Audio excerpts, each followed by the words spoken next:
invincible.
Like a Hellcat.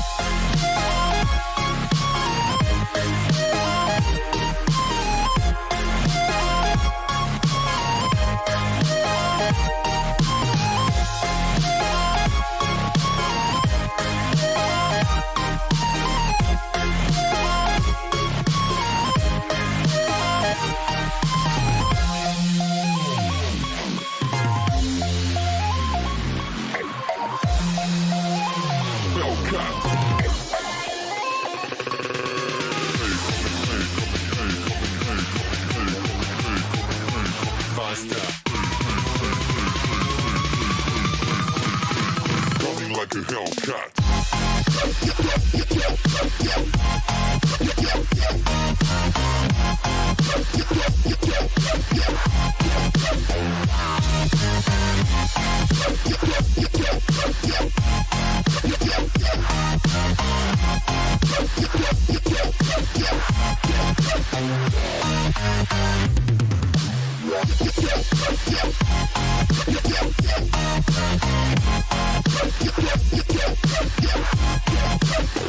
Like a Hellcat.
Like a hell.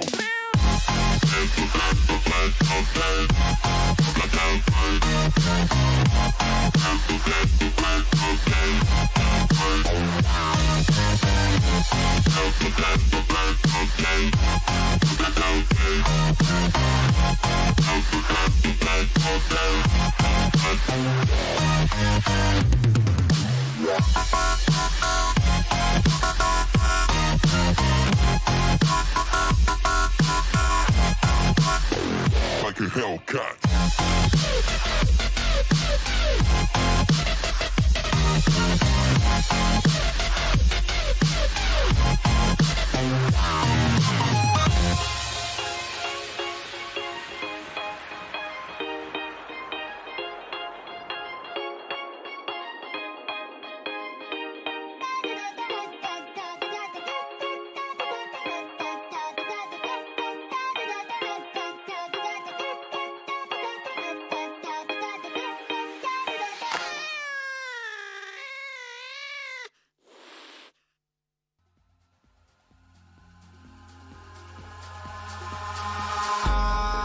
Eyes in the sky, gazing far into the night. I raise my hand to the fire, but it's no use, 'cause you can't stop it from shining through.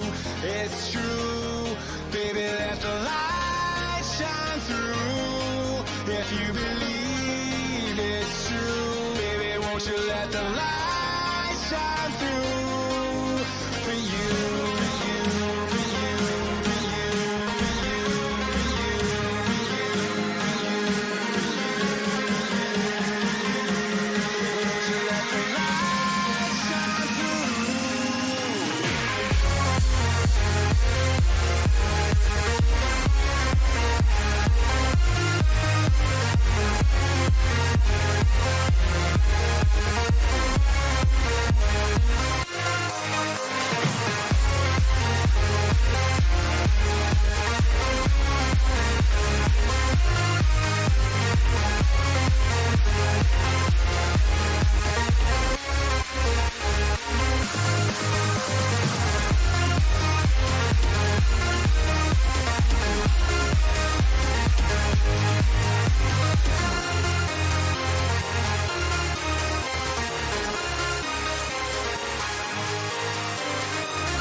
In the sky, gazing far into the night. I raise my hand to the fire, but it's no use, 'cause you can't stop it from shining through.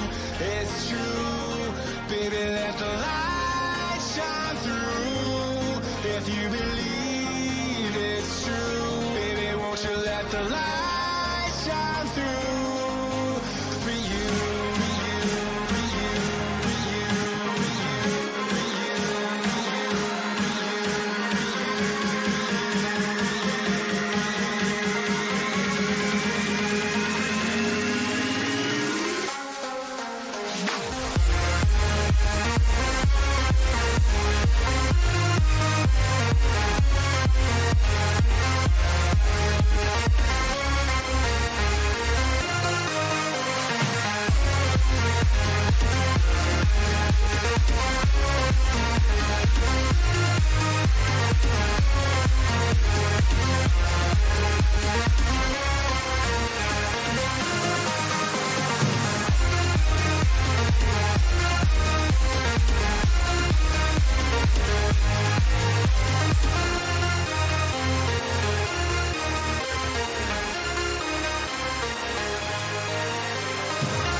PUBG Sports fans, I'm your PUBG Sports guide, Annie, and I'm here again with Paper Thin. Hey guys, what's up? Paper Thin here, excited to be back for another episode of the PUBG Esports News Show. So today we're going to talk about the upcoming PUBG Continental series, Charity Showdown.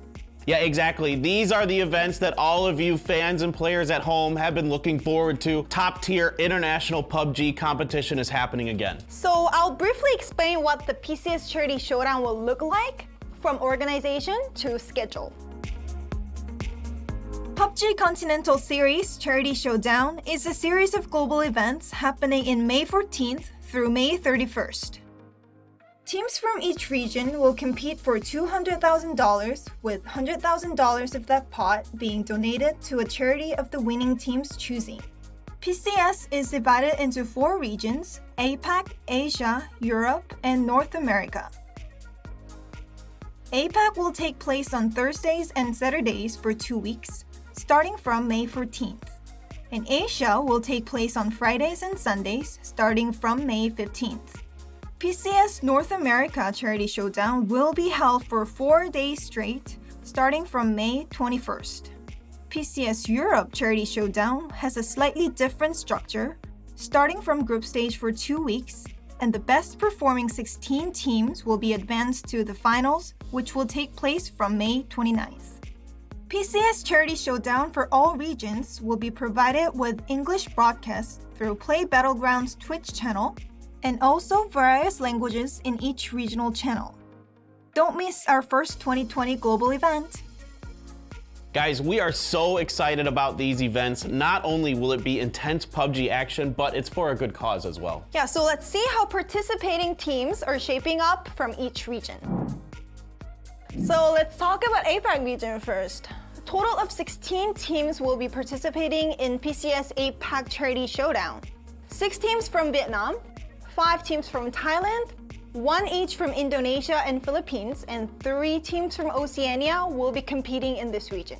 Yeah, so most of these teams qualified based on their performances in their spring regionals. However, there are 2 teams we should note coming into this that were invited directly to this event: Division X from Vietnam and Myth from Thailand. Myth was very popular team in early PUBG sports scenes, but even with Duckmans, they weren't doing that good in regional qualifiers like regional leagues. But recently, Homeboya moved to this team, and I think they'll show a great synergy together. Yeah, absolutely. I think another interesting thing to note about this particular region now is that Oceania has moved over. Originally, Oceania was going to be in the Americas qualifiers for PGS Berlin. Due to the global circumstances, that wasn't able to happen. So we've moved them over here. Really, you should keep your eye on this region though. They are a very strong region. They've competed against these other teams before in events like Onslaught Season 3, and Fury Australia actually won that. So definitely a team to keep your eye on. Asia includes China, Korea, Japan, and Chinese Taipei. And similar to APAC region, Asia invited 16 teams, and most of them are teams that have qualified for PGS Berlin.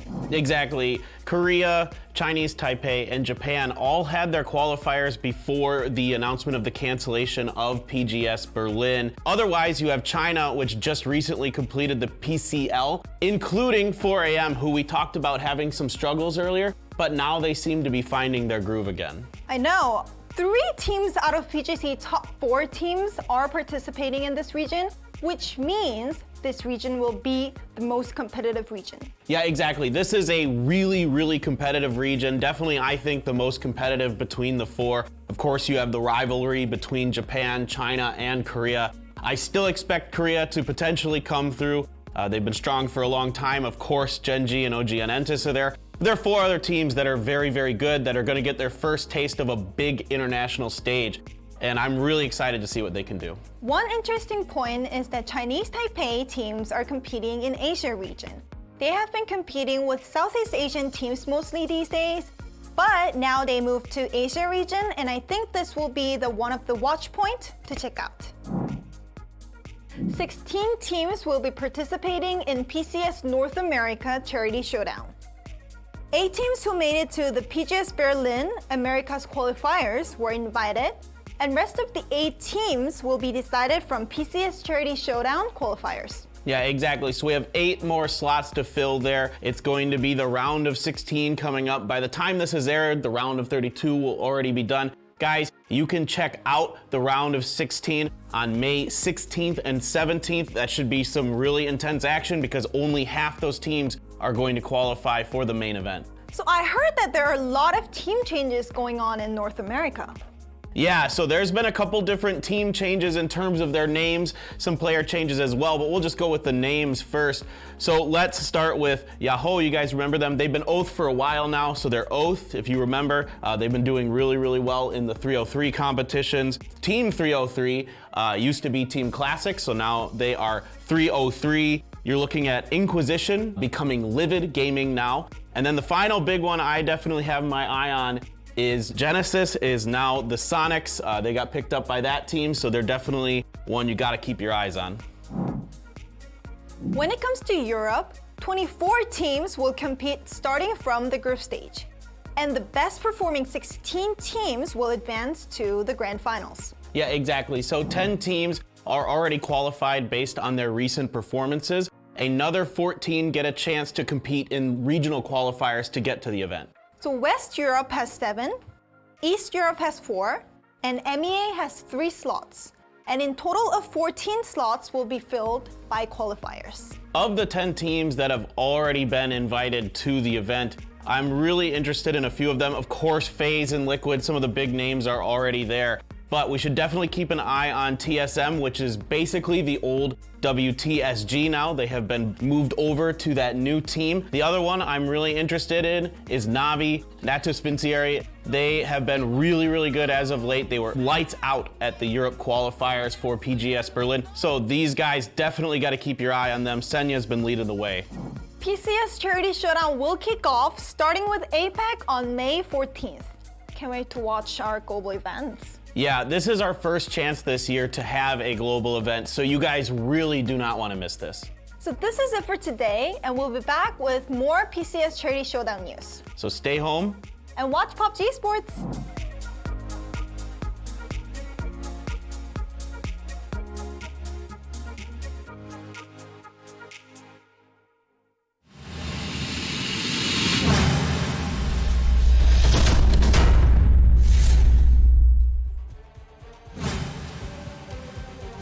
Anything he has would be valuable here. He's considering, is it time for the blue? Can I do any damage? Oh my word, 5 bullets is all he's got to play with, and he's done it! And now the situation almost comes undone. I don't think they're going to be able to go much further than this, as Tempest holds so much of the territory. They took the important parts, so they're going to have to fight against the odds, and I think that they know this might be done, as Tempest, I've got to give credit here to Tomo for scouting out that next soul move up they want to go to, and actually they're unaware of where the final player was, but it doesn't really matter. Let's see if he can predict there's a player behind. I think he might have just heard the steps. Jeemzz is right on that wall. Can adjust well enough. Hawkeye outdoes Jeemzz. Can't get the flush. Oh, you got greedy. You got your pan out. And you get sent packing. Ooh, Jeemzz almost turned around on that. Here we go. Shots start coming in. It's going to be game time. Cleanly takes down T-Bone. Perfect from Ivers. That is really well controlled. Very well played. Doesn't want to overextend now. Yes, he's done very well. If he can get the flush, even better. And Wookie Boogie's been spotted, but that's a big shot. Even with the 6 times, you're going to be reaching on that. This scenario, where they go, I don't know, because DA should be able to see them as soon as they evacuate the scenario. Oh. Out we go. Yeah. And this will be wobbly. Oh dear. Yeah, it's definitely going to be bad. There it goes, DA. Just spotting out that grey wall is what's standing between red zone and just their death, and I think they know what's coming. Paige is trying to stay alive. Play it slow and play for second. Maybe you can achieve that, even a flush. That's perfect. Oh, he's getting points. That's what you want to be seeing. He's taking a beating. And someone else is hanging outside the window. Headshot. Anyone gonna get locked? No, it's on fire. Don't crash, don't crash, don't crash. Oh. Potentially. He wallbangs this, just opens up the door. Oh no. He's made it work! What? In how they clear all of these corners, there's not going to be any easy route here, and I think they realize that. And now the push on the roof leaps through. Not going to get it, but the trade comes in quickly, but not quick enough. Losing out in 7th, not too bad. And can Entropic control another team? Have the high ground over Tornado Energy here, Rich, and they're going to make it a count. Look at that nade. They're going to keep them pinned. They need to be aggressive and assertive, but not over peak. It's a fine line. Novix making the push. T-Bone would be the first casualty, but Paige has his back from further away. Novix still pushing forward. Nice shot towards T-Bone. He needs more, though. Paige holds it down. And Paige, oh, he almost had it. Verticality, height, you name it, they've got it. This is a really solid position for them if they can somehow get rid of ETG below them. Oh, This could be another my word, game. Pixel. They still have Molly smokes on Omicron. And there's the first peek. No clean 1v1. That's a headshot right back at him, and now they're going to push it. Paige going to get the ground, going to push up as well. Jeemzz pushing from the left side. You got them holding that center point. Oh, give it the beans. Give it the beans. Oh, has he done it? He's doing the snake. He's doing the... Come on, Iroh, give it. Yeah. Yeah, my neighbors must think I'm up some weird shit, dude. Top 7 placement. I just love how he baits the Couple of points. position. It's so good. Now, the smoke wall's up. Oh no, apparently, ETG don't know how to use it! Oh my god.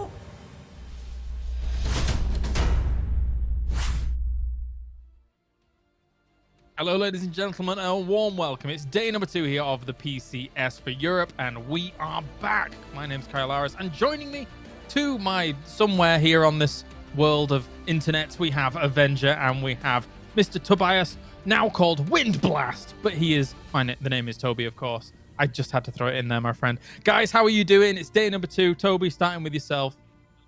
I'm good, man. I'm no wins in here today. I was just all calm. Yes, no win blasts for me today. But no, I'm good. I'm excited to see what first of all the 8 teams we haven't gotten to see in this tournament will bring to the table, and also what the guys that we saw play yesterday from Group B will do today. Absolutely, Avenger. I like your shirt. How are you doing today, Thanks. friend? Yeah, I'm great. I'm excited to get the starters. Obviously, we have some teams that have a lot of momentum from yesterday. We'll see if they can transfer that to today as well. And then we have some teams that have a kind of a cold start. But we'll see. I'm excited. Definitely so. Let's take a look at the teams so far. These are the 24 teams that have either been invited or qualified here to PCS Europe, and we've already had 16 of them play, and 17th through 24th are going to have their first play day today. One thing that really does stand out from yesterday, though, of course, gentlemen, is it was, for the most part, the Omicron show. They were absolutely dominant throughout yesterday. 82 points in 6 games, Toby. That is madness.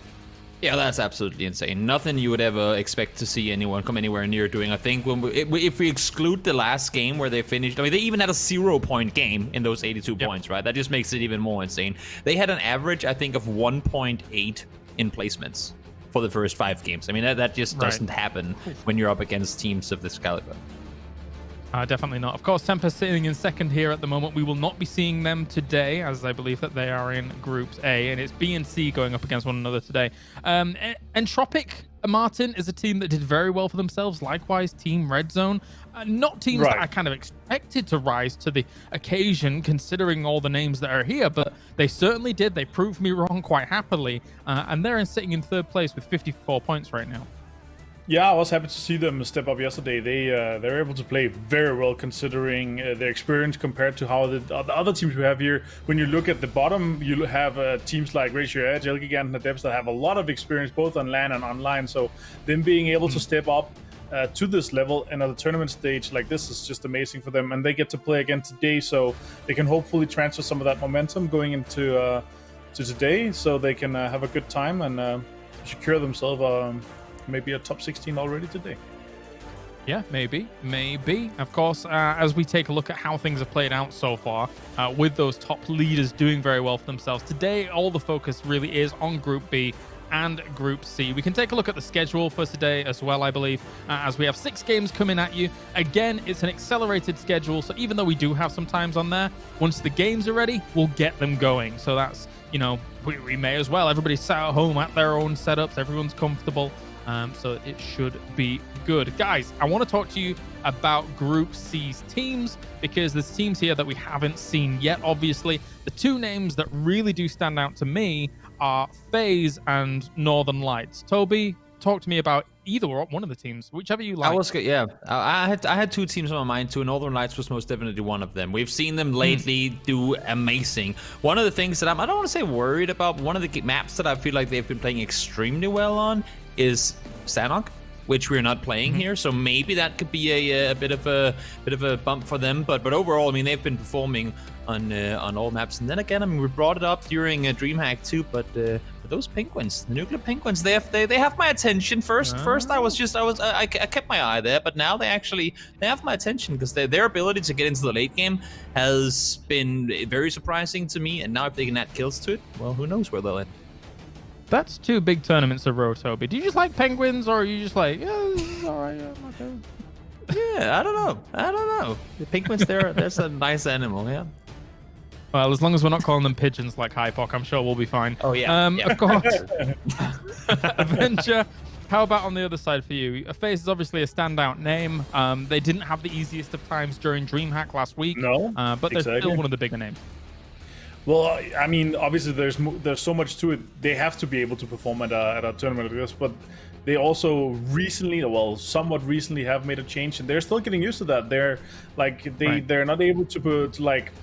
There's not that many tournaments and that much training for them. They haven't been on LAN. They're not getting into the groove as fast as they would, for example, if we were playing last year and they were just into LAN. You go straight into 60 game of BEL in the first phase. So here they got some more time, and it takes more time to getting used to, and some more tournaments getting used to. So this is like the first big one of this year, obviously. So I'm excited to see if they're able to step up to it. Also curious to see if ENCE is going to be able to live up to it. I saw Mr. Squeaky is the grill master today. Let's see if he can grill some chicken dinners for us. Yeah, I saw that as well. Actually, there's been a lot of good content on the Twitterverse going around so far. I saw an interview with Gustav as well about what he believes his weaknesses are and things like that. He said he fat peaks, which, you know, it's what it is. That's fine. And he said Aitzy was a very good peaker. So that's good to see on the side of FaZe. How about other names that stand out to you, Toby, when you look through Group C? Anything jumps out to you?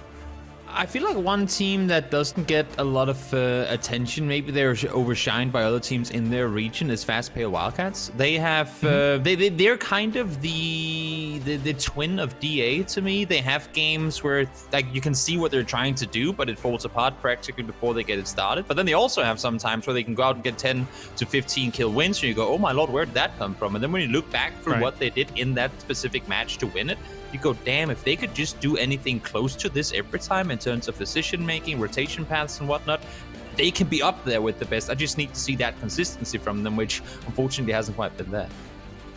Yeah, for sure. I kind of echo those sentiments. I mean, Avenger, when we saw the Fast-Paced Wildcats playing last week in DreamHack, they qualified pretty strongly. But then, of course, when it came to the main tournament itself, they had a little bit of a downfall there. There were glimmers of hope, though, for the Wildcats, I feel.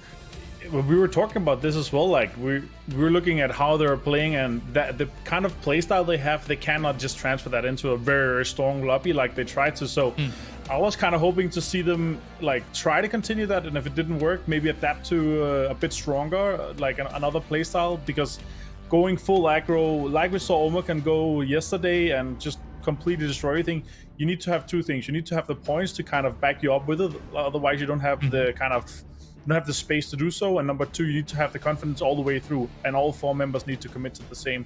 So they didn't do that. They need to play closer together, closer as a team, and they might be able to succeed if they do so.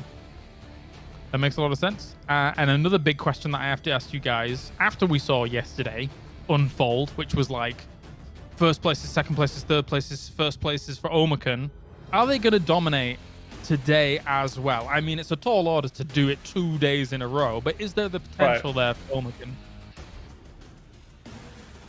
Like, I would say, I'll go first. Oh, you could go. Yes, sorry. I would say, like, it kind of depends on their first game. I feel like they're a day-to-day team. They can have a very good day, and then they'll jump straight back into the next day, and then they have a bad second, like a bad first game, and then they'll just not get out, be able to do it. But they have so big lead right now.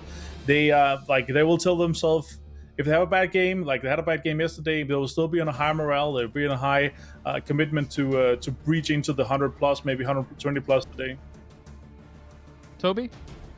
I mean, I agree. I doubt Omakan will be able to perform the way that they did yesterday. I would love to see it, but I highly doubt it's going to happen for multiple reasons. One of them, just before we get started here, is there's going to be that many more teams that opt to jump on the west side of the map today, especially on Miramar, than we saw yesterday. So when they were rotating up from Chiracera, yesterday they had a lot more room than I think they will today. That is a very good point. Thank you very much, Toby, for that. And gentlemen, without further ado, we are almost ready here to get into our first game of the day here for Miramar. So we're going to see where the plane's going, where the circle's going, where everything's happening, as we are going to go over to Pansy and Sims in just a few moments' time. Let's give it them. It's the first game of the day. Let's go B and C. Thank you, James. And yeah, B and C, a slightly different look. We get to see FaZe in the mix, a couple of those Northern Lights, another team we're looking at. Now, for me, Rich, I got to see FaZe recently, and I backed them. I was excited about it, and nothing really came of it. Where's our expectations here? Are we going off of what we saw in a very recent tournament, or are we rolling our minds back to the team that you can't ever doubt? I suppose it depends which FaZe turns up today. Obviously, with DreamHack, it wasn't the best of performances, and I think that was also acknowledged on social media by Fuzzface. He did tweet it out, and he was speaking about it. But hey, it's just one of those things. It's just another day in PUBG, right? You can have a bad tournament here and there. There's a couple of different things you can look at. One, TSM, they looked pretty terrible at the start of DreamHack, and then lo and behold, by the end of it, they just turned things on. It was TSM Sunday, and they came out on top as the victors. Some other teams, like Northern Lights, for example, is another one where I want to now see that sterling shining performances. We've seen some pretty big stuff out of Northern Lights so far. There are certain games where they kind of go the old Liquid route, where you'd see a couple of people die straight off the bat, and then you'd just be down to one or two people kind of bunkering down in a shack or something, just praying for dear life and picking up placement points where they can. Yeah, even Omarken, to be honest with you, I think that kind of sets a different standard of what we saw at DreamHack was not the Omarken that we saw yesterday. They were lights out, night and day, a different roster. Everything just clicked and everything just switched on across both maps. Yeah, and this is a great circle for them. Let's look at that circle. Heading towards the south, whole Prison Island's in there. And we're going to pretty much slap bang in the middle of it. You've got DA, very nice circle. Team Liquid, FaZe have a really good entry. Anyone northeast, it's going to be a long run, but of course, we've welcomed the analysis desk and you and me. How's everyone in chat doing? You guys having a good day? You ready for some more good PUBG? I'm seeing all the support already in there. I start seeing the Northern Lights emotes being spammed. It looks like we've got a good crowd in today, so I'm hoping we get to see some incredibly good action to just kind of compliment you guys at home enjoying this. Now, let's look at, we've looked at the kind of the big dogs. We've looked at, your Omarkens, FaZe, TSM, you've already touched on, what they can do, Northern Lights. Out of the, let's say, less known teams, the ones that aren't necessarily Insta invites to tournaments, who gets your attention in this lobby? Is it the same as yesterday? Are you kind of still interested in what maybe Entropic could do, for example? Or is there someone else now on your radar? I think you can't turn away. I mean, Toby kind of called the main ones that are sneaking around here. When we look towards the Nuclear Penguins, we have had a chance to see them in action, and same goes for Wildcats. Any team for me that's managed to come up through these open qualifiers, when we think how big of a region that everyone kind of folded within, and when there was only still a certain amount of limited spaces available for this one. I mean, I was looking at kind of, where is it? I actually jotted some of these down the other day, and I was looking at certain teams that didn't make it through. Like even for the Istanbul Wildcats, they were knocking out teams that we know of, like Besiktas, for example. There are a couple of other ones on there that are jotting down and seeing who they knocked out to make it through. And these regions, while we did see certain teams come out on top that we kind of expected, your Tempest, your Entropic, your Elegant, and so on, as Digital Athletics, MEA. But you start seeing Istanbul Wildcats when they're knocking out teams that we do know, like Besiktas and like a few other ones that were in there, where the regions are actually pretty damn hard. Yeah, I think they are deserving of this spot. It just depends how they kind of play now and how things go at the top, because when we kind of look at that overview of the whole standings, it is the teams that we kind of know and love. Liquid 6th, Na'Vi 5th, Red Zone, a team that, again, switched on yesterday alongside Entropic really 3rd and 4th. There's a couple of teams that did not turn up. To say they're a name brand, when we look towards Ragey Reg, dead last. Elegantum with Gaxi on there. I know it's a different roster that we've not necessarily seen perform to its full potential, but again, kind of dropped the ball yesterday in 15th place. Yeah. If you're doing this, yes, there are second lives. Yes, there are second chances with the second week that we have into play. But these are the teams from these fringe regions, the newer names that are not necessarily, we don't know as much about, and the players that are on them, they're going to take advantage of that. They're going to use it to the best of their abilities and drive that forward to try and get to the finals. And driving a little too far forward is Liquid right into the eyes of Mert. Already going to get the flush on Jeemzz. Liquid not loving this. Smash needs to be careful. These guys are fiery. They're sharp. Mxey wants back in. Ibby's pulling up. And, well, DA got to be ready. They've got the high ground, and they can hold that. And for Liquid, I understand why they have to take this fight. It would have been impossible for Kaymind to get in that vehicle and just exit the scenario. He does have to reposition because there is fire from a distance, whether that is... No, excuse me, I'm going to say whether that's DA or not. It's a different one, but the rest of the DA players are turning up to the fight, so they have to get into the buildings and take this one head on. They have to deal with the scenario before it gets out of hand. They've already lost Jeemzz straight away off the bat to be down to 1 in less than 5 minutes. It doesn't set a good precedence going forward, especially when this is game number 1. They have to take this fight, they have to win it out, but same goes for DA. When all 4 players are here and they have the church compound themselves, Liquid are kind of clutching at the straws here. They're in the worst position in the worst case scenario. Yeah. And already, Ibby being picked up. Metralius was one of the 2 players who came over to support them. The bells are tolling in the backgrounds because we're at the church. It's just, it's all joining in. DA are holding this really well. You saw the players, exactly. You saw the players who are already in the compound putting down that utility to buy time. Put down the mollies, allow those rotations to come in, and it's done perfectly. Now with Mxey and Kaymind, they could get picked apart here. They're not in particularly complementary positions, and 1 by 1 they peak, and 1 by 1 they fall. Metralius has to fall off this, but still, the damage has been done. The tone has been set, and there's no recovery. The flushes are coming out. It's just Kaymind right now. He's in the vehicle. He's going to have to leave Ibby. This is a tragedy for Liquid to start with. Yeah, the call's been made. Get in the car and get the hell out. See what you can do. Almost the same scenario as what they actually turns up in the vehicle and immediately has to exit. They do lose all their players, and you kind of saw what happens when you have that church compound. Metralius to be given that aerial overview of the whole fight, just playing off the back. Mxey stood no chance, even though he heard the footsteps and he had the peak. When you're up there and you're just silhouetting, still looking down, it's such a powerful position. Liquid, not a great start, losing 3 off the bat like that. Same thing, kind of what we spoke about. We'll see if Northern Lights do actually lose this player who's been knocked. Batulin would be a big name to take out straight away. I feel kind of sorry for Kaymind because he just had to ditch it in wherever he can go. Look at Kumasera, though. Bottom corner, 4 teams are actually here if you want to class Liquid as a full roster right now, even though there's only 1 of them left. And as soon as we say that, Mutant from the back lines with the 6 times. Example, Tornado Energies. That's 5 teams crashing into one another.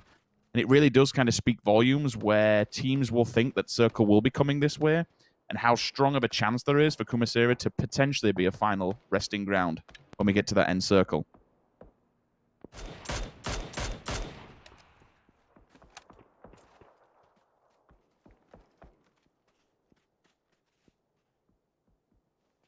All quiet for now. Just kind of find his footing. See where teams end up kind of want to go with.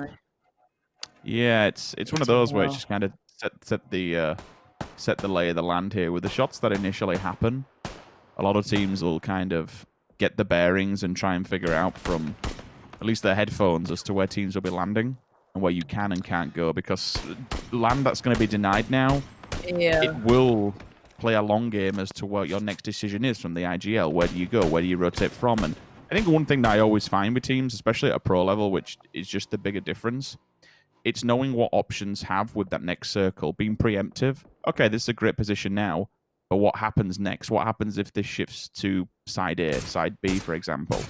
I really do love how some of these IGLs just think beyond this circle that they're playing now.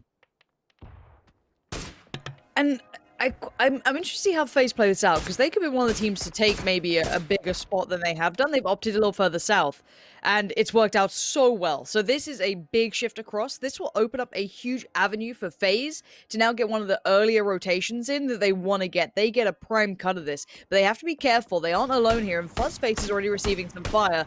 He really does not want to go down right now. This is when you want to keep those 4 players alive into late game. You can see Faultless desperately trying to land some of those shots, but where does FaZe take this? We often see it kind of end in that very centralized landmass on this area, but there's a chance it could go elsewhere. But how do all of these teams leave Kumasera cleanly? I have no idea. There's a lot of people on the way, and Faultless, sadly, is just the shots aren't landing for him. It's how it goes sometimes. The SKS is a cruel mistress, but FaZe have adjusted, and they've gone down to Valdemar right now. They're kind of sitting on the outskirts, maybe scouting, because again, Unity have already piled in. TMP have already piled in. A lot of the teams already opting for that very centralized landmass that everyone is grabbing for. So maybe being quite conservative here, FaZe. Normally we see them being a little bit more, I don't know, grabby towards the land. But here, Unity trying to make it out as well. Orange spun out. Now it's actually fast rail to get caught. That's why Fexx. So some of these rotations are going to get punished, Rich. Yeah, some easy frags along the way, especially when you have to run through so many different teams. Your vehicle just becomes weaker and weaker as you go along. All 16 still up, though. The southern edge of this skirt just looking a little bit... Oh, deadly, to be honest with you. With how many teams skirting the edge on the coastal road. Seeing Wildcats, Entropic, ENCE. ENCE, I think, have to really set a stance here. We didn't see the best of them. I certainly didn't see what was available from them from Berlin last week. So I want to see them do glorious things. If they don't move, this means they're setting up an encampment and basically just completely blocking the road all the way down to the south. Unity are trying to get themselves together. Death from above. Well, Melman has different ideas. If he can manage to get that driver, that bag's going over. One off the back, one off the front. Opts to stand and fight. Down but not out. However, have to be aware that Bestoloch next time are going to be on top of the hillside. This circle, it's really hard to question. I still think between Omicron and DA, maybe shifting more towards the eastern side is still a very strong possibility. But honestly, it could go anywhere. Unity, first team to fall.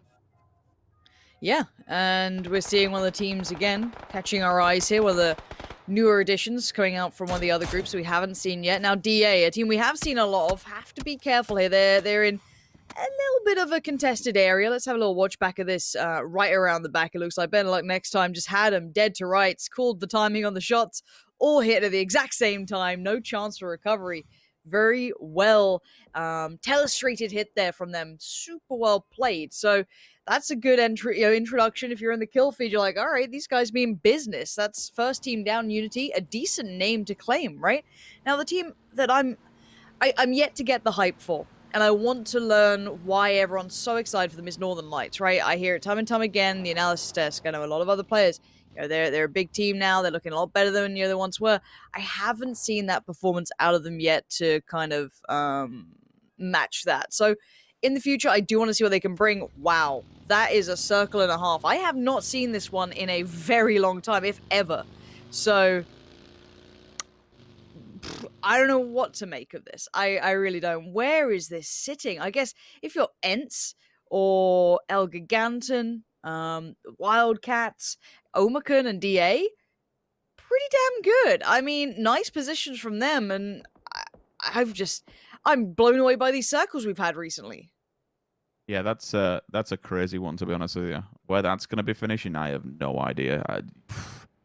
Money would have to say to where Wildcats are. I think southeast, yeah.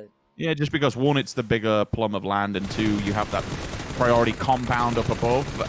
Close combat about to come in, getting caught on the roadside. DA clearly have read this one well and said, okay, well, we can control these valleys. The only problem is that you're obviously going to have death from above. It's okay to control these. You are going to catch people on rotation. You might be able to pick up a few frag points.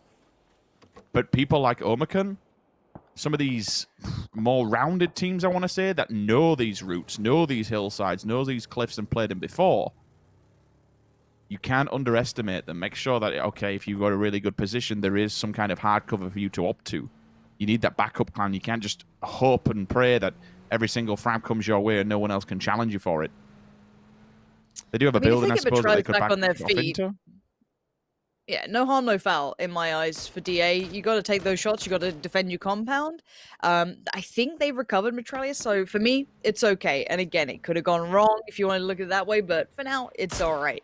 Now, FaZe opting to stick on the coast, but that's a lot of them in a truck. That's got to be a little cautious. We know that Entropic, welcome to the dealing with Entropic situation, FaZe. These guys are ravenous. They will chase, they will get in your face, and we'll find out if FaZe can hold against them. Kaymind on the move, of course, the solo man, right? The solo man for Liquid. He's going to just try and stay in this one.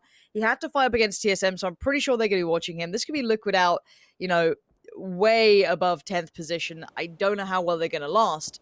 Now, Tornado Energy struggled to get away from DA. I think they might be just down to these two here. And with Aliag just being knocked, there it goes. Nice little pickup again. We're seeing all these teams, these fringe teams, picking up on a couple of kills early on. That's definitely going to keep a couple people guessing here. Now, bear in mind, probably half of this circle, maybe just under, is not really accessible or it's not viable. You do have the bridge, you have that south landmass, but all of that northern side has got all the teams. But look at the area currently being held by Faultless, Kiss, all Fate, all up there. They have so much room to play with and so much good vision. That's such a powerful position. If it moves away, yes, their rotation could be super deadly, but still, that's where we expect it to go. Southeast, it's where the most land currently is. How to fit a circle into that cleanly, it's the most logical solution. That's why we said, the Wildcats, really strong spot. El Giganto, not bad either, but they do have TSM very, very near to them. Yeah, it has to be noted as well that Kaymind did steal one of the people, so he actually took Vard away, unfortunately, from TSM. So he managed to pick up a point on his own, but by doing that, you put TSM on red alert, you let them know your position, they know you're going to be playing in the blue, unfortunately. There is Micah still on the floor, so 2 solo snakes behind TSM. And the one thing that I did notice from El Giganto, they didn't push too far. They kind of held themselves back. Bit of discipline, bit of good IGL, listening to your captain. Pulled themselves back and took the compound, but they were pushing out. They were getting slightly aggro towards TSM. If they would have got an eye line on them, they potentially could have pushed that. Shots came in from afar. They read it. They advanced towards it. Everyone now down in Valdemar, though this becomes a little bit more harder.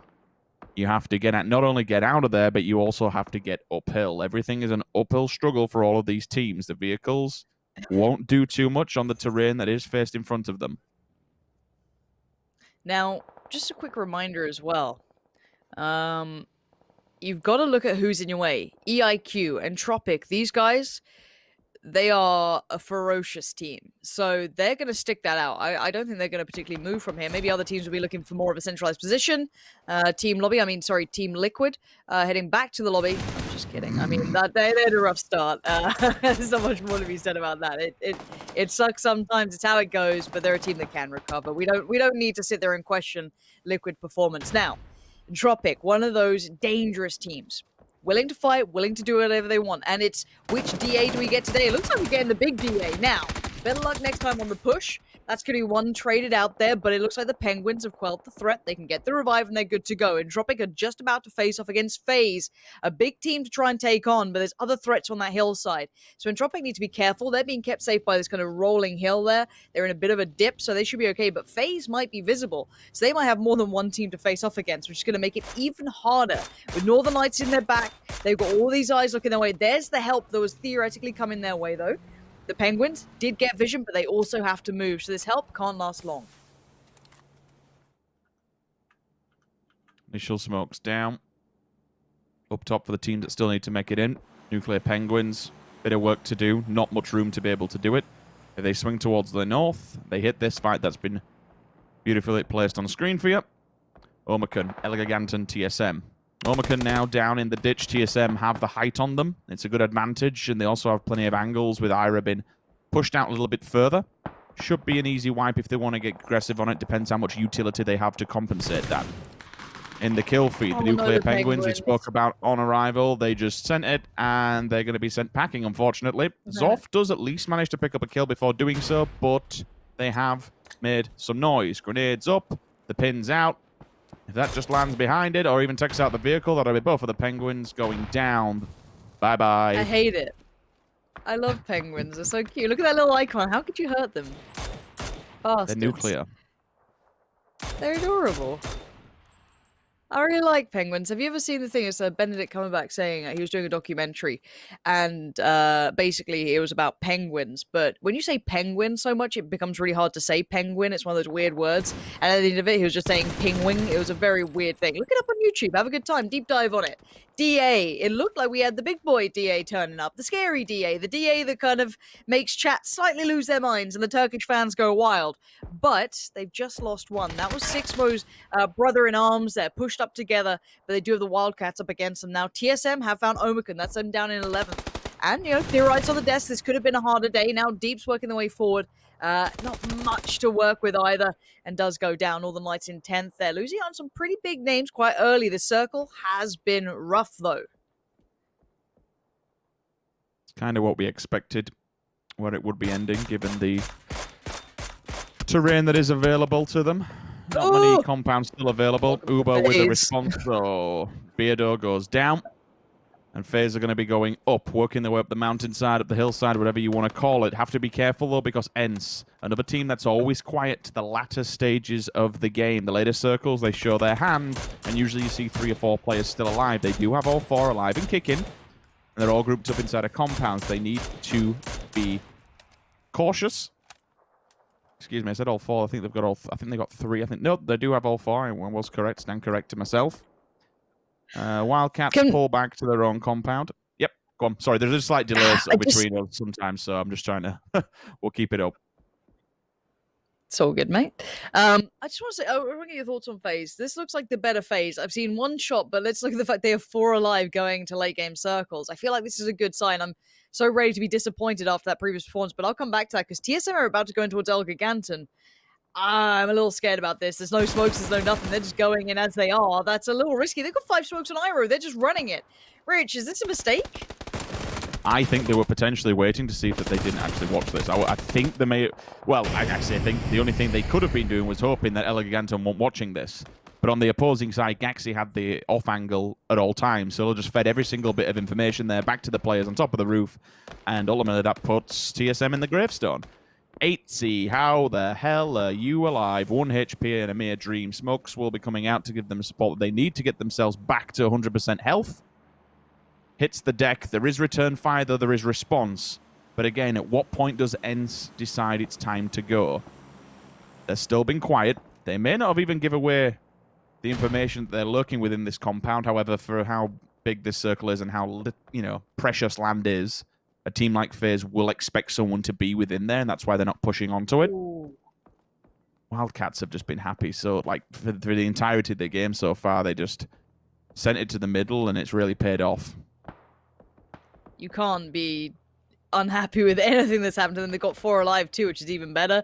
Couple of kills here and there. Nothing crazy, but, doing a little bits and pieces. FaZe now have to sweep up north. That's going to be Entropic in their way. Double was the one pestering FaZe from above, almost taking out Aitzy, but they survive. Now, and spot this out. They're way further south, but they could get a good bit of vision. But look who's over that ridge. Look who's coming over that hill. It's Fuzzface. Does he spot DA? I heard a shot, and I think he knows what's happening. Nade to hand. DA, you better be careful. That's a good nade there. That could be putting Mert right back down. 6mo in danger. Another nade comes in, but here come the Wildcats. Fire slowing down FaZe, but the nades have done what they needed. Fuzzface in the kill feed. FaZe fans already going to get their hopes up from this one. This could be a good game, but they've got a lot of attention here. Look at Micah. Still just chilling. Players are falling down towards him. Finally gets spotted out. At least makes it into the top 10. Ubah, Aitzy, falling back to back. IW with the placement position that they've had on the map. They have a clear line of sight onto FaZe. They're up against the blue as well. The Walking Dead could be fully dead any second. She created with a grenade. Doesn't have the full information that we needed for that nade altogether.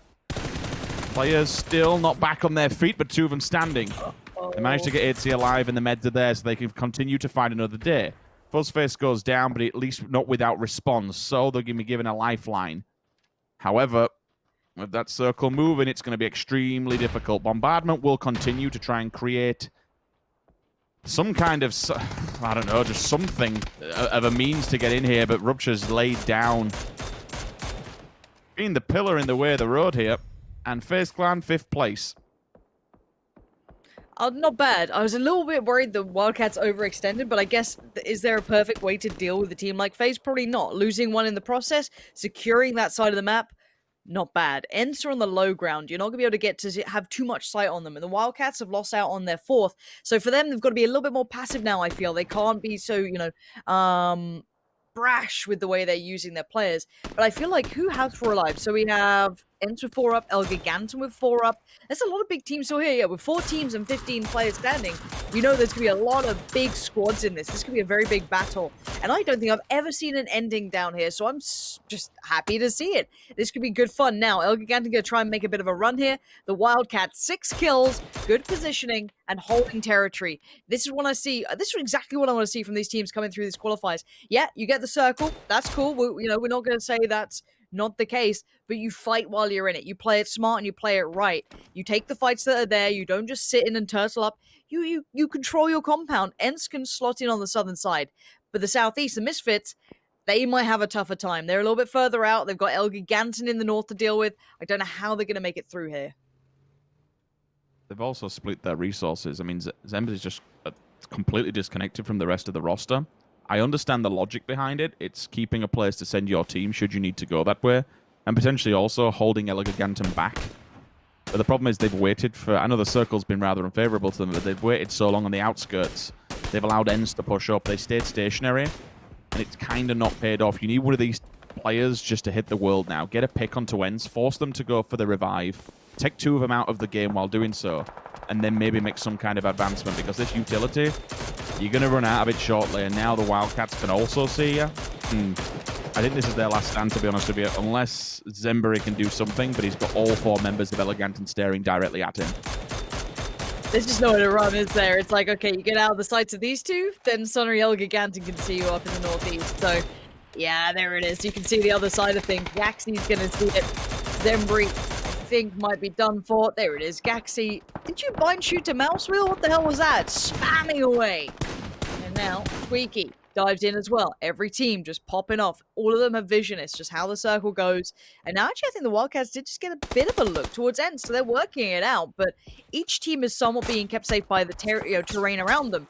The Misfits could get some fire onto one of these teams, but the Blue's going to force them forward, and then they'll have nothing to play with. I think Gaxi's still looking their way as well, but what are the Wildcats up to? Are they pushing? While ENCE are focused on the Misfits, are they pushing? I love this, Rich. This is what I love about a team that I don't know that much about. This is super surprising, and speaking of a surprise, it's a disastrous surprise for ENCE. They didn't expect this. Who pushes out in these scenarios? A team who's come in and they mean business. The Wildcats pushing straight up. This aggressive, decisive play. BSD swinging around on the southern ground, going to try and catch Tiikzu maybe, going to try and get the revive. It's a good peek. That's going to force Tiikzu off the revive. Keep him humble, but they've got to be careful. You don't get to tussle with ENCE and not get away, completely free. There's a bit of a question of, can they hold on to this now? Rustanmar has bled out, Rich. This is still very much an even battle, but this could open up to Elgiganten once they see that kill feed.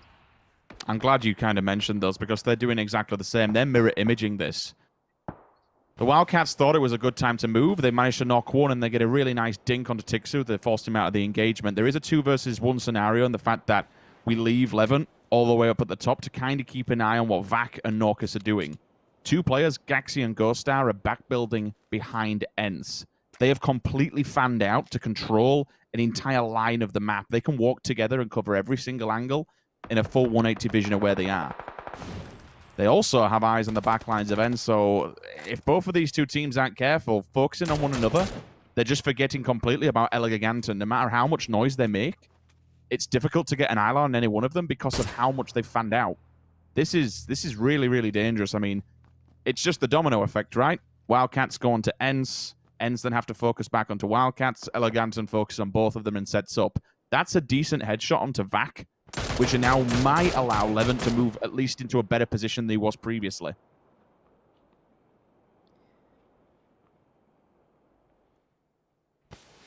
Oh, this is... I'm really impressed with the Wildcats. I don't mind if this doesn't even work out for them particularly. I love the theory to it, right? The concept of not being afraid to take any fights. Now, sadly for them, as soon as they take one fight on one side, Elgiganten are just fanning out. They're controlling so much of this circle. So, Gaxi Gustav towards the south, Naucus, Vac up towards the north. I'm a little bit... I don't know how someone like ENCE or the Wildcats come out of this in a good scenario. Looking at how that's centralized, what's the win condition for this? I think win condition is third party and third party survival. Hope that one team just focuses so much into another one that you can take advantage with the movement. Walk under fire, reposition while they're distracted. ENCE have committed all their utility. It's the go time. Same for Giganten. They could get lucky here if the Wildcats face off against Giganten. This, like, I don't even want to call it a ditch. It's more just a bit of an old riverbed that ENCE are living in. It is wide, so the nades won't be as deadly as normal when you clumped up together so much. There is some kind of mobility there. But Gaxi spotted one. Nades will start to unravel. The shots have come down. It's really who focuses who first. I have no idea. This is on a powder keg, and once it goes off, it's going to take everyone with it. Yeah, I guess you don't want to be the first team to get in the fight, right? You want the others to fight out, and then you can try and pick up the pieces.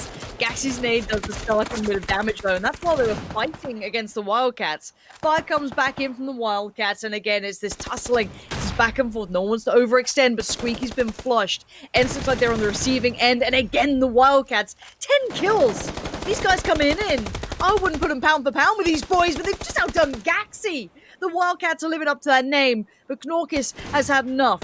He's put the cage down, he's trapped one of them, but now they're fighting back. We still have 2 players standing for Giganten, but so do the Wildcats. Knorkis is in the blue. He's trying to stick it out on the shot. He gets down 1, but now is the remaining player able to do anything? Gets the flush on Gaxi. That's points. And, well, we know those mean prizes. Ghostar and Knorkis, oh, he just gets touched by the blue. But a well-played game from the Wildcats. But Giganten played it a little bit better, kept it cool, kept it calm, and they got the job done. Yeah, I felt a little bit sorry for ENCE at the end. They were quiet for most of the game, to be honest, and they were playing rather passive. It came to a point where they could have got involved, but the whole winner of that was the Wildcats just been so aggro onto them. It disallowed them any movement further within that end circle. There was nothing really they could do, so they were constantly pinned against and that bottom edge of the circle, using the smokes, using up all their utility. In the end, 2 teams just raining down hell upon them. It was a damn good fight, and I'm going to say I'm quite impressed with the Wildcats to really show a stance like that. It puts a mark on what they're going to be doing going forward for the rest of this competition and shows everyone else they're not really to be messed with. Spot on. I think we'll leave it at that. Desk, what are your thoughts on the Wildcats? They're looking pretty good coming into game 1.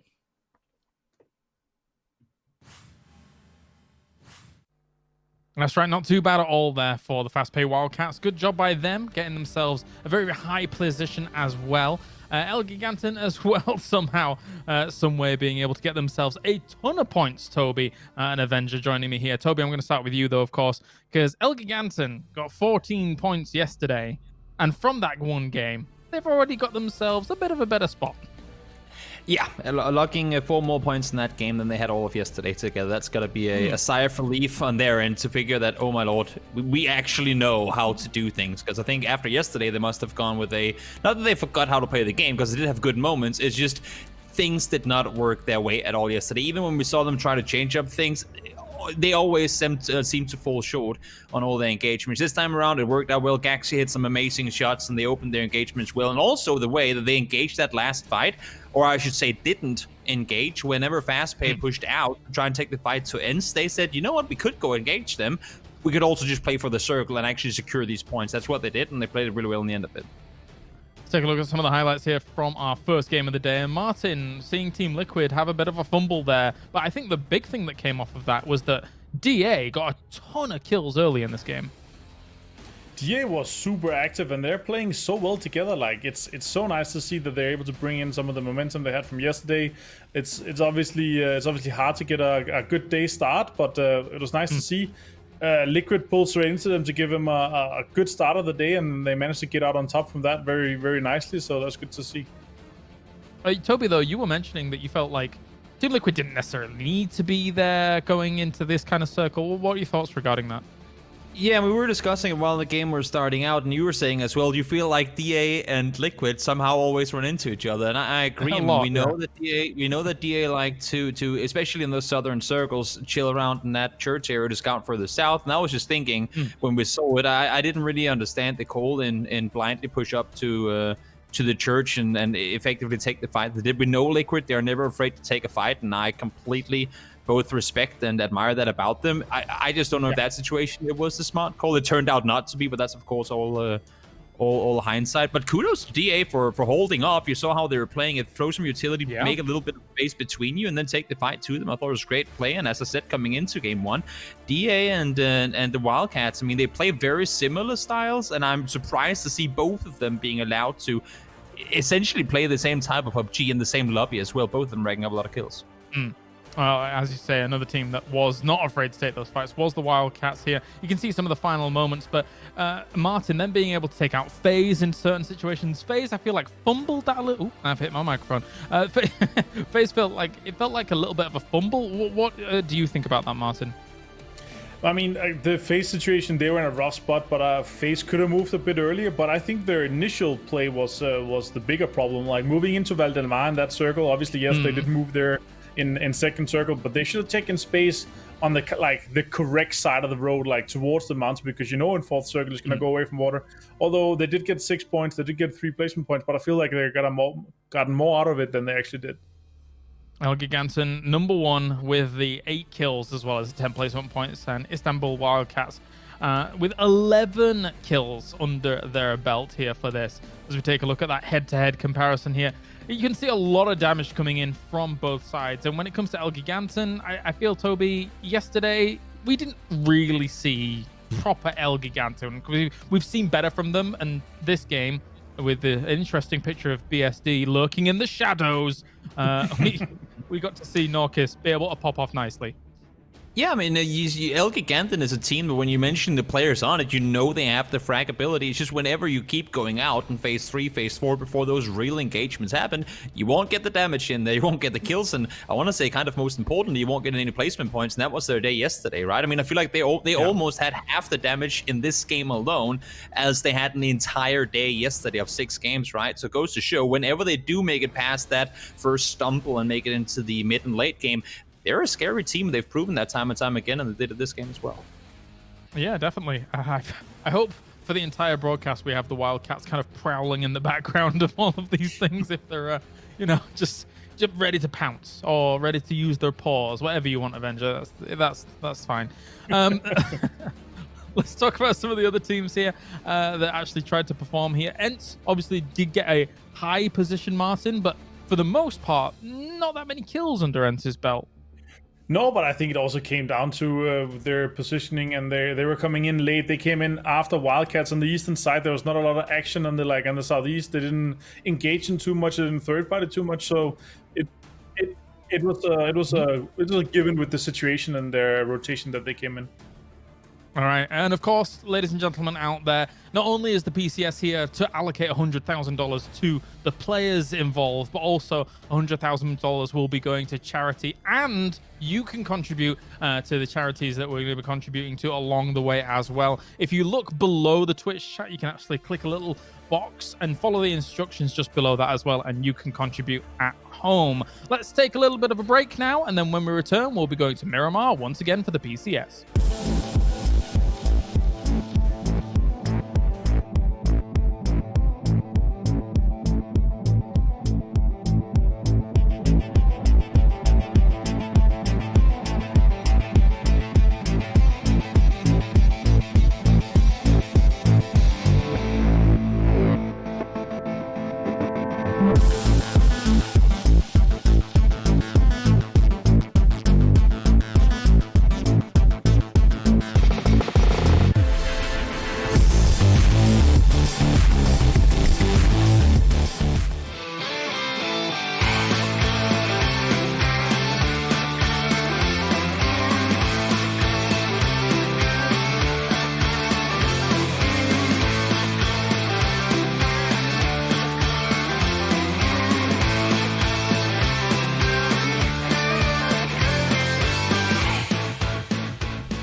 I just got bamboozled, ladies and gentlemen. I saw 10,000 in cash. I'm like, holy moly, big spender. And it was in Korean won. So, every little counts. So big thank you for that. But yeah, it wasn't quite 10,000. Anyway, we're back. We're going into game number 2 soon here from Miramar once again. Joining me as Avenger and Toby. guys, we just saw the first clash of groups B and C here, and already we're seeing Elgiganten, push themselves up a little further compared to what we saw yesterday. That's great to see, Toby, and I'm hoping that this continues throughout the day, despite a very strong lobby. What do you think? Yeah, I mean, I want to see them continue to perform as well. One of the teams, I should say, that I really want to see step it up today as well, a team that didn't really manage to do something at the start of this one, is Tornado Energy.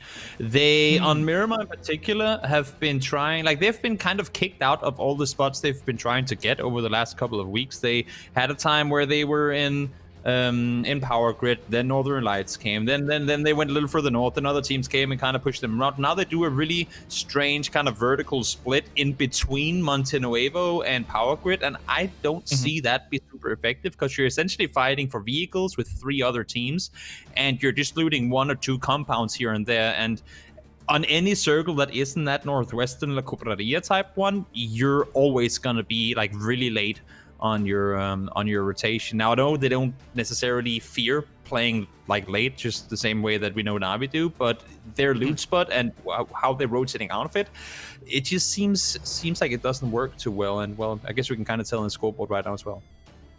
Yeah, makes a lot of sense. One thing I wanted to talk to you about, Martin, was the allocation that a lot of those teams took to Valdemar, because it really did feel like, as these teams, you kind of know there's a very high probability of that circle shifting away from Valdemar, and then it can be difficult to get out of there. So what did you think about kind of the choice by a lot of these teams who go there?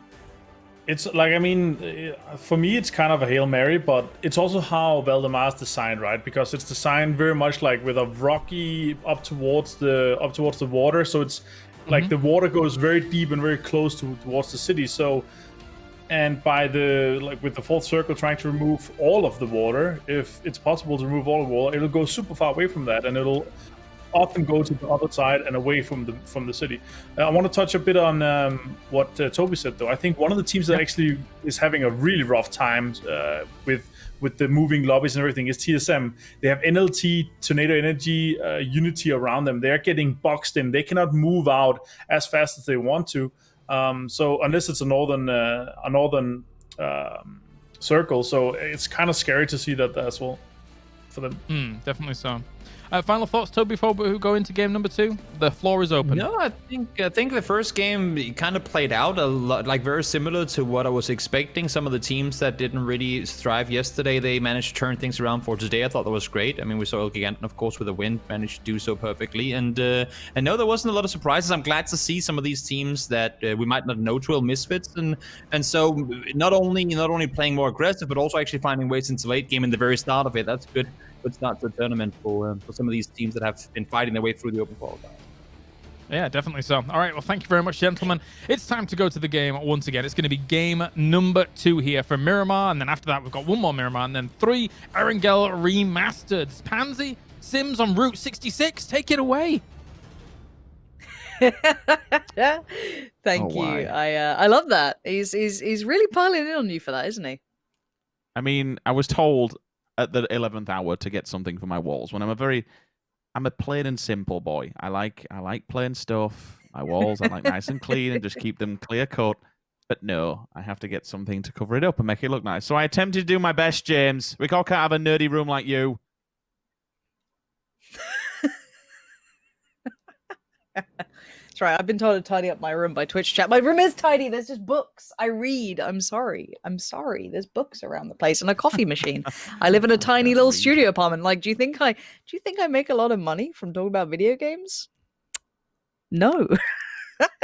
So I live in my tiny little hovel. It's great. It's a good time, honestly. I like it here. I just hide things out of camera shot. Yeah, it's a shoebox, but it's my shoebox. So you know what? I'm having a good time. Anyway, I riled up the Liquid fans. Apparently, I'm now supporting DA because I called them Team Lobby. So I've got to be nice to Liquid, and then people won't know what's going on, right? They'll be like, wait, who is she supporting in this? You can't be just ambivalent to all of it. Now, Circle. FaZe up. I thought FaZe. Yeah. If there's a time, it's now. But Tornado Energy also, it's hard to look past them. But I want to see Northern Lights, right? because we didn't get to talk about this much in the first game, so let's talk about it now. A lot of people have been kind of hyping these guys up as like, oh, you got to watch out for them. They've really come into their own now, blah, blah, blah. I just haven't seen it yet, personally, in the games that I've casted. With a circle like this, surely this should be a really good showcase for them. You would have to expect so. I mean, we spoke about it in the previous round straight off the bat, that one of their biggest failings is that they tend to lose players straight off the bat. And lo and behold, what happened? They lost players straight off the bat and ended up getting battered before they even really made it to the final few circles. So they need to somehow fix that. And this kind of competition is going to be able to allow people and allow teams to do that. They can go back, they can look at where their faults are and be able to fix them. Yeah. It's not a group stage where you're instantly out. I mean, hell, whoever wins this initial first 3 days of group stage by next week, theoretically, could come last. I mean, the very small chance of it, but they could come last, and someone else who's last could come first. There's a chance to fully reset, reevaluate, and reassess what you've done right and what you've done wrong. I'd expect this just to be a transition. I'm sure that Liquid will have learned from previous, and that's probably why they've sent Ibby on his own. But they have a little check. They're like and little see magnets. They just go towards each other. They can't help themselves. I don't know what's going on. That we've learned through the competition of watching these guys, Lauren, is that Liquid always seems to stick by its guns. You think to when we get a milli-circle and Erangel, what do? 3 minutes, get the hell out, blast across the bridge. He's going back to the same place. I don't know. I mean, Ibby, leave, they're a team that we've also Ibby, seen that they'll happily fight. Look at what we've seen in Pachinki for years. They'll happily take teams C9, 17 game, and it's happened before. They're a team that's quite stubborn. And I hope to God this doesn't punish them. I swear to God, if Smash hits this, just no scopes him, just bangs him out. Is he baiting? Is he trying to bait them out for Jeemzz to take a shot? I don't know. I don't know what they're doing. It just makes me anxious. I didn't come here to have like a panic attack about Liquid. This wasn't the name of the game. Sixmo seems to be aware this could be bait, right? Like, he was looking at that building like, all right, who's going to be peeking that window? And it's not even a bad idea. And again, Liquid and DA scrapping at the start. It seems like it's just a thing that happens now. It seems so normal. I mean, I guess with this sort of circle, of course, it is very likely it's going to happen. They're both looking for the best start on their side of the Monte Nuevo road. FaZe opting to shift a little further south, kind of doing their traditional rotation. At points, they have run into other teams doing this. I think Omakun's normally quite... Yeah, there's Omakun just in the background. They're not too far off from this, but I don't know how quickly they're going to be moving. And again, so if anyone who isn't DA, Team Liquid, FaZe, Omakun pick this win up, or maybe Tornado Energy or Northern Lights, they're kind of like your big five, I guess. If someone else manages it, in that, it means they fought against the odds, or a hard shift has really put these bigger teams out. So that's where my mind goes towards. And of course, I want to look at those Wildcats. Those, players come in, super surprised me. And I'm incredibly happy to see it. We had... Entropic yesterday doing the same thing for me, surprising me. I knew they were a good team. To get to this point, you're a very good team. But to be able to, have a new style coming in, this super aggressive style, this very I don't care who you are style, I love to see that. I absolutely love it. So for me, I've had some really good games to watch today, so I hope we get that, coming in today. Or sorry, I should say yesterday. Gustav and FaZe, very weird split here. Bit of a 3-1. Not sure if that's a good plan or if it's just a plan. Again, it's all theoretical until they get punished for it, right? I suppose he's preempting the western shift, which could happen. We get a hard shift over there, and then that hill's a prime location for it to be ending in. At the moment, I'm looking towards Monte Nuevo. You have this crossroad that hits straight through the middle of it. Looks like a time symbol. It either goes above or below. You either get below towards the hillsides. Oh, ooh, that car rolls a bit further. Please don't crush him. Please don't crush him. Oh, nip. He's alive.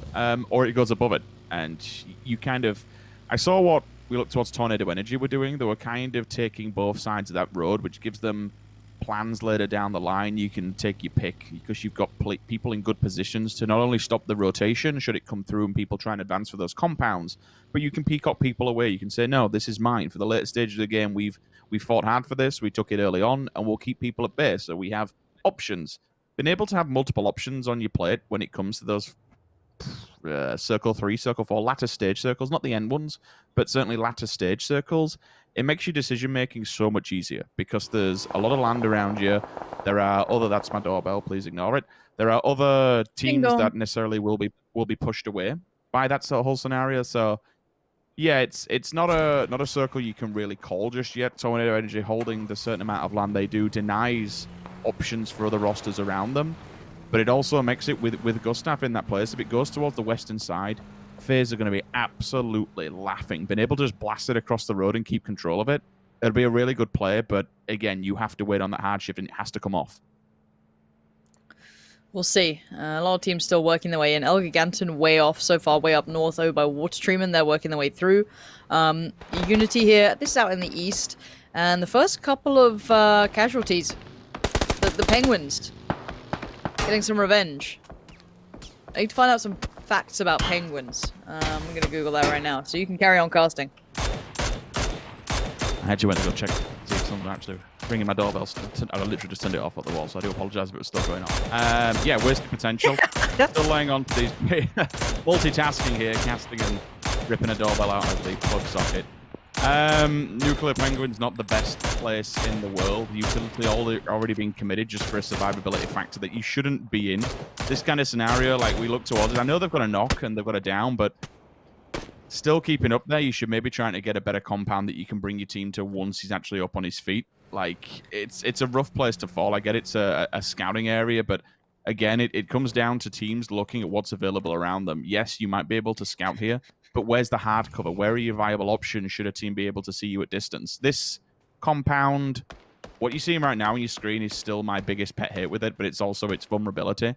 It's a cracking compound. Should the circle come your way, these are brilliant, brilliant compounds to hold, but the uphill side of them, because there's so many windows, like we've seen teams fall victim to this, they don't check their surroundings, and teams who crest hillsides, they just take full advantage of the vision that's provided by those upper floor windows. Teams get melted with inside, and they're a fantastic compound to hold, but they're very vulnerable when you have a hill behind them. Unity, it's not the best place in the world. I suppose they do have this 2-2 split if the circle's favorable to them, but for me, this one should be going more towards that central stroke western area. To get an eastern shift, hard shift now, would be big. Sure, the penguins can swim up to 20 miles an hour. It's pretty cool, right? You sound like Jeemzz now, reading off a wiki page. I'm actually on goodhousekeeping.com, not sponsored, so I don't know how true any of these facts are. It really could be. How many houses keep a penguin? Don't know. Maybe, you get bored, get some penguins on the go. Gustav's going to be joining the rest of FaZe, so that hard westerly shift that could have been happening, not to be the case. Seems like the circle likes the south for now.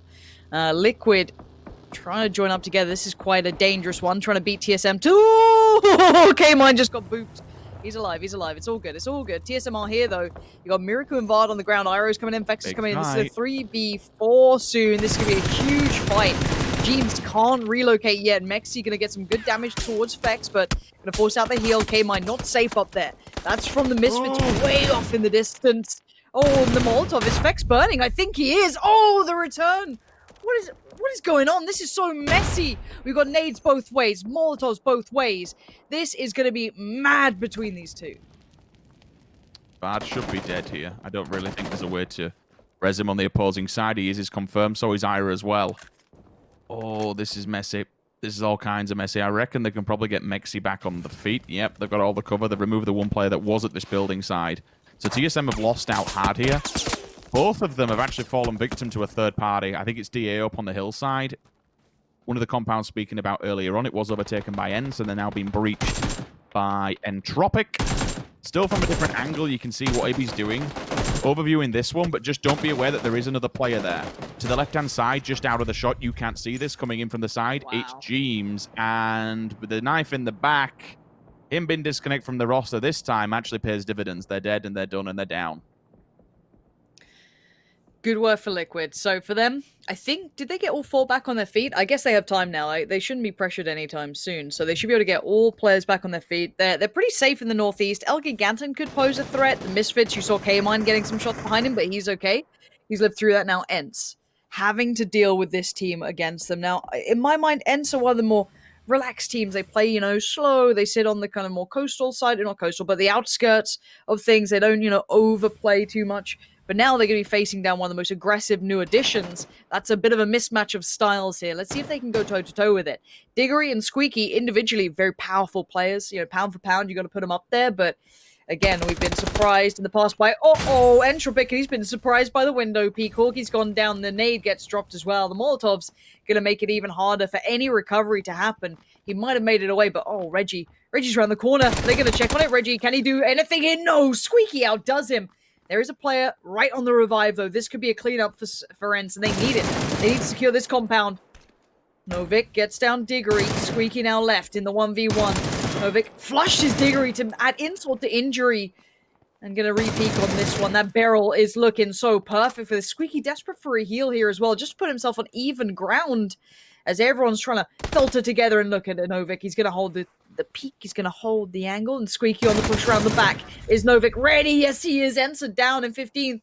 And that is a big loss for them so early on. You can't ask for a better weapon for that scenario as well, right? We've talked about the barrel time and time again, how it's the perfect breacher weapon. It doesn't really do too much damage when you're talking about a range, but up close and personal, it's still a 7.62 gun. And with the next buff that apparently is coming in the next patch currently on server, we might be even looking more towards the barrel meta. So people getting used to it now will pay off in the long term. Elegiganton, should I say. Different E. Down below on Unity's side, the circle has been favorable more towards these teams. No one will know what we're talking about. That's a stupid internal joke. What do you mean? Eastern shift. So not what I expected whatsoever. It does fall to the top side of Kumasera, which I would have said generally it may have confused a few of these teams, but clearly they know much more information about these type of circles than I do. Everyone's already inside of it. We've still got 51 players alive. Not too many on the outskirts as well. Wildcats toward the backside on the eastern edge. FaZe Clan, well, you wouldn't kind of expect any other position. Not really too deeper you can go from where they initially landed.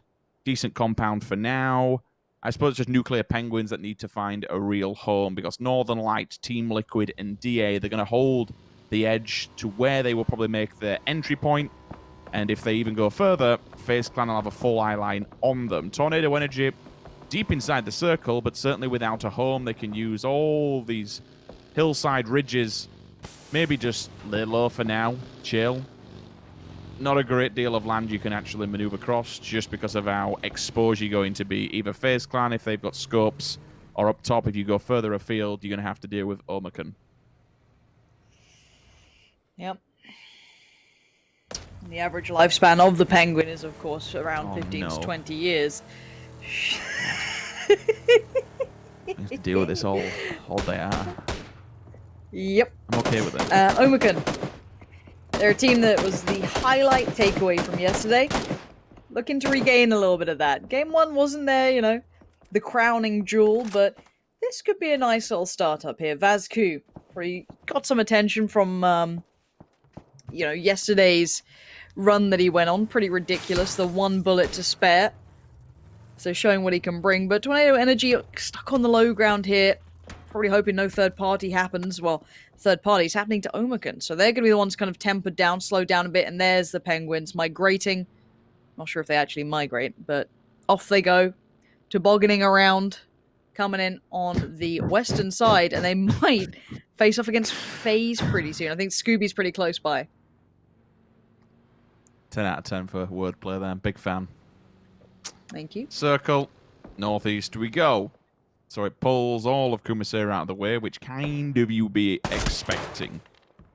Through where the actual word line falls on the map, we don't tend to see any circles around there. So anywhere now is open territory. It's as simple as that. Find a place, get on your feet.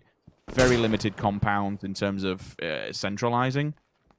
Elegiganton going for the 2-2. Really nice split from them. It controls a big mass amount of land.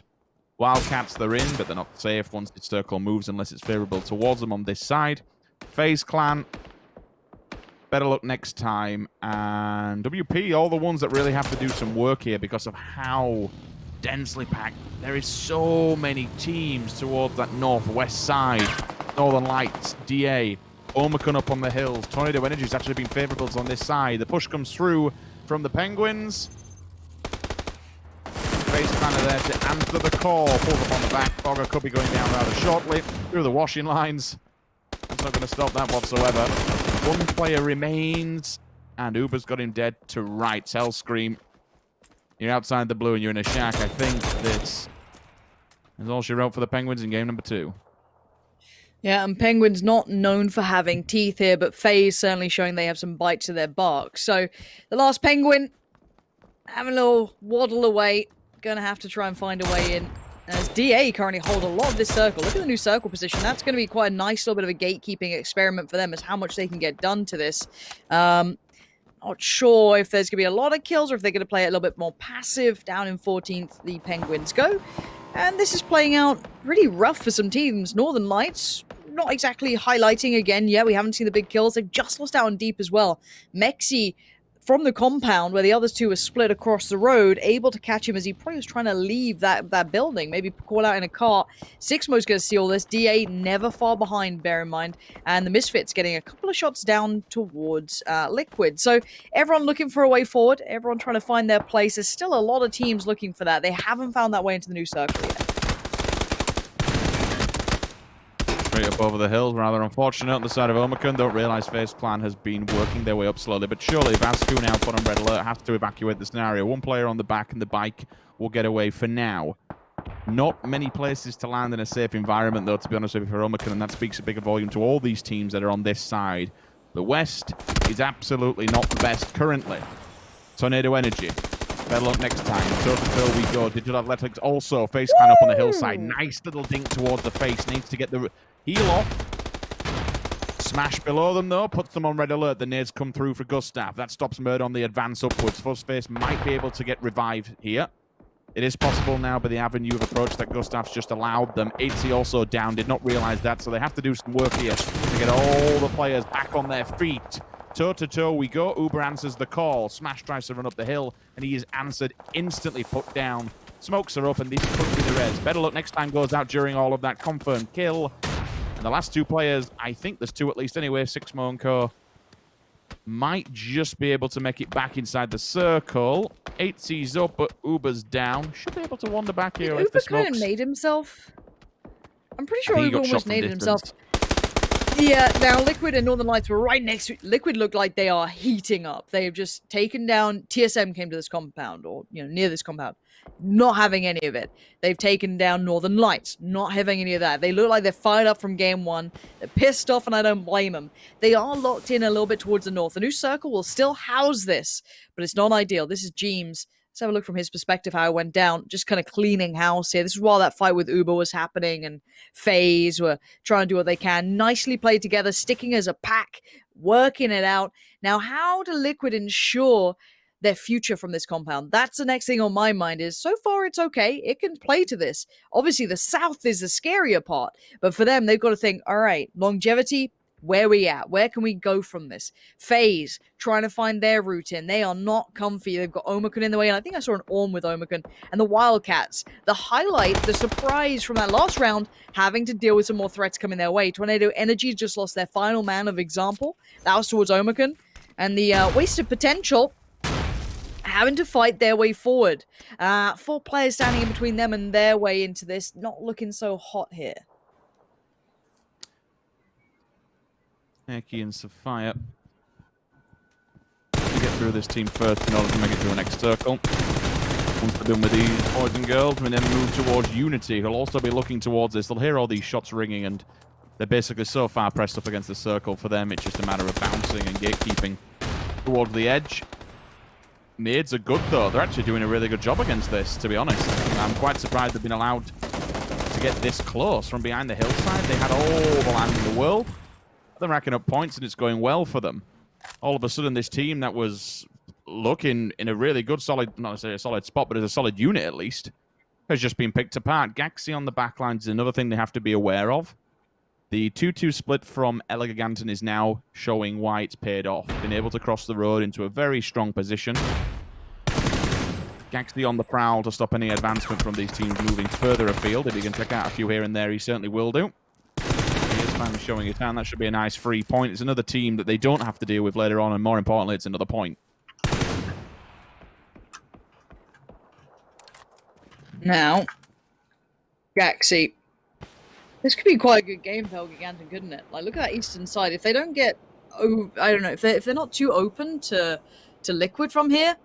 Obviously, Liquid don't want attention right now, really, from that side of things. Ibby's starting to get some shots down. Everyone shuffled in just. New circle. Okay, this is gonna be a bloodbath. Where do these teams go? There's not that much room here. One of those where you play edge. Depends what Gustav does. Holding that position that Gustav's in specifically causes Liquid all kinds of problems. They have the hillside, and maybe even if they cross the road, they can play the edge of the roadside because it's an uphill battle, so it gives them some kind of denial of view from other teams. Gustav, their FaZe was a two-man band. They're stuck hacking on. Vascu's gone down. That means there's one left. I think Jeemzz from Omega. Norcus answering back as well. Onto fast rail uphill. It's another one taken away from wasted potential. He's also got backup as well. There's two of them with Gaxi, so they've sent another man up there just to say, you know what, clear this side and we can keep this compound nice and clean. That AWM you mentioned earlier on, Lawrence, not been put to work whatsoever. Vascu put dead to rights. So FaZe are somehow making this one work. They've still got to deal with Jeemzz and they don't know where he is, or maybe they do. As Aitzy is holding point and there has been returned fire, so they have some kind of info, but it will be limited. Misfits now with how much viewership they're going to get from them building windows. Unless the boys from FaZe go wild and just pick them out. Actually, no, that's a different compound altogether. They have the backwall that they can potentially work with here and maybe make it to that wall. They could be safe here. It'd be a hard-fought run, but they could be safe. Yeah, the theory's there, right? We'll see. Dennymont gonna get a bit of a glimpse. That nade's done very well for them. Entropic losing out in 8th, not a bad result, not ideal. DA, though, starting to get a lot of attention here.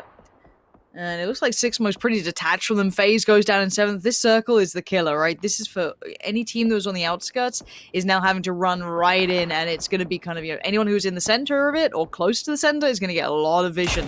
Now, Unity filtering forward using this little buggy to get themselves in there, but Tralius does get flushed by the Misfits, and you know that compound is paying off and then some. This is going to be a boatload of kills for them coming in if they play this right.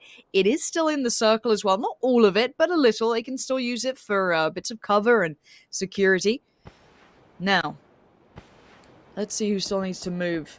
Sixmo's the only one who really needs to make the run for now, and Misfits playing this slow. They haven't put all of their players over yet. They will be soon.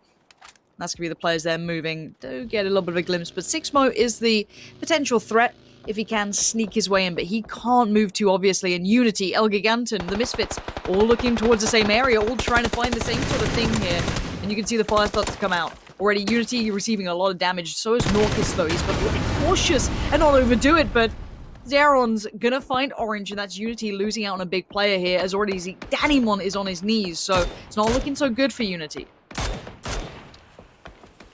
Norcus's position is fantastic. It's extremely fragile, and if he goes down, there's very little ways to res him for the simple fact that the rest of the team is disconnected. But to pull the vehicle up against the hill there and just use it, something, an obstacle to work with, he now controls central map. He now gives an entry point for his teammates if they need to run somewhere and they have some kind of hard cover.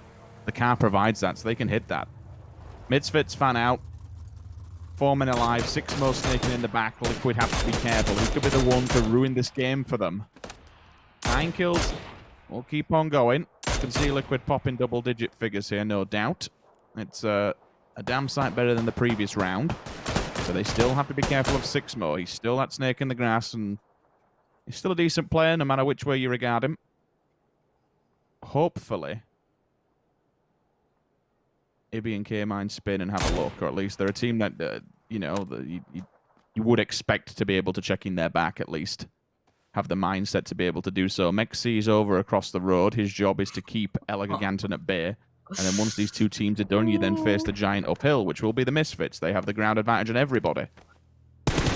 He's been seen. Kaymind spotted him then. Yeah, Kaymind just turned around and spotted exactly what was coming his way. Ibby's nade. I don't know if it's going to reach far enough. That might be good. Yeah, it's very good. Ibby puts down Sixmo. And Liquid hold steady. Mxey tries to move over, but he's getting lost in that transition. Gaxie's going to punish him. And again, this is Elgiganten looking very solid. 4 players alive. Good circle position. I like what Gustav's doing, using that low ground. It's very, very comprehensive here. If the Misfits, though, could cause some damage, it could still be game on.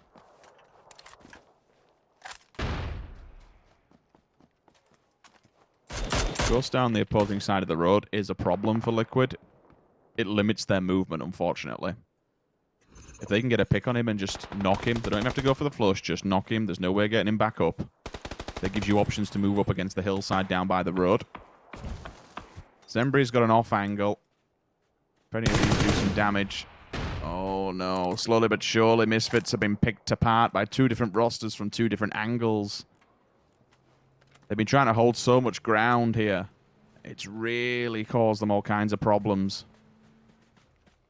This game's looking even. The more they fight against one another, the better it just looks for Elgiganten to pick up a second in a row. This is phenomenal work. Liquid, 2-man band though, 2-man army. We'll see what they can do. 12 kills to boot as well. It's damn good. It's very, very good. Again, perpendicular to the last round when we're looking at a mere 1 point. Ibi versus Gustav, Kaymind versus Gaxie and Norcus. Can they separate them? Probably not here. With Ibi going down, this makes it all that much harder.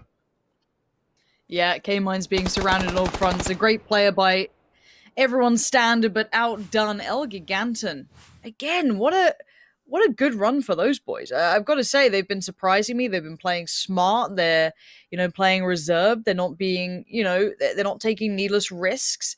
I think this is a great day for them, and I'm happy to be seeing it. A good handful of kills. Liquid, though, definitely stepping up when it matters here, Rich. Who stood out to you in that lobby? I think you can't say anything again about how it looked towards Elgiganten. Like, for 2 wins in a row, like, that's a really good way to set yourself off to try and run the Omicron run as they did yesterday. There was such a massive gap coming into today between everyone else. They give themselves such a huge buffer. If you want to be winning this, I mean, again, it's not all done until we're done when we get to those grand finals. This at the moment isn't about the money. It's all about making it there. But it still sets you up for a really good position, a really good precedence, if you can knock them down a peg, or if you can at least get to that level. All right, we're going to head to a short break from us, but you guys get to enjoy chilling out with the analysis desk and hear what they had to say about that last game. That's right. Thank you, Pansy, and thank you, Sims, from your home studios. We're back here, and that is 2 wins in a row for Elgiganten. Pretty big stuff, considering the lobby. I'm here with Avenger and Toby. Guys, Elgiganten, I don't think we have enough props for them, basically, Toby. That was extremely impressive to get 2 in a row. It was, and not only that, but doing it twice with all 4 players alive until the very final engagements in both games in 2 very, very different matches. That's not something you see too often, and really difficult to pull off. So the fact that they do that in both the games clearly goes to show that they've been doing their homework off of yesterday's games and saying, okay, what can we do to turn things around? But it also means that, I mean, even though we go, yes, it's nice now they're so far ahead, they really aren't, because they had such a tremendous, such a horrible day yesterday. So glad to see them now kind of evened out and kind of where they should have been after yesterday's games. Let's take a look at some of the highlights here from this game. Team Liquid and TSM fighting against one another. Avenger, you wanted to add to Elgiganten, or? Yeah, I mean, yesterday, 14 points. Today, they more than tripled their points. That's actually crazy to see. So nice to see them step up. I hope they can continue. It'd be sick to see them kind of contest for the top, or contest for how well Omicron have been. And if you're able to take 2 wins, like the amount of momentum and confidence you're going to have going into the next game is just crazy. We saw that yesterday from Omicron, and hopefully we'll see that from again going into today. Definitely so. Here's Digital Athletics. So again, getting a few kills here and there, so that is nice. And it will see how better luck next time we're able to do, but unfortunately it will be better luck next time for them as they went out in 13th place. Going into this game, Toby, what stood out to you kind of through the mid-game? Was there anything that really kind of shone through? One thing that I actually really liked, and that's something both me and Martin touched upon while we were watching the game, was how DA never played like when you're in this area of the map. It's very difficult if you have a compound to do anything else but just sit in that compound and kind of prepare for either you have to move at some point or someone will probably crash you at some point because there's a lot of space in between the compounds and you can't do a whole lot. But despite that, when DA heard that FaZe were up above them and they were taking fights and actually losing players too, they were really proactive. They pushed up, tried to get kills. It didn't work the way they wanted to. I think they were trying to do a bit too many things at the same time. But the idea to say, okay, we cannot just sit and hide in this compound, we gotta like kind of make space for ourselves and have open ankles, I thought that was a really great idea. Unfortunately, the execution just weren't quite there. And once again, towards the end, Team Liquid did meet DA, but they almost met them at the beginning of this game. They did avoid, and that will how things will play out. So here's the points coming in from that game. TSM and Northern Lights, unfortunately, 0 points for them to get the day going for game number 2. Wasted potential with the 4 kill points there. It's a roster that some people have quite a bit of confidence in and hoping to see some potential from them, definitely. And we have El Giganton up at the top there with the 9 kills, 19 points there.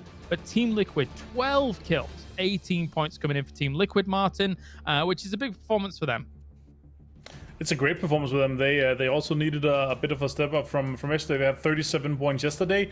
Good to see them step up here. They nearly got half of the points in one game in this game that they got in 6 games yesterday. So really nice to see that. I hope they continue that.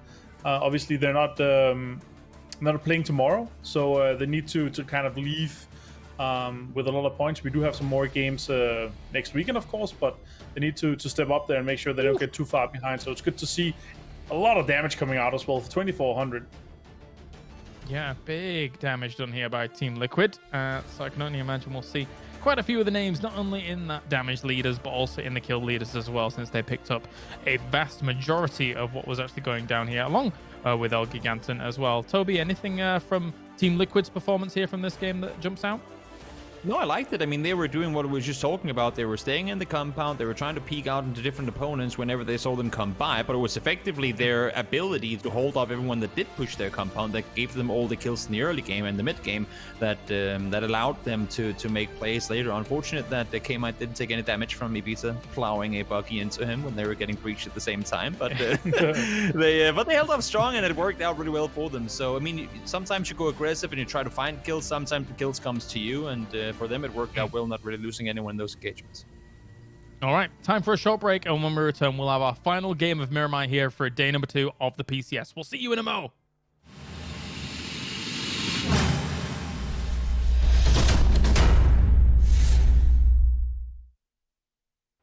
It's in! Oh, it doesn't quite do enough. It must have bounced off the bars. Couldn't quite get it in there. How did that not go in? It looked like it was on. I thought it was in. It looked like it was on it. I tell you what. Oh, that's a cheeky position. Look at FaZe. FaZe have completely moved across the valley.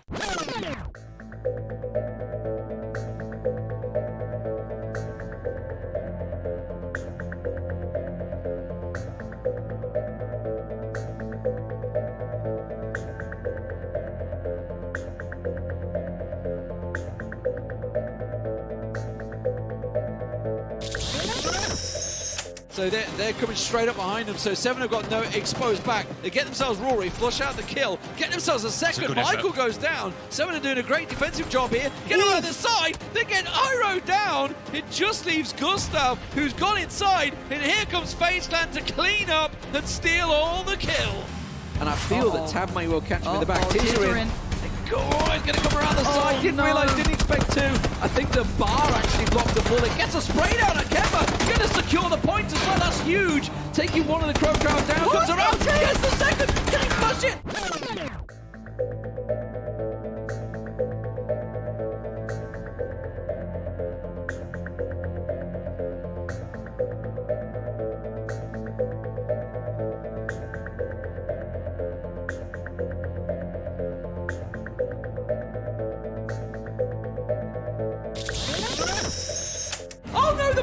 Protected him. There comes the grenade. He has to make the move.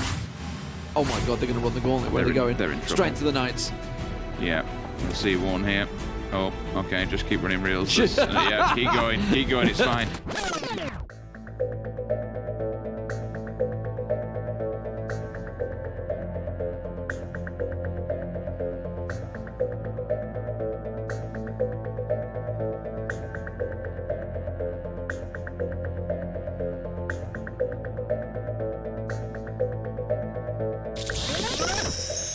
Keep going, it's fine. This is, oh no, it's not fine. Marcus is down, they got out the vehicles, and it's time to strike. Wanted, up on the response, but all of a sudden, Yeah, oh my god, ENCE been absolutely wrecked.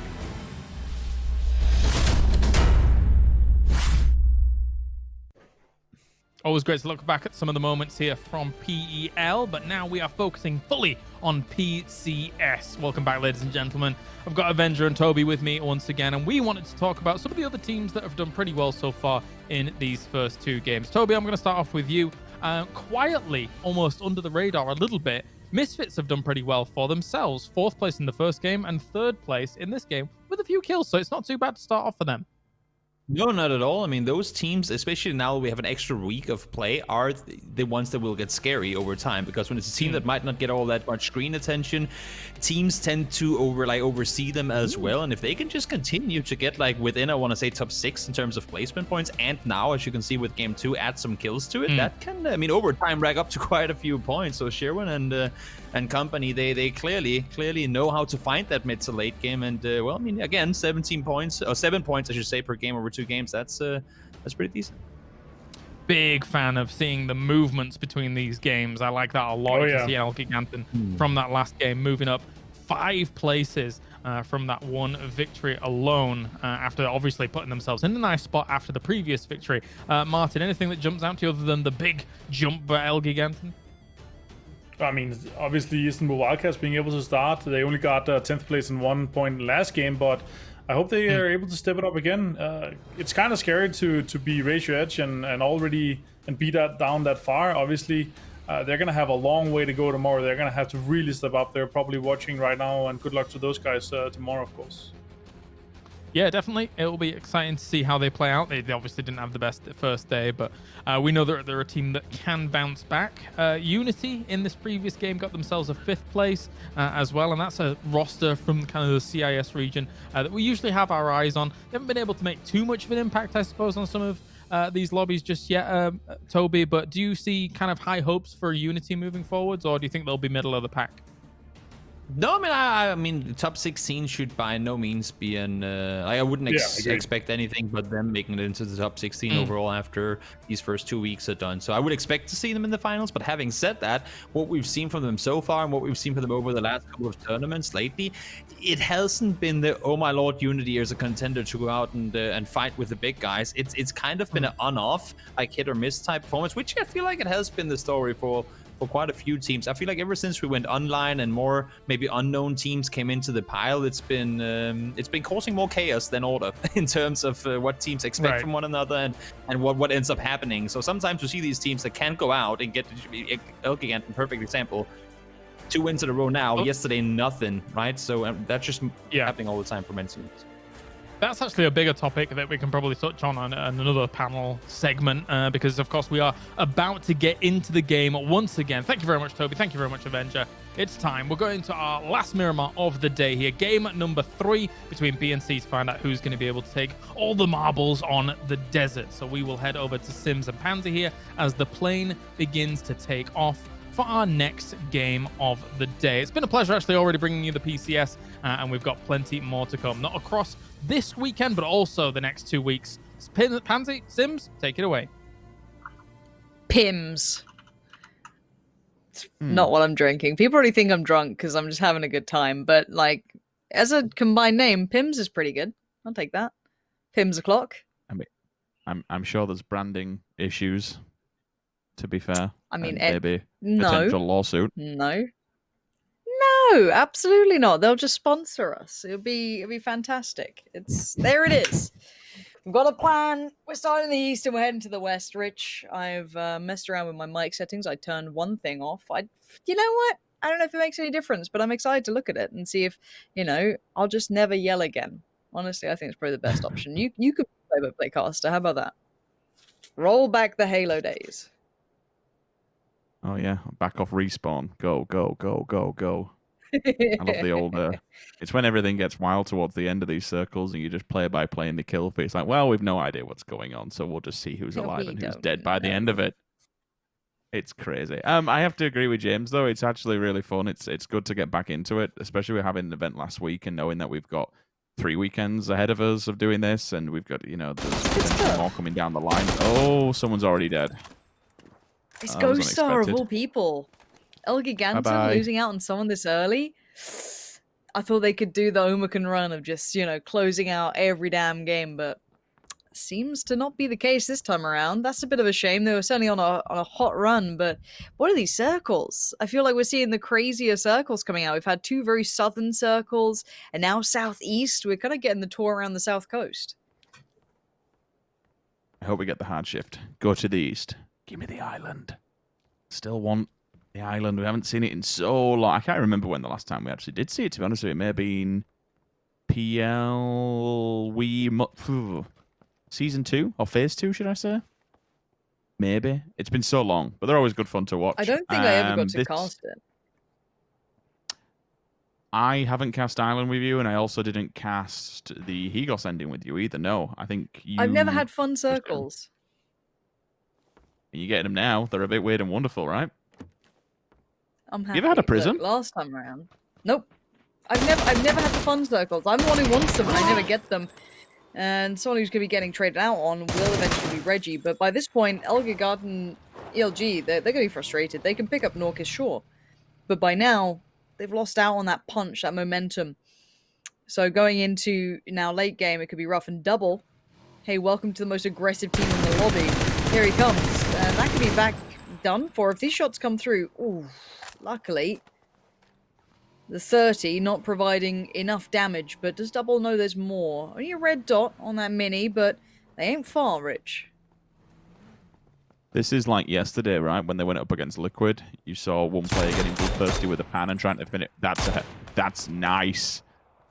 Puts him down to about 2 HP, but yeah, same scenario as yesterday where they got extremely bloodthirsty. They tried to get the double finish onto Jeemzz while he was down and got punished hard for it. I hope it's not the same scenario. I hope they just don't go full... send it, and then end up getting completely trashed when they've still got players alive, going out in 16th. Getting overly aggressive, no, when it's time to push and time to pull away. ENCE is a team that this circle will favour. It's their home territory, it's their backyard. Anywhere between these fields will be decent for them. All 3 standing players from Elgiganten. Do we have any nades on there? We do not. So if Double had a grenade, he could be throwing this one up. Double was man of the hour yesterday for this roster. Big frags on the board, big points for his team. So we know that he can perform under pressure as an individual. The worser enemy, I would say, to Elgiganten. Oh, Novic's there as well. Okay, this could be the end of them early. The bigger issue for me is that how much gear do they have? What are their helmet situation? What are their vests looking like?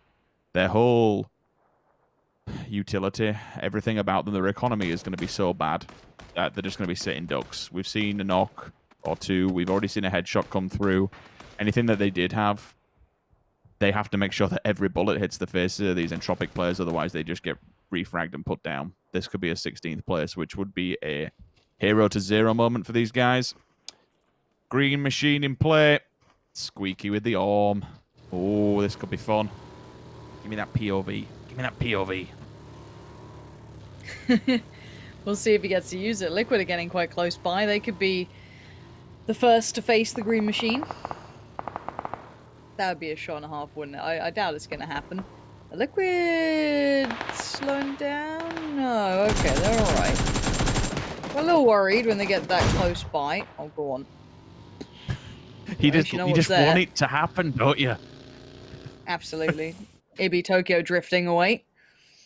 And EIQ creeping closer. Look at these guys. You've got Hawkeye on Overwatch and 2 of the players right next to each other. As soon as they get contact, they might push this. It looks like Double might now have teammates with nades. So that's a really big difference. They didn't have this before. He's got 3 more nades to put in. That could be massive to clear out some of these corners that when you first peek in are a little bit too hard to do that to. And it's going to force the fight. And already Novic's nade's done it. The flush comes out from Double. And ELG are in all kinds of trouble. Entropic are looking so spot on here. These guys scare me. I don't care if they're, you know, down towards the bottom of the table or wherever they sit. They're just a dangerous team to watch. Vac does get the trade back. That's going to hamper some of the progression here as Gaxi left to try and deal with the threat that's knocking at his door. I just want to see Gaxi just bail it out of a window and batter them. Oh, they didn't watch it on the back, and he's done it. He's jumped out. He's got 2 of them. He actually did it. The Clutchmeister himself. just jumps out. I don't know how much armor he's actually got. And he's done the dirty. He's got the double. And it's only Hawkeye standing. It's the same as yesterday. They're getting bloodthirsty and they're getting punished for it. Oh, no, Northern Lights are about to rock up as well. Look at this. Look who's there. Northern Lights. The Wildcats. Everyone's close by. I mean, they don't necessarily have to push it, right? But they're close enough they could definitely third party if they want to. If they see some threats, you're going to see those shots coming through the windows. So you've got to be very careful if you're some of these teams. And for Entropic, for Olgagarten, I mean, you're in no man's land. Northern Lights are here to clean up. The cleaning crew's turned up. They see the mess on the floor and they get points for that. So Spyrro, Batulins, Perfectus, all moving in here. They need to keep it clean, though. They don't want to be in the same situation these two teams got themselves in. Yeah, I like how you ended with that one. For these guys, it's a matter of finishing off this entire fight between all these players. But it has to be done perfectly. Clearly they have info that someone's in there. That... Oh, standing up on the side. I wonder if that gives false information. I wonder if he thinks that's clear and then makes an entry point here. Intrigued to see if they have Hawkey's position dead to rights. Hawkey's cycling through nades. That makes a noise. That gives the info they need. There's the first one. Now you've got Gaxi and Vac to deal with. Gaxi and Vac, how little it will be, I don't know, but should have been provided a bit more gear to work with, given the fact of the dead bodies they've managed to collect. It depends if they had time to loot the body boxes outside because of the pressure that would have been applied. Nuclear penguins on your screen down the bottom. That is outside Puerto Paraiso, I think. Okay. Well, we want to see more from the penguins. I think they're adorable, small, and cute, so I want to see them do well. That's what I'm here for. And Gax, this is such a horrible fight. Northern Lights just want to get this done. I mean, if you're Elgin, you're burning alive, Gaxi's dead. Can't get out of it. When a team turns up with utility, suddenly these buildings, you know, they're great until a point. Until a team with utility turns up, they feel so safe. And then suddenly you have Molotov's nades. Back has to evacuate. And Batulins waits on the other side. It's going to be from hero to zero. As Northern Lights did what they needed to. Kept it clean. Got the kills. Got the points. And they now need to run the gauntlet. Impala again. We had that finish just south of Impala. This could be another one, right? This could be potentially the same sort of thing. Yeah, there is a very good potential, given where the circle is and where it should fold into. We almost get an identical finish as yesterday. And let's think back to how Liquid was already moving so early on in the game. It speaks volumes to where this one should follow. Ibby's a tall bloke, and I said before that the circles just tend to follow him from above. Tallest person on the server, it just kind of goes your way. D8, kind of a no man's land here for the moment. Anyone gets knocked out of the vehicle, it's going to be a difficult one to get the res off. You'll have to commit a lot of utility to get him back on his feet. FaZe Clan 2-2. They are split up as they are looking for somewhere to find themselves. The vehicle has gone, though. Gustav has forced to bail. Hits the deck, gets the meds. Aitzy's there with covering fire. Can't get in the vehicle, but Aitzy could potentially rotate back, pick him up. However, they've been called. The attention has been drawn. FaZe Clan has turned up. You poke the bear, you get the claws. Bogger, first one to fall, and it's an instant confirmation. Fuzzface looking for more. 4 times with the mini. Will they realize Scooby's position? Zorf's already been damaged. They know where he is. Aitzy finishes off with the grenade. Don't have to flush that. Should die naturally. But it comes down to Scooby. At which time does he strike? When does he show his presence? Really needs to hit every single one of those shots because all you've done is tell FaZe Clan where exactly you are. And here we see the penguins not in their natural environment, struggling in the dusty tundras, trying to find the bears hunting them back. However, it does seem as though for the sad life of the penguin, they have died once again without being able to find a mate this time. Nice word from Hellscream though to find Gustav, as it looks like they can at least slow the roll, but I feel like it's a matter of time. If it's not FaZe, it's going to be Unity. If it's not Unity, it'll be someone else. And this could be big from Orange. Nice connection towards Aitzy. That could have been big. If he transferred that spray, I'd have lost my mind. And you know what? My mic would probably break, but I don't care. It would have been good. FaZe just can't seem to keep it clean right now. They're losing out on players. I mean, they could recover. But it's not the phase I expected. And here comes DA. They see some sort of tussle. They see some sort of problems emerging. And DA will always want to capitalize on that. They always want to try and get something out of a situation if it's got potential. And that's definitely on the horizon. Maybe a third party, maybe a steal on a knock. Could all be coming. Hellscream was going for it, but he's being paced back at least. Aitzy does the job.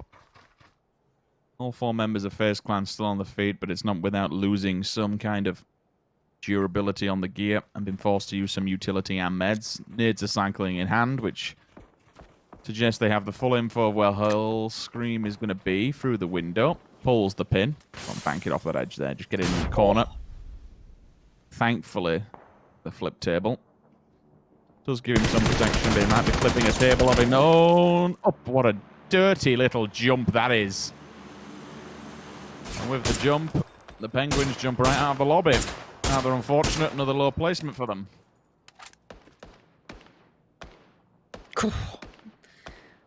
Just end on that little island. Just do it to me. Just make them all swim. We are seeing Impala and kind of a very similar situation to what we saw, when was it? Just yesterday. There we go. My brain's really not there. Liquid's 2-2 splits. Pretty risky at this point. I'm hoping they maybe... Who's proud of their car physics? Not deep. He hates the vehicle physics. But they're close enough to safety. He should be able to bob and weave through so Northern Lights get themselves in the new circle. But yeah, looking at this circle, I'm waiting to see if Liquid pull themselves back to the same spot. It looks like Kaymind, he's lingering a little later over by the petrol station, but he's probably going to join soon maybe, or Ibi brings himself over. I don't know how they want to work this one out, but there's going to be a lot of teams, 13 teams still in this lobby. That's a lot of people looking for areas. So, I don't know. I don't know if there's enough room for 2-2 splits. They're pretty brazen, and you better be ready for it. So Liquid maybe feeling themselves after that last game, made it to, you know, a nice spot. Maybe looking to make it go further this time around. Difficulty given is the fact that it's a predictable... That's a shot. All right, example. Well played.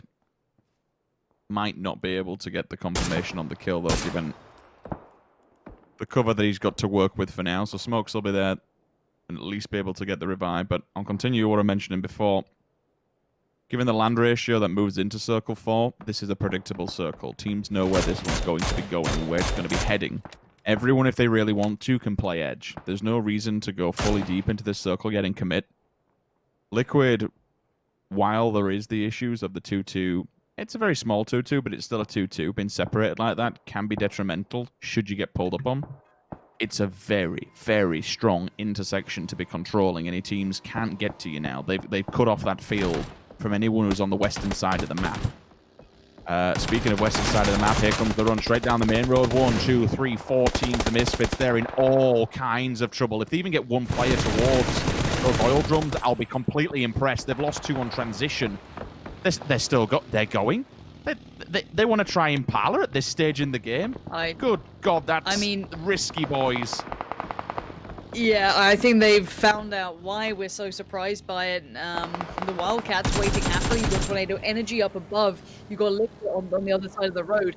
You can't send it that deep at this sort of point. DA, let's see if they can make it count. DA a bit better known for it, but look at these nades. Oh no, it's an absolute shutdown. Just clinically done, and if DA can't send it, no one else is going to send it. Those guys made a name for themselves with those full crazy sems late game. If it ain't work for them, it's not going to work for you. I'm very surprised Misfits didn't go and build some sort of little barrage around the oil drums. You could have made that work. Someone's in what? Okay. Boat boys. Yeah, what I'm not even going to question it. Whatever works, right? I'm not even going to question it. If you need gear, if you want to play for survivability, then by all means do so. Down low, final one found, and this is where I expected all of Misfits to be going. Yes, there is completely exposed sides, but TSM will use the vehicles to the best of their abilities. Have they lost players on transition? Yes, they have, but at least got a little bit further than what they were previously. They can maybe try and keep 2 alive, keep going through this one. Pick up what they've found. She created one son on this. I think, you know what? Let's push it. Let's push the advantage. skims MiracU, but the second one's there as well. That one does not. Now they might push the advantage here and get stuck in. If they got a couple of nades between them, they could finish TSM off here. But they don't want to overstep the boundaries. Yeah. We saw yesterday how much damage Na'Vi did to multiple teams by sitting up in the hillside. You have full clean overviewership of this. Like, you just... It was disgusting. Na'Vi picked up about 6 or 7 points by just sitting stationary in the position they were because no one can hit you from behind. In my mind, though, I look at who won that game. Who came out? Obviously, Na'Vi had a boatload of kills, but my mind goes to Tempest, who played super well in that scenario as well. You know, that could be Liquid. You look at the positioning, it could pay towards that sort of side. They could play out late, but there's so many teams in the West and the South.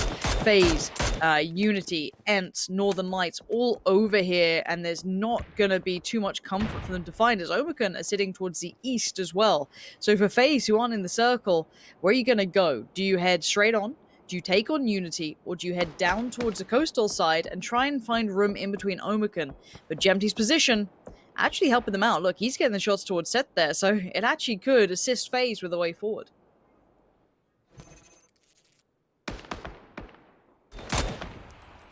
His position also is an anchor point for the rest of his team to regroup and get around him. Utilize the topography of the hillside that he will control. I say hillside, it's an elevated position at least. There's quite a lot of work to do. Hoping that Jeemz and maybe even the rest of them can get involved here and take 1 or 2 of them down. Just a pick will do. It's okay getting 1. Yes, I know there are multiple enemies that need to be done, but you also force someone else to go for the res. You essentially knock out 2. That grenade's good though. Fuzzface, first one to fall. Remember, FaZe have already had players knocked, so how quickly they bleed out's a different question. They're hitting the res straight away. That is super, super fast. They've committed the smokes. Aitzy's already being tagged up. Said is lurking. He's creeping. No damage in utility to hand, only smokes. Oof. But Hiruzen's there to kind of solidify the deal for him. Jeemz now sees an angle. This is an open crack in the arm of a FaZe clan. Set advances. Yes, there is damage from a field and from afar, but who cares? They're taking down FaZe and they're claiming more position for themselves and more ground to work with. I love the 360 exit on that. I mean, they get flushed in the end. That kind of sucks, but Unity at least made it exciting. They tried to control their side of the map, and they almost made it work cleanly at that. They took down FaZe. So, let's look at this. Is this the same circle as before? Not really. Now, yes, it's close to Impala, but there's way more of the western field included into it. So TSM, yes, it's not ideal. It's not 360 safe, but it's not bad. Liquid become very, very powerful here. The Wildcat, super good spot. With the South, are all put out of place. They are all in a bad position here. ENCE having to work their way forward. They're going to get spotted by Northern Lights. Omicron running it in, but they're going to be playing with a very fine bit of territory in between them and Liquid. You can see it right on your screen. And Unity, they want the same bit of land. So they're going to be fighting over the same bit of territory. I don't think there's going to be room for 2 of them. Maybe 1 can walk away the winner here. But for now, I've got to feel Omicron do have the advantage. They're going to get there first. They have all their players alive, and Unity had to recover from that fight with FaZe, and then they're going to work in a little bit later. Tornado Energy have shifted away from the hillside. They've gone slightly further southeast, and looks like they want to kind of, take over the eastern side, but it is a bit of an open field, and you have better luck next time. The Boat Boys coming in as well, so it's not without its own problems here on this side of the map. I'm intrigued to see where ENCE set up shop, because all 4 of them are in vehicles currently and driving out from their position. Fexx has actually been pushed back. Okay, so this is the area that they want. Fexx says, okay, I'm out of this one. Not a problem. I'll regroup with the rest of the Northern Lights. So a good idea from him to consolidate with the rest of the roster. Get back to a 4-man stack inside those buildings, because it's a strong position for them. Better luck next time. They're losing players all over the place. It's been rather unfortunate. You saw them coming in very late game, just trying to deal with the scraps that they had to. Melman up high, though, with a minute. This shouldn't be him going too much further. That's a disgusting shot, because I don't believe he can be rezzed unless anyone's actually up there. Flashbang initially comes through. I'd expect the Death Squad to push, which they do. Quizzy and Melman get the job done. Art and Fake go down. Jeemz onto set now. This was still that fight that was backbuilding. We knew eventually that Unity and Omicron had to face off one another for this area and this land grab. It seems to be at face value. Omicron coming out on top, but all of a sudden, we now see Liquid. Time to strike. They evacuated their building. They pushed the scenario. They want to show face. They want to show dominance. The more teams you can keep at bay, the more heavily confined their compound becomes. It just becomes really, really strong towards the latter stages of the game, given the fact that they can control 2 different angles from 2 different areas. You'll have this petrol station, low ground, big defensive play. On the opposing side, Jimbo and Mxey, they'll have an elevated line of sight on various teams. They can just feed info back and stop and deny so many teams moving towards them.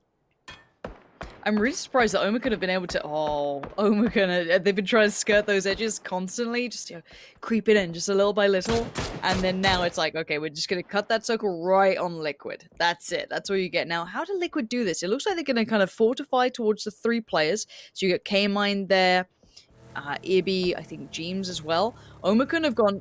Okay, we can't look to the west. What about the east? What do we have here? They have Tornado Energy. Maybe they feel better off about this. Maybe they feel they can have that fight potentially.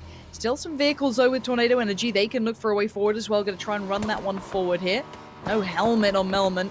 Ooh, as they do manage to try and make it away. But Paige has something to say about this. Not going to escape, but Melman makes a madman's dash for it.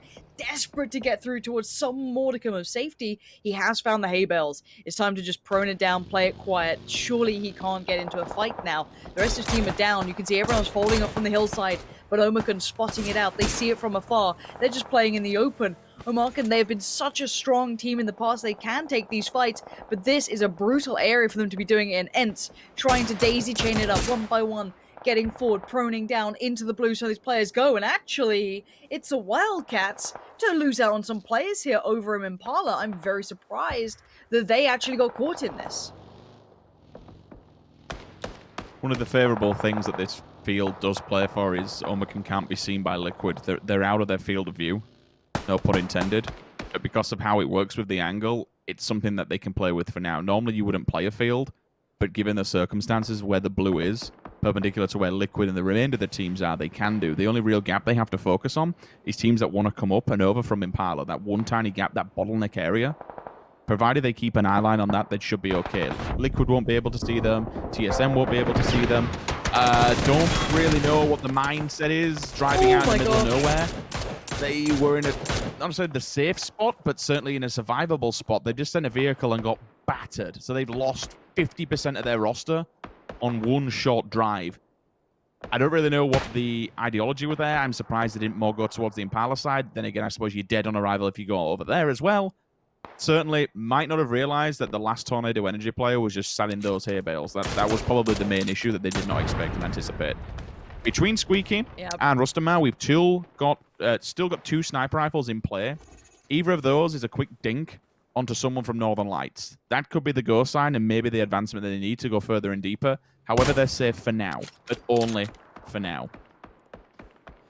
Omicron, you can see the problem the other 2 are facing. It's why they had to just send it and hope. What a shot! I thought it was Rustanmar. I got so excited. It's Mxey to get Vazku. T-Bone's still alive, and I don't think that's going to last for very long either, really. Just being kept alive by smokes and the thinnest of margins. Now the circle again moves. Northern Lights, I wanted to see more. I've been waiting patiently to see them turn up. They dealt with El Giganton earlier on in the game, but then they've kind of cruised through out in the west. They haven't had too many threats out there. Now, they have to get ready to deal with what's coming their way. They're going to have the good step to the circle. They've got Perfectus already in there. ENCE, while they hear these shots going on, while Northern Lights are focused towards Impala, maybe TSM, ENCE were thinking, maybe we could get there. And suddenly they turn around and say, absolutely not. They need that arm to come in for this potentially ENCE. They might need some, one-shot capabilities here because Northern Lights are happily peeking everything. TSM, they're keeping them down. WP, they're keeping them down. And now Liquid are looking at ENCE as well. ENCE are about to get pretty pinched in this. It's not going to be a fun scenario for them. I'm intrigued to see if the 2-snipe setup runs well. I mean, Rustanmar is someone that you'll see sniping now and again. He's one of those marksman players that doesn't mind running a K9 or an M24. SKUIJKE's just running the snipe because why not? If you've got an arm, you might as well just do it. Oh, good Digger luck, is on the boys. back of the bike, and it's time to go. This is the area we saw Mxey and Liquid play yesterday, where he actually got not the win, but certainly the win against the fight. So there are options available to them. The smoke wall's up because they know it's time to run. Batulin's holding back, though. That could be the dagger in the back that they actually need with the spray down, with the mini. Batulin also literally just bangs both of them out dead to rights. You're not going nowhere, boys. That's a really nice angle to hold. Now we can spot the rest of the roster, and this could be clean. This could be all 4 members of ENCE going down without any return whatsoever. Ooh. You're hearing the nade strike coming in on this fight. Liquid putting all of that utility into play. I think there was a little bit of, you know, I guess wires crossing that. MiracU's had to back away. Liquid going to try and reconsolidate their numbers, but these nades are flying in now. Northern Lights have been hampered, but they have dealt with their immediate threat of ENCE. That means they're clear on that western side. They can get the revives potentially. They should be good. Now, sadly for Liquid, with being unable to clear out MiracU, they can't really feel too happy about this yet. They've got some good step into the circle. WP in the northeast, still looking okay, but that run across the road could be the death of them. How they do that, I don't know. And already, you're seeing Ibi finding deep. You're finding these kills now across. Liquid have got themselves into the position we saw TSM in, but with greater numbers. So Liquid can start actively taking these fights, keeping Northern Lights a little bit more humble, a little bit more, I guess, toned down. But again, you got to be careful if you're Liquid. You don't want to take too many fights on too many fronts and lose out on the closest scenario, which could be MiracU or WP or T-Bone, costing them some position here. NLT is damaged, but certainly not out. Batulin's been knocked on his back and his feet, so they'll have to commit the meds to that one. Ibi did get a confirmation on one off the back, so at least relieves a small amount of pressure. Micah time to do the run. They don't realise that there's a player hiding behind here, or do they now? Jumped up, peekaboo. Thank you. TSM's down in 5th as well. They do answer back at least. Might be just here. They can't really pick him up. Might be just picking up his meds or something like that. Unless it squeezes in. Oh, Kaymind. Yeah. Look at Liquid. Rich, look at this. Oh, this makes me so happy. Liquid, seeing weakness, seeing teams, caught busy, caught doing other things. Time to push on it, time to get aggressive, time to do something about it. Now Spyro finds an answer back. This is the exact sort of fight I love seeing. High risk, high reward. But can Liquid get back to cover? You can see Spyro being such a nuisance. They're trying to body block for Kaymind, get him to safety. Force him out into a fight. Batulins finds the angle on Jeemzz. While all this was happening, Northern Lights were building up their power. They were starting to get themselves back together. And now Ibi, and I think it's just Mxey left to do this. Kaymind's on his knees, but the res is coming in. It's a big res. Ibi tasked with keeping this team safe. Tasked with stopping Batulins getting an angle. Said, just keep us safe for a little bit here. Hold them back for just a couple of seconds. And Ibi, maybe he spotted Batulins there, maybe not. Not too sure. Playing off the low side of this hill. Definitely spots Spyro now. He needs these shots to come through. A couple of tags in the back will do the job. But look at Batulins, Rich. He's flanking around. They're none the wiser. They don't know he's coming their way. Yeah, slowly but surely, he's just encroaching on their position from behind. He could be the key to all of this. We've asked to see what Northern Lights can do. We've said, boys, show us what you're capable of, and this could be the time to strike. Very high fragging game for Team Liquid once again. Another second place guaranteed position. So it's good on points. But is it good for the win? Batulin's still there, eagerly just waiting for the time to strike. Rest of the roster begins to move. And this will be because Liquid's field of vision's blocked. Map advantage toward Northern Lights. Yeah, I mean, they've got the smoke so they can make something happen and get out of there, I suppose. But they've lost all information on where Northern Lights are. I was kind of hoping Batulins would strike a little bit quicker. He's kind of lost out on the brilliance of that position. Now Liquid have managed to move up. We're into the 3v3. Liquid had to make the bigger move, though, here. Batulins might get around the back of Kaymind soon. We're going to have to wait and see if that comes through. Batulins needs to make this position count at the right time. The smoke is keeping Liquid safe, but it might be a matter of time until that fades. Mxey, Ibi, Kaymind working towards a new angle, takes the high ground, takes down Spyro. Now it's going to be a 3v2, and here comes Batulin. He's got to make it count. That's one. That's two. And the third just slipped away. Ibi in the 1v1, and it's Ibi all day long. Strength in numbers in the end there. I thought Batulins might have done enough. The 2 kills, it was so close. It was a good transfer to just snap to that final player. I mean, it was lucky. Like, if it would have been someone like Jeemzz who didn't have a helmet in that final engagement, then maybe he would have gone down. So it was a damn good showing from him at the end. And also a damn good showing from the Northern Lights. We've been saying, show us what you've got, boys. We've seen it back in the group stage from DreamHack, topping that table at one point. Now they need to bring it to this. This is a bigger stage, a bigger amount of players, bigger names with bigger teams. Another solid performance from Team Liquid. Not only a win, but a very high fragging game. They're beginning to show us the Liquid that we know and love. We've been waiting for it. We got to see it. Maybe the first glimpse, but we've got a lot more games to come today. So guys in the desk, what are your thoughts on Liquid picking up that victory? Yeah, that's right. Impressive stuff there by Team Liquid getting themselves that win. I'm checking if I'm not muted. I'm not muted. Great. We have Avenger and we have Toby here for this game. That was our last of Miramar for the day. Team Liquid picking up the victory. It could have gone a different way though, Toby. It could have been Northern Lights' victory. It was a very close moment towards the end.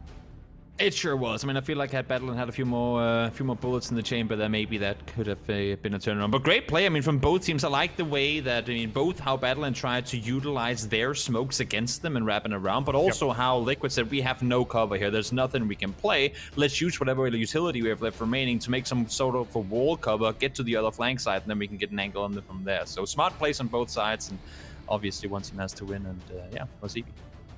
But yeah, definitely. I liked Mxey's wraparound, Martin. I liked even Kaymind staying to try and maybe kind of guard that angle. Let's take a look at the highlights here. Any thoughts that you have, Avenger, on those last moments? Well, obviously a massive pickup here for Liquid, but it was close from NLT. I really liked how they were able to crush the competition in form of ENCE. They managed to do that extremely well. I was surprised how Battlin was able to hold that for himself. Jeemzz out there in the fields, I don't know, not 100% sure about the engagement and the position about that. I think he might have thought that he was safe there in that position, but he wasn't, obviously. But they managed to clutch it anyway, and 13 kills with it. That's a 23-point chicken dinner, guys. Yeah, that's very big indeed. As we take a look at everything else that's going on in this game. In general, actually a very similar circle for all intents and purposes to what we saw yesterday, Toby. And I think a few teams kind of read into that and were able to kind of anticipate where they could position. One that positioned very well was Wasted Potential for a good while there. Yeah, they managed to take control of the south side Impala, and it's always difficult because you don't know how many teams you're anticipating to push into you. But as we saw and as we expected, I mean, we saw TSM, they were in, when phase 2 popped and went even further east, they were still in San Martin, and we were going, oh my lord, how are they ever gonna get anything? But then when you look at the map, the big pile of teams were all coming up from the south side. So there was so much room for them. And one of the teams, to me, that reacted the best to that given the circumstances was Bestoloch next time. They went, guys, we know for a fact that like 6 teams ahead of us who are all trying to push into this circle. They will get spots. We will be kept out. We've already lost 2 players. We can see from here that a kilometer down the shoreline, there's a house with no people in it. What if we just take a boat and go all the way around? And not only just sail it all the way there, but actually stop on the island halfway there, scout further forward, and get placement points in a game where arguably they should have gone out in probably 14th place. So make like salvage what you can in games where you've already lost people early. And the fact that they get both kills and placement points with it in the end of it, I think that was I mean, it's one of those 2 points that were very, very, very impressively fought for. Yeah, definitely so. Martin, that was one of the more wild rotations we've seen lately. Did you? I got some luminosity vibes. I got some luminosity vibes over that, but I loved it. I don't think they got placement points though. I think they got like a 10th or so. But that was. I love the rotation. Totally. I love Fate's shot as well. That was a naughty shot on top of onto Millman as well. That was really well placed. We were both, or all 3 of us were saying, wow, that was a sick shot. So that was good to see. I'm sad they didn't get more out of it. I felt like a rotation like that and a position like that, they could have gotten a bit more of it. But obviously, so Tornado Energy was in the same position and further in. So they got some more points and some more kills out of it. Yeah, it was unfortunate. They do get themselves the 0 points in this game, despite, entertaining us with how they were approaching the game. So that is very cool indeed to see. Just a sprinkling of points up towards the top there. But let's take a look at the very top. 23 points coming in for Team Liquid. After a second place in the previous game, Northern Lights get 14 points with the 8 kills. And Wasted Potential, 7 kills to their name as well. What are we wowing at? What happened? One of the big things to me there is 4 teams going double digit. I mean, it goes to show, obviously when you have 3 or 4 teams with 1 or less points, that's going to leave more points up for grabs for the teams that actually do manage to rack up something. But 4 teams in double digits, that goes to show that in a tough circle, in a couple of shifts that force teams to really like adapt on the fly, a lot of teams actually came out on top. Big kudos to Northern Lights for playing both the end game that we just talked about now against Liquid, unfortunately not winning, but the way that they slow rotated into all of it and always making sure, like Battlin's peak, I think against ENCE, barely inside the circle himself, but getting the double knock, that goes to show they clearly have what it takes to bring home games. So you just need to see it more. All right, and we do have an interview ready with the winners of that previous game. Team Liquid, we have Kaymind joining us. Kaymind, hello friend, how are you doing? Hello, I'm doing good. What about you? Yeah, not too bad, not too bad. Congratulations on the win, big win with the kills to come in as well. So in general, obviously you yesterday got 37 points on the board, but already today it really feels like this win, especially the second place before, getting more momentum behind yourselves here. How are you feeling about the lobby in general and these wins? We're feeling pretty good. I mean, yesterday we didn't get the best of days, but we got some rough circles and made a few mistakes. And even after the day was over, we're still in 6th place, and we felt pretty good. So coming into today, got a few better circles, a little bit less mistakes, and it feels pretty good. I think feels pretty good.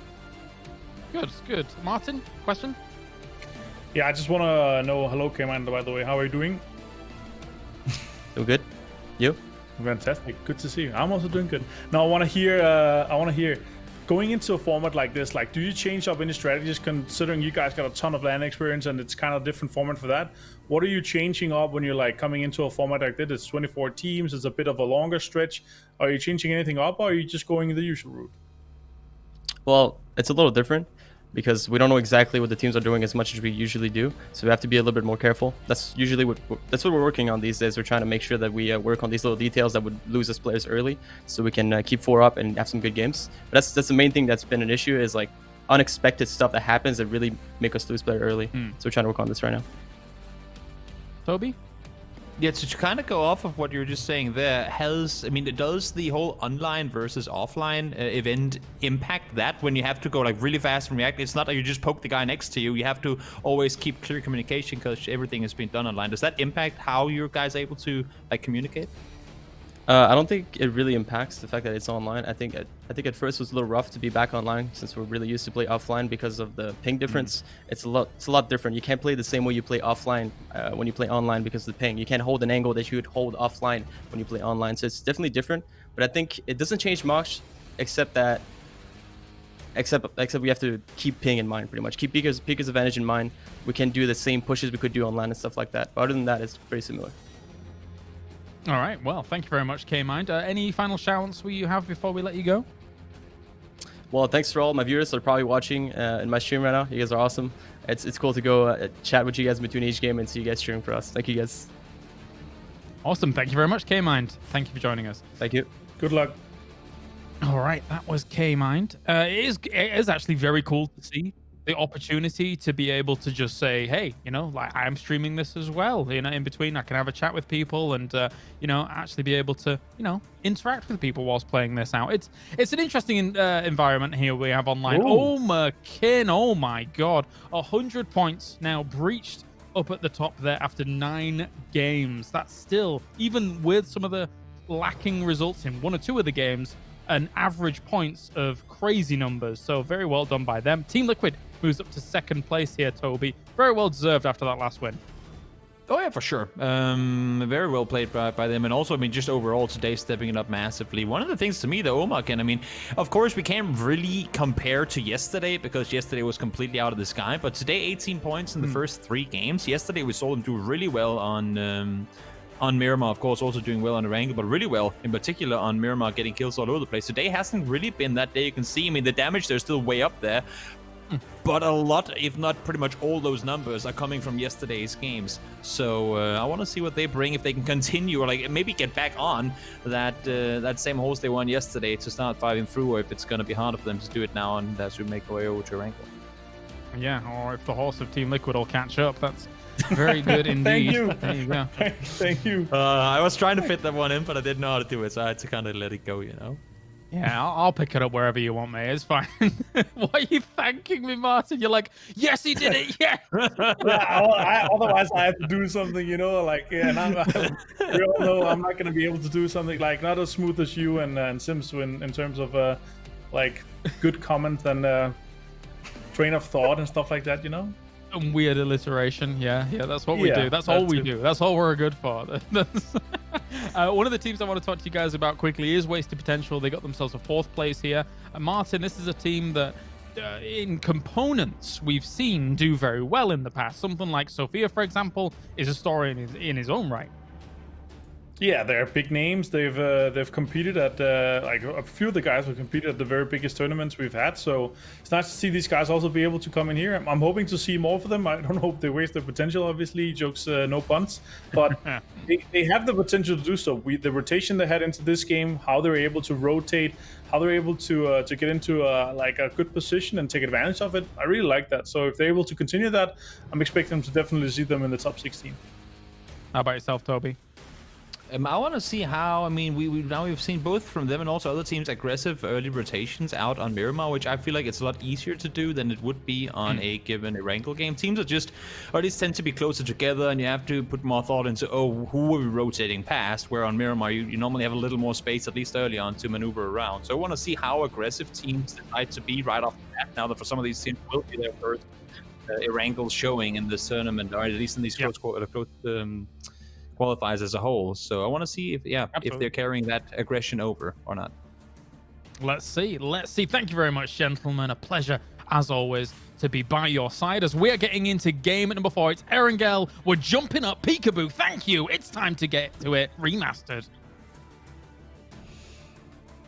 Damn, James hitting the peekaboo line. I didn't realize it was time for the peekaboo line. Oof, all right. It's a big game.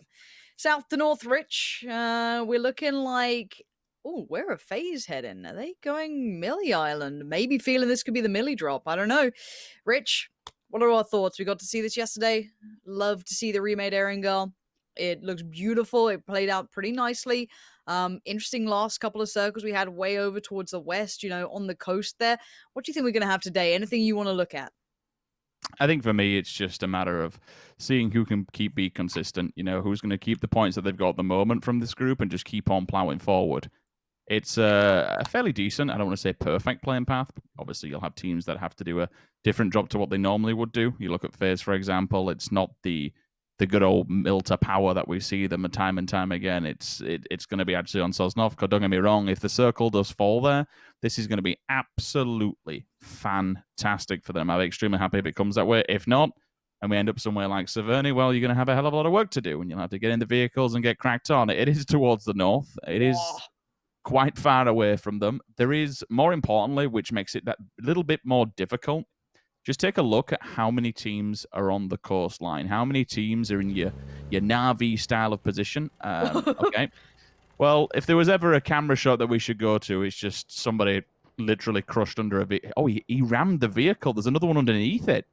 He actually rammed it and he got out and didn't let him even touch the floor. That's a big I don't know why, but chat. I actually feel kind of sad when I see the penguins die, because their little icon's so cute. It actually hurts my feelings a little bit. I don't know what's wrong with me. It's just an adorable creature, man. It's rough out here. They've got such a good drop spot too. Yeah, I mean, they're adorable, man. I like cute little, when, look at the penguin, man. How can you hate a penguin? They're the most nice creatures. Have you seen those king penguins? They're absolutely massive. Pretty scary. They are the sick daddies boy. of penguins. Have all the penguins just here comes thick daddy. Wasted potential. Here come that boy. Oh, Lord above. Right. Wasted potential. Looking for a good start here. These guys are over on the Western Bridge side. Now, they're not without someone against them, though. They do have the Wildcats. Oh. It's messy. Yeah. It's messy. It's real messy on either side. And I'm actually really happy to see that Kaymind brought up Pika's advantage and what that kind of entails. I think some people don't realize how strong Pika's advantage is and can be, even on pretty fair ping. I mean, even sitting around, average ping together, Pika's advantage is a very real thing. And holding angles passively doesn't work out the same as to when you're on land. So it's really good for a little bit of insight as to what that means for a player and that they keep tabs on that mentally. It's good to see. It's not often you see people as aware of that, as acutely aware of it, and a nice discussion point there for sure. So Beyond that, though, the Northern Circle, you've got to say ENCE surely has to do well from this. I mean, I always look at them and I want to see more from ENCE. I always do. I love the team. I think anyone who's watched PUBG long enough has a soft spot for ENCE, right? You want to see them do well, but they've just sadly a bit of a shell of the former selves. As Page, looks like he's going scouting. And let's see if he scouts it well enough. There's 2 players here patiently waiting for the information, so this could be a bit of an issue. And the bait is set. Hook, line, and sinker. Page gets caught in the trap, and Entropic, that's 2 kills already in the first 4 minutes. Decent position for them as well. It's a powerful one inside the center of the circle. That is dependent on where it will flow to next. Who knows? I'm sure we'll find out. There's a little bit of water in play, not too much, maybe 10-20%. I think ENCE is a really good topic that you bring up. It's not the explosive ENCE that we saw from Phase 1, and I don't think it ever has been. There's a reasoning for that in the fact that everyone else around them got better, and everyone else started to play up to that level. They were definitely ahead of the curve in Phase 1 compared to everybody else. A very aggressive team, and we've not really seen that since. Everyone understood how they played, everyone understood how they worked, and they never advanced from that. There's always been these signs of life, and from the individuals that are on there, you can only go so far with your name. Eventually, you have to start showing that you can live up to those expectations, and I do believe ENCE, it is a big branded org. There are some very, very strong, solid players in there that have been to plenty of lands. There is a lot to live up for.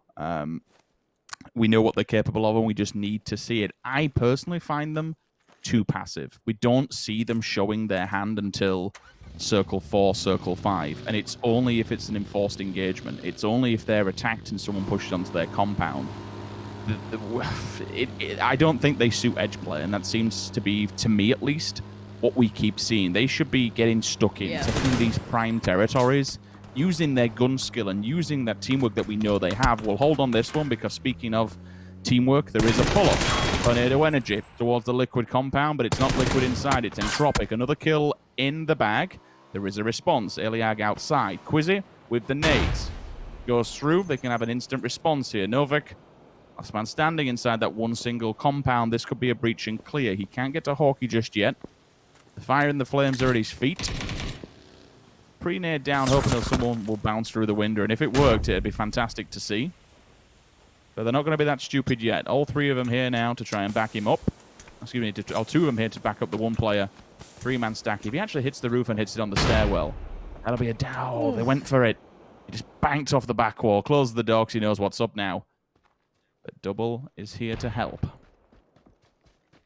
He needs a lot of it too. He's going to be flooded by these players pretty soon. I'm pretty sure they're in the building. Novik's in all kinds of danger. And it's Sixmo from far away to land the shot and get the flush. So for Tornado Energy, they've got to know, okay, well, we're not alone here. We know the DA can see us, and where's the rest of that EIQ squad going? For them, though, they have the compound. That's what they were eyeing up, and that's what they've been actually managed to get themselves. They've secured what they wanted. Now, beyond that, what does that entail for the others? Vazku was looking this way, now has to look away from it. It can be crashed, but it's super hard, and they don't look like they want to do that. It looks like there's 2 minds of thought here when it comes to circle positioning, Rich. You've got the East and the West. The West is kind of focused around DA, TSM, Team Liquid, Tornado Energy. That's not good, FaZe. And then you've got the East, you've got ENCE, you have the Misfits, Unity, Omicron. So a little bit of a split train of thought as to where they think the circle might go, hedging their bets potentially.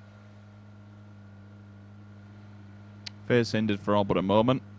Team knock comes in, but they're getting back on his feet. Don't really think that we're going anywhere further as well, given the circle's really unreadable at this moment in time. You do have the Yasnaya Pond, which plays a part later on down the line if it's still in play when we see latter circles. Northern Lights, they're taking the very most northern coastal road past Saverny. Eleganton just below shooting range. If he's scouting out one of the more heavily fortified compounds with a level 3 building. Yes, there's not many 2 windows towards that forest side, but it's still a strong place to be holding on from. What else have we got further afield? Unity, Lepovka, no one down south at all. So if this hard shifts to the south, it's actually going to be Bestoloch next time being probably one of the better positions. You got Tornado Energy down there, TSM, Digital Athletics, Team Liquid. I didn't realize we actually have WP out in the blue past PUBG as well. Elegant, as I did touch on them, past shooting range, and it's actually the Wildcats that are holding to see if they can pick up anyone. That's a very, very, very wide split.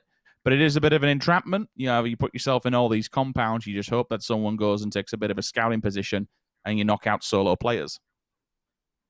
Oh, this has changed things up. Look at that circle. Now, it's centralizing like this. It makes you feel south is going to be where it ends. That's where you're going to see the Wildcats, El Gigante, and Northern Lights all having to move down here. It could go east. It could go south. It's not much more. You've got to think field ending. You've got to think around that. Liquid moving towards it slightly. TSM become quite strong in this scenario as they can put players into that little, Harry Potter. They can sit up in there. EIQ making the move as well. Everyone's starting to move their way up. Oh, wasted potential, wasting vehicles, and it's gone from penguins to turtles. We're upside down, and it's time to get on the boots on the ground. Just imagine FastRail just slamming his desk now. Come on, guys. Got to be forced to pick him back up. I don't even know what vehicle he's got, if he can actually get all three men in there. Hopefully he's got a UAZ or a Dacia or something that can hold more than two. Like a Ganton on the move. This will be the hard push through Rosshawk. Or excuse me, it's not. It's just to the right-hand side of Rosshawk, the second bridge. Still camped down within this 45 base, just off the back of it. This compound has the wall that runs all the way around, giving them a really good peaks advantage, as you were speaking about earlier on. Those cracks in the walls can become really, really good to hide your body. All you need to do is expose your head, and then if you do get knocked, you'll at least be able to pull back, get the res off. Circle all but centralizes, pulls from water, leaves the Yasnaya pond in, which generally speaking we'd have to say at this point we're going either towards the central areas or more down towards the south, where Liquid, Tornado Energy and Bestoloch next time are hanging around. DA, TSM in the 2-2. It's be rather unforgiving, especially where MiracU's position actually is. That one tiny little Harry Potter in the middle of an open field. We'll see if it pays off. I'd prefer to see all four of them together holding the compound on the hillside, but then again, it at least gives them a hop, skip, and a jump into the circle should it go that way. Yasnaya, it's starting to look hot. We might have some kind of a city battle, or at least a last redemption battle if you're trying to evacuate that whole city. If the circle does come down towards the south, it's not going to be without victims, though. Double's the first one to fall. That's from TSM's position, looking out to all of this.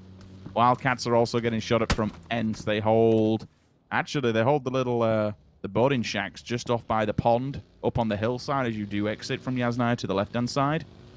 Wildcats are there. FaZe Clan also going to make an entry point. While all this is going on, let's not forget this westernmost edge of the circle, slowed down by flipping their own vehicle.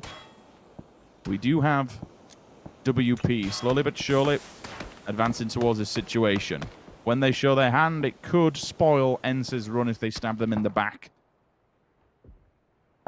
They'll approach quietly. No gunshots just yet. Center of the circle waits with bated breath. All these teams hoping the circle can be favorable to them because of how open these fields become.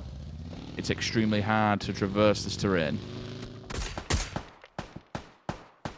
You're already seeing that play into a factor here as well. So many of the teams being very cautious on how they want to position themselves and how they want to, make these just minuscule movements. Keeping their cars safe as well is pretty paramount if you have to build your own sort of cover. Now, that's got a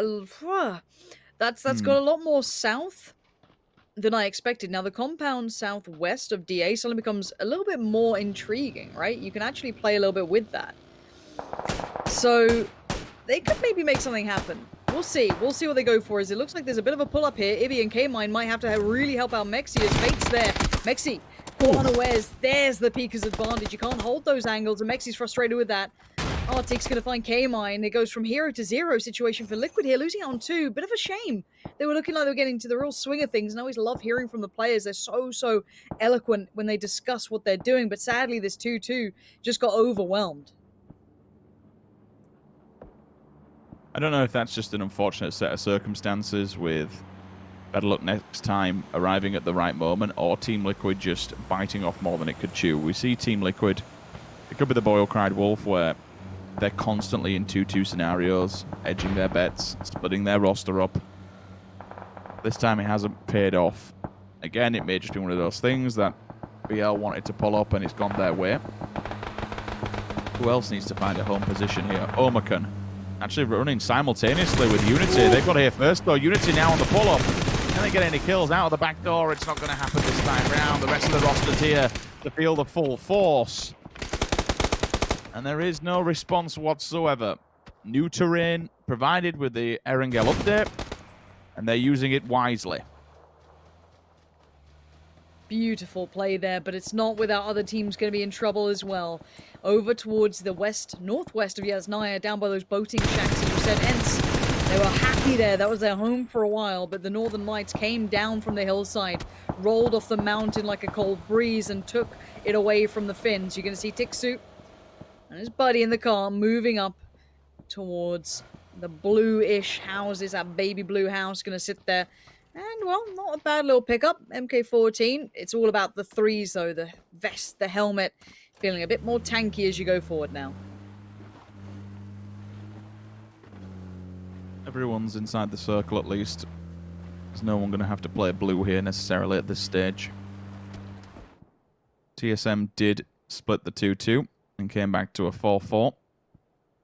Entropic took place in the... and Residency, should I say, in their little tower that they left behind. Northern Lights, a curious place for now. Up on the rocks of the Yasnaya Pond. It's a dangerous one. Again, slipping into where we saw ENCE left off. ENCE take a very strong compound, more centralized in the circle. Very surprised no one else actually had a foothold in this, to be honest. But you then have this triangle of teams, Eleganten, TSM, and ENCE, who will just all be preying on one another should you make a wrong step. Circle swings that way to be expected, given there is still a percentage of water. It comes more and a bit further afield than what some may have thought. FaZe with the 2-2, splitting the two L compounds at least help them out. We'll have that L compound that is just below the baseline of Volcano. WP, though, on your screen will have a hell of a lot of work to get into this one because it is bolstered by the fact that you have Bestoloch next time also on that ridge line, which FaZe will control for now. This is an interesting one. Doesn't look like Northern Lights can really to pick which way they want to go here. Back and forth, back and forth. Just let it be known as well, you kind of cop for it there on your screen. I'm glad we've actually gone to Gustav's POV. He's the one I wanted to talk about. He's been tracking these guys. Like, he has left all the rest of the roster. If someone else backs him up, it is Aitzy's coming here. Okay, this is interesting. So with FaZe Clan, they're hunting this team. They're keeping them at bay. But look who's across the road. They've not accounted for Bestoloch next time. If they don't clock onto them, this could go wrong. Because I feel like the hunting points here and they're getting a bit bloodthirsty. I'm all for it. It's how FaZe likes to play now and again. But they somehow haven't managed to keep a check of BL across the road. I like the idea because it keeps control of basically their southeast side.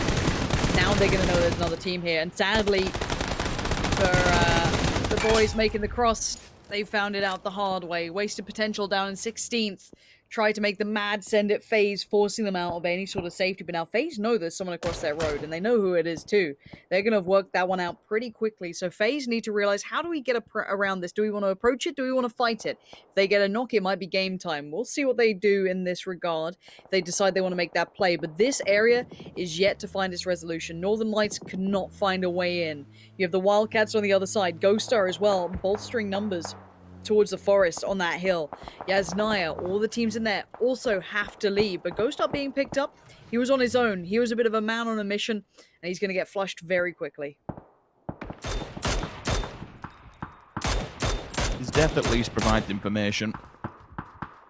Some could say, or maybe argue, that it was a needless death. Being so far away from the rest of your roster, unable to do any help, but I'd rather one die than the whole team. Northern Lights are just banking it through the middle. There is a tiny speck of playable terrain here, but they are so vulnerable to grenades. Look at that. Any decent nade come through is going to slap them all. Gaxi, surely he's been seen. He has to have been seen, yep. Helmet's gone, nades in hand though, there is a response back from across. Gaxi goes in with the nade as well, there's two more, and here comes the advancement. He's still alive. He shouldn't be. He's got no helmet. They've all overstepped the boundaries, and he's basically baited them into an engagement. The rest of the teams come over from the shoulder. laying down waves of fire. BSD, last man standing here. Gaxy's just baited them into this scenario, and the rest of ELG has come up trumps. This is huge plays from ELG. To keep him alive like that and to knock out all but all of the roster, that is big. It is, but they need to stay alive. They need to get this final player, or it's all for nothing. They need to get rid of BSD. Otherwise, back died for now. And look at that nade. It couldn't be any more perfect. Norcus finds him under the car, cowering for cover. As now we see all the other teams starting to wind up. This is ENCE gatekeeping. They're trying to find a way through, but they're overextended. They're trying to find a way in as well. The Penguins just down to 1. Zorfit, the last Penguin alive. Sadly, I think this might be all that they wrote for the old Penguins up in Yasnaya, as everyone else made it through to the circle, and sadly, they couldn't make it fast enough. Now, ENCE got a little curious as to what's going on this other side of things, hearing the attention that El Giganten got and Gaxy and Knorkis, what they got done. But ENCE aren't in the best of positions. I think Rustanmar has been recovered. I think he got knocked earlier. Now, what about FaZe's journey? We were saying about better luck next time. We were saying about all these other scenarios. But they've made it across. They've made it through on that southern side. Their next targets, their next threats would be DA or Liquid. Better luck next time are in a compound, but they're down to lesser numbers. They aren't the bigger threat in this situation.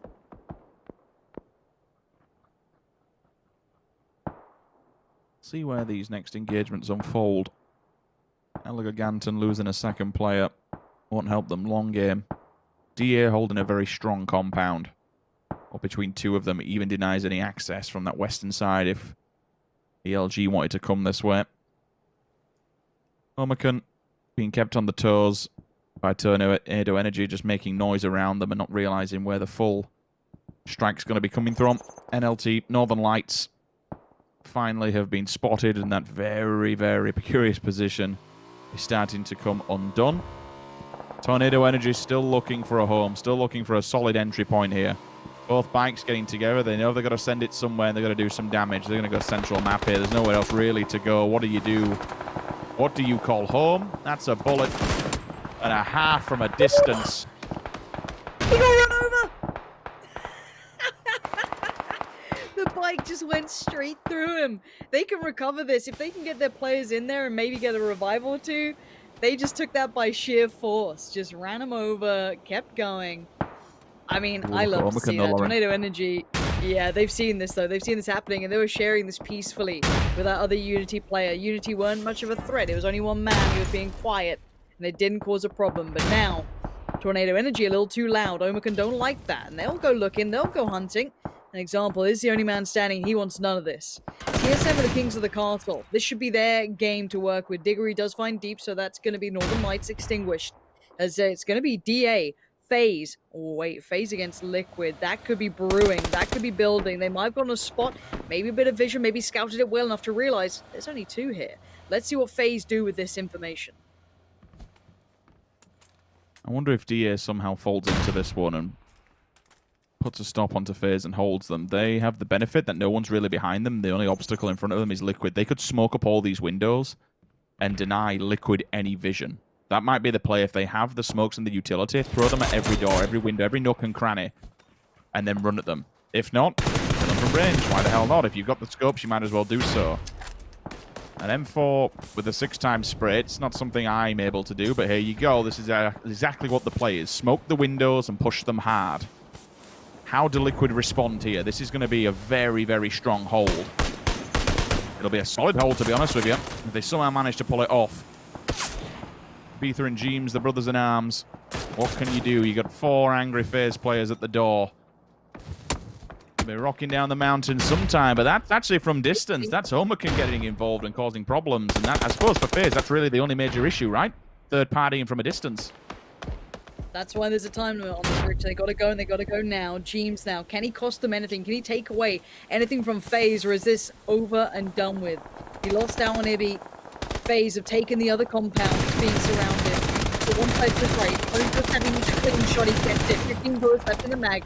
Down to the reload, burning alive. He can't peek the windows. And here comes FaZe. Quick as you like. They are not wasting time. 8 HP in a dream. Jeemzz has to try and hide for a second, and they won't allow it. Ubah is there in a blink of an eye, and FaZe do keep 3 alive. Losing out on Gustav might be a necessary casualty to this, but they know that someone else is watching.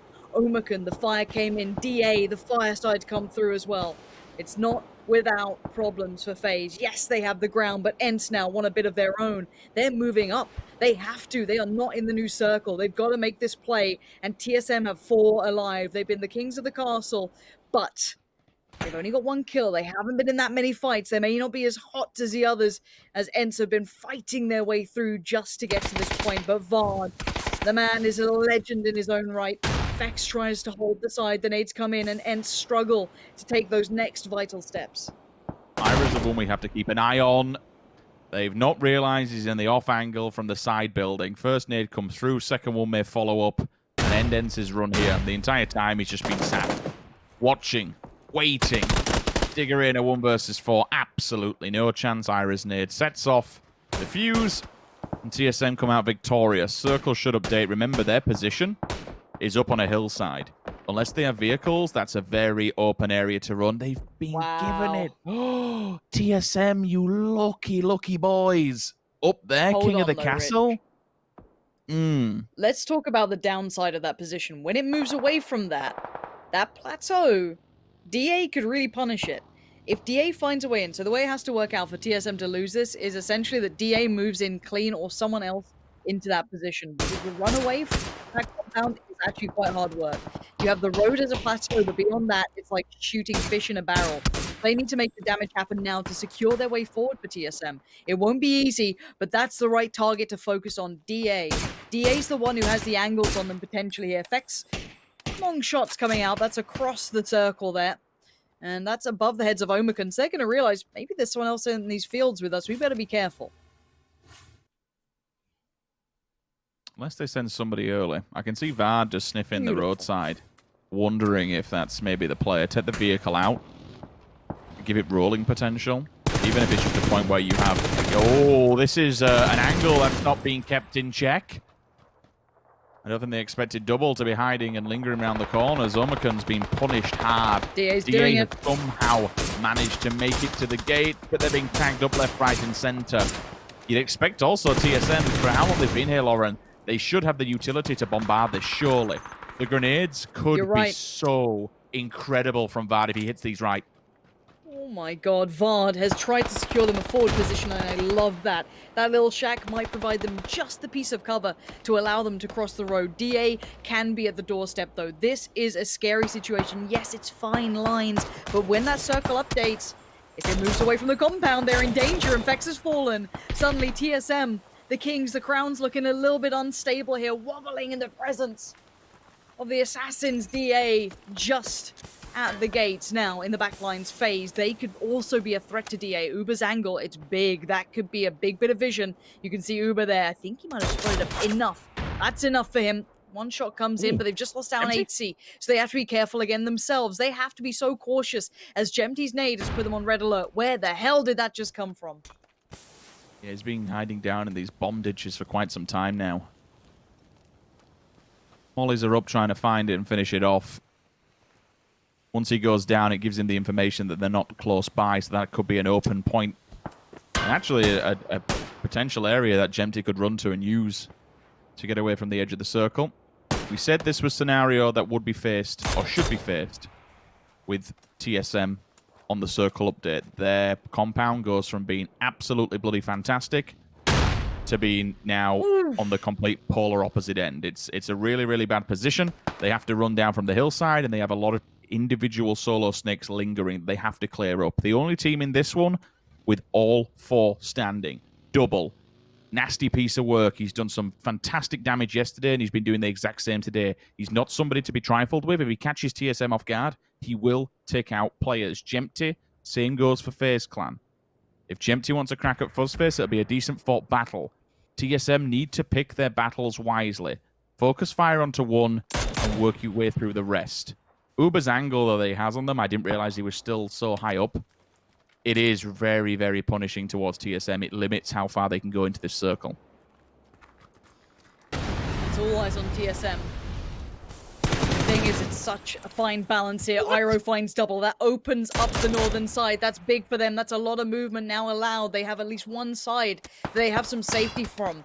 ubah a fine balance. He has such a great angle, but if he loses it, FaZe are just down to Fuzzface. They don't want to put themselves in that position, and DA know exactly where he is. TSM, step by step, crawling their way forward, trying to use every bit of utility they have to forge a path, and here we go. It's time to strike. Jeemzz does find Fuzzface, but ubah gets the response, and DA go down. That's big work from ubah. But now look at what we have left. 3 teams and 6 alive. It's TSM against Jeemzz, against ubah.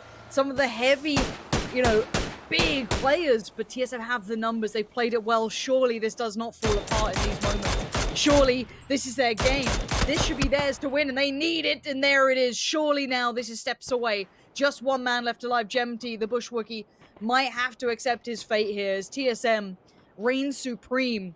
They held the position well. They timed it perfectly. Iroh created so much space, kept them safe from ENCE, who are knocking at the door, but Jeemzz finds Iroh. But can he get the shot through cleanly? So far, the answer is yes. Good headshot. Fexx, the next challenger, and maybe the next to fall. The Blues moving in though, and Vard is about to deny the angle. Jeemzz knows it. A valiant attempt, but TSM, what a way to win that one out. Really very well handled at the end. It got a little bit scary, but they had the angles covered. I like that they were preemptive as well. They knew that once this circle updates, if it goes away from that compound, you have to run the hillside. By being up close and personal against that shack, they had some sort of leverage, at least an avenue of approach, somewhere to work with. Yeah. I want to say credit to Jeemzz. So many teams would just give it up to the blue and say, right, I'm not having done with it. But he actually stood his ground and fought it. So I'm always appreciative of a player who'll try and work the odds. If it had pulled a 1 versus 4, it would have just been a wacky, crazy player that we all would have gone mental for. But still, playing it to the end, I'm all about that. Yeah, nice little start there in a different circle. We got to see some of those, you know, craters in the field certainly coming into play for Omicron and other things. So I'm loving Erangel right now. Guys on the desk, how are you liking that game? A lot indeed. Of course, some of those field endings give me a little bit of PTSD, but we are completely fine now as we have TSM coming from the high ground to be able to seize the day. They get themselves the victory on the board against Omicron and FaZe at the very end there. I'm joined by Avenger and Toby. Guys, TSM able to clean this one out. Toby, I'll start with yourself. That was pretty clean cut for TSM there. It was in the end of it, but I had moments earlier where, I mean, they actually went on for multiple teams when the circle opted to go down south in circle 3, where we go, well, we know it's not going to go north again. There were a lot of teams that still maintained those, you could say, somewhat risky 2-2 splits, TSM being one of them. They were very slow at rotating their 2 players from the Wizard Tower in the middle of the field back towards that west side compound, which was center at the time. And multiple other teams had the same thing going. So, of course, I mean, great play for them bringing it home in the end, but there were some risky plays from the middle of it where I thought it could be too dangerous, but clearly they proved me wrong. Oh, I guess so. Martin, how about yourself when looking at TSM's kind of final grand finale there? Overall, this compound has always been such a good hold on it. You're always able to get a good position of it, unless you get breached, unless you get contested for it. But they were able to defend it quite well. They were able to hold it down for some time. I really loved how the field ending actually ended out with the range remastered, how the new craters are working. This especially with Double being able to sneak up here, being able to send it into some of these dips and divots makes the field play, especially here south of Yasnaya, that was before in a really rough spot. It makes it so much more enjoyable to play and to watch. We got the extra angle there as well. Not only did Double get the double, but he got a double highlight. Sick. I love it. ubah, of course, here, being able to clean up a lot from DA. DA having a really rough spot against that kind of crossfire. And then Jeemzz valiantly tried to hold this out. But we were saying it whilst, this was going on. Ultimately, Toby, they don't really need to worry about people encroaching on their points because they have so many already. So, may as well have a fight. Yeah, I mean, both to get more points yourself, but also to try and limit whatever points the opponent is going to get. Have been able to somehow miraculously make that into one fun. Also, I guess for the highlight wheels, pretty entertainable to. I mean, you want to play more PUBG, right? Especially when it's in the end game. So nice attempt, but of course difficult to bring home 4 TSM players. That's right, 18 points goes to TSM up to the top, and FaZe gets themselves 9 kills on the board. Nice turn up for them with 14 points. And then Omicron, as if they needed any more, 13 points coming along. Once again, though, Entropic finds themselves in a top position here, Martin. That's very good for them. I mean, Double really clutched that one out, being able to get a good position from with some kills, getting a good position placement-wise. So nice clutch by him. Nice to see Fade and Ubah up there on with 5 and 4th kills as well. Fexx, #1 damage leader. Luckily, he didn't die before 12 minutes and 43 seconds this time, so there's no bingo for that one. But it was nice to see him here as a top damage leader.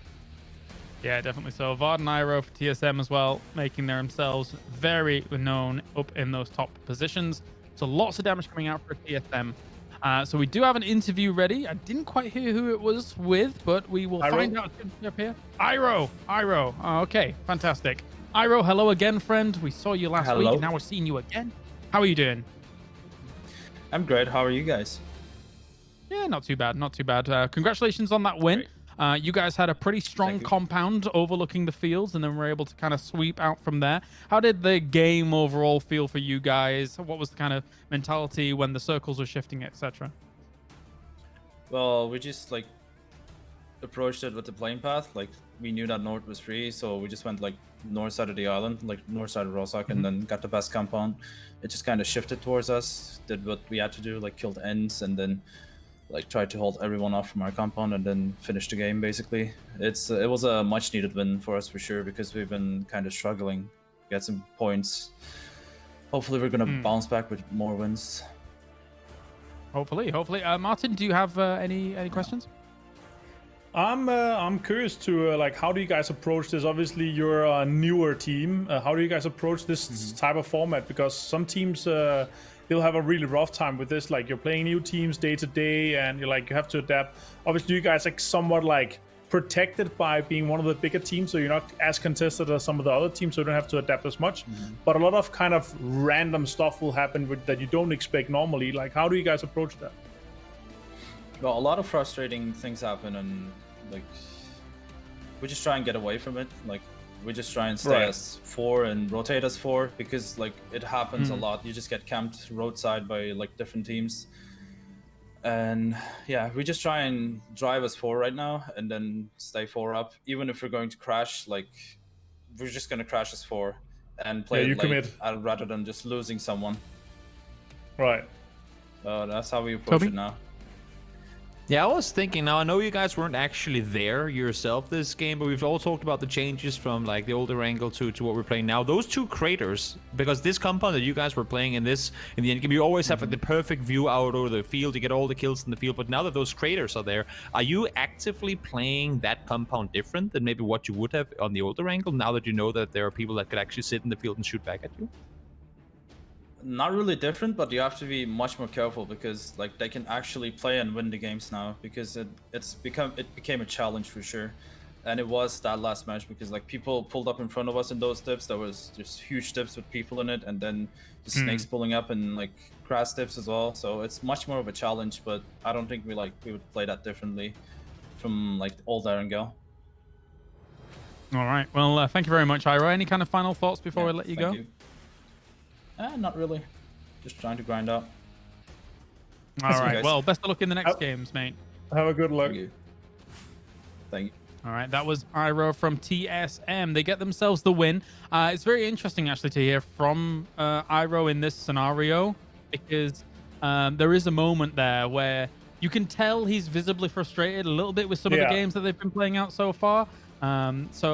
Compared to the last interview we had with him at DreamHack, where he was just completely elated. But it is, these teams, they really care, Martin, about how they're going to perform out on games like this. I mean, you can see it's a passion that's shining through him, that he's not being happy with the performance that have so far. It's very nice to see a win. I would hope to see some more smiles from him, but it's we have a long tournament. We have more games to go, so hopefully they can step up with this game and continue the momentum here. I really hear how much you put into it, being like how important it is to be 4 guys alive. And I think TSM is one of the rosters, if they have 4 guys alive and they get into like late game where they don't have to rotate in cars or like don't have to run past others, they can just push on foot and just like brute force it through. They're such a roster that are able to do so. All right, we're going to a break, guys, and when we return, we have 2 more games to go. Erangel Remastered all the way. We'll see you in a few minutes for more PUBG.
we just got absolutely destroyed by guest That was so hard.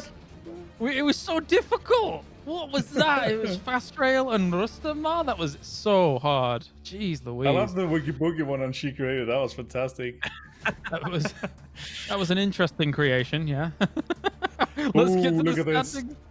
Oof, 113 points up towards the top. Omakan Sports now there. 81 points for Team Liquid so far. Do bear in mind, by the way, everybody watching, that these two teams have played the same amount of games. So that kind of lead is still extremely massive there for Omakan after playing the same amount of games as Team Liquid. Martin, what do you make of it so far? I mean, it's 10 games now through, if my math is correct. So that's 11.3 points average. That's insane. And I would say with this amount of points already, I think they're actually qualified for the top 16. We were talking about a hypothetical 100, 105, maybe 110, depending on how top heavy it'll be. But I'm quite sure that will qualify. Like they'll have an absolute minimum amount of points, but like an average of 2 or 3 at least for the next game. So they are through already. They're doing very good for Liquid already. Very happy to see Entropic to kind of continue a bit of some of the good tendencies they had yesterday. So 72 already for them as well is also very nice. Toby, thoughts? The biggest thing that pops to my mind here is Tempest. They ain't playing today, and they're still sitting in 4th place. I mean, there are teams. There are a lot of teams who has played more games than them, and they're still sitting in 4th, given that they're not playing today at all. So I feel like that's a pretty big stand out to how well they managed to perform yesterday. And of course, we did give them credit earlier, but it just really pops in your eyes now that we're so many games into this one, and they're still they haven't moved down a single spot. Yeah, the 2 wins that Tempest got yesterday were a glaring triumph for them, as long with things like a 6th place, etc. But anyway, focusing on today here for a moment, LGig with the 2 wins at the beginning. Team Liquid and then TSM get themselves the victories there. We have 2 more games on the way here. Will be Erangel all the way, as previously mentioned. And rolling into the next game, of course, after TSM got themselves that win, we heard from Iroh just before, and he obviously, whilst it's nice to get the victory, he's not happy with that. He's looking for more here, Martin, so maybe they'll take some of that momentum into the next game and try and get another win off the back of it. Well, I mean, I hope so. So 2 more games to go for them. They could maybe take some of that momentum, but again, like they are a bit more boxed in than they usually are, and it kind of hinders them in moving fast and getting some fast rotations. So they're sometimes forced to take some of these slow rotations and getting into the edge game, and they have to push on foot from there. And I'm curious to see how they're going to take on if they're going to adapt here the last 2 games, or even adapt when we get into the next days. Let's do it then. It's time for game number 5. Pansy, Sims, take it away. Thanks, boys. Yeah, 2 more shots of this. This time around, we are in the southwest, heading northeast. And, you know, any takeaways from game 1 here on Erangel that you want to be looking at going into game 2, or you just happy to see it play out? We got to see a little bit of a taster of that new map, how it kind of looks as well in the way it plays out in those Yasnaya fields. I think we mentioned this last week when we were chatting at the previous event that we did. It kind of feels like with New Erangel, every single circle, to me at least, I know these pro players will have seen them time and time again, but when we're looking from a competition stance and when we're casting them and the viewers at home, they feel fresh, they feel refreshing, they feel new. It's hard apart from big standout performance, you know, your big fragging power, your top of the table, your damage done, etc., etc. Like, apart from those aside, it just feels like at the moment we're taking every game as it comes. When we get into next week, I think we'll start to see a couple of those repetitive circles, maybe some of those tendencies where things like to end. But at the moment, for us, from a perspective point of view, or a spectator point of view, should I say, it feels fresh and it feels new. To be honest, I'm enjoying it and I'm all for more. Yeah, absolutely same. We do have a more Western circle this time. FaZe over in Hospital. I mean, we're seeing so many different looks out of these guys, so many different switches as to how they want to approach the game. We saw the Millie drop. We've seen now the Hospital drop. It's a great drop for them considering the playing path. They'll probably be quite happy with that. But who else has the really good positions here? I guess Unity, very strong. Wasted Potential. Liquid have a good entry to this.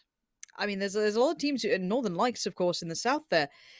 Plenty to take away. And who won in that game when it went towards that west coast last time? I know TSM were in it, but I can't remember who actually won in the end. Was that Tempest, right? I feel like it was Tempest. Yeah. Tempest I in think that it was. field where you had the ridge line that run around it. Yep, that's it. Who was the team that killed TSM?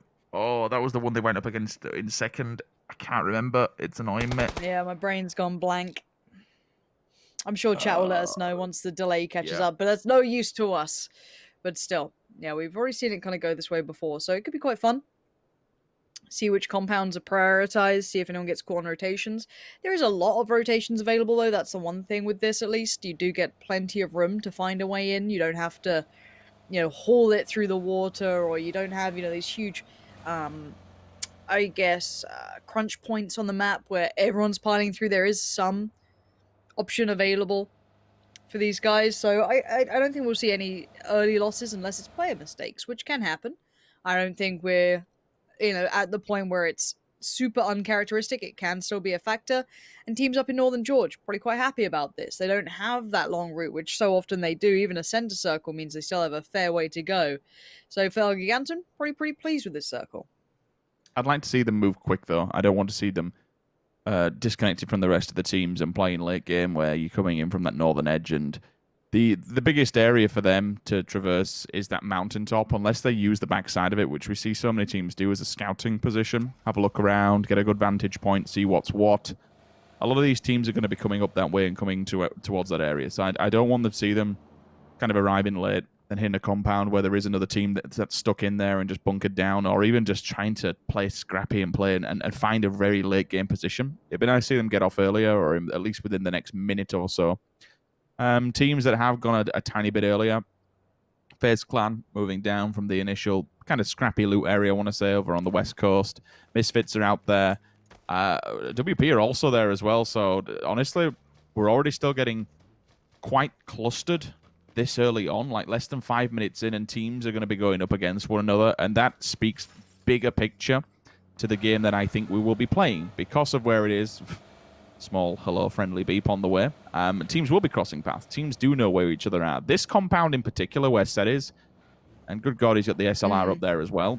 That's such a fortified place. You have the plateau behind you that you can't really push from. You just get mowed down in the field, and then you have this whole border that protects it. It's just an entrenchment that you have to cross. You can get up against it, but grenades will just trickle downhill if anyone sees you at the gates, so to speak. Misfits are playing the two compounds. I say two compounds, two major compounds out in the open. You do have these two shacks, but not much vantage point from them at the front bar. The players that are up along the quarry, there's not really much you can do with it. Who else have we got around there? There's still, we don't know where this circle's going to go 110%. GATKA has no one in its vicinity. If Liquid want to take it, fair play. It's open and free for them. Everyone at the moment is banking on this pulling more towards the coastline than actual towards the territory of GATKA.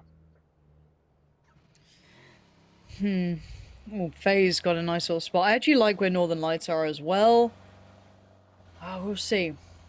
I'm looking forward to this because I think some of these teams are certainly being put through their paces when it comes to how they consider to approach these sort of circles.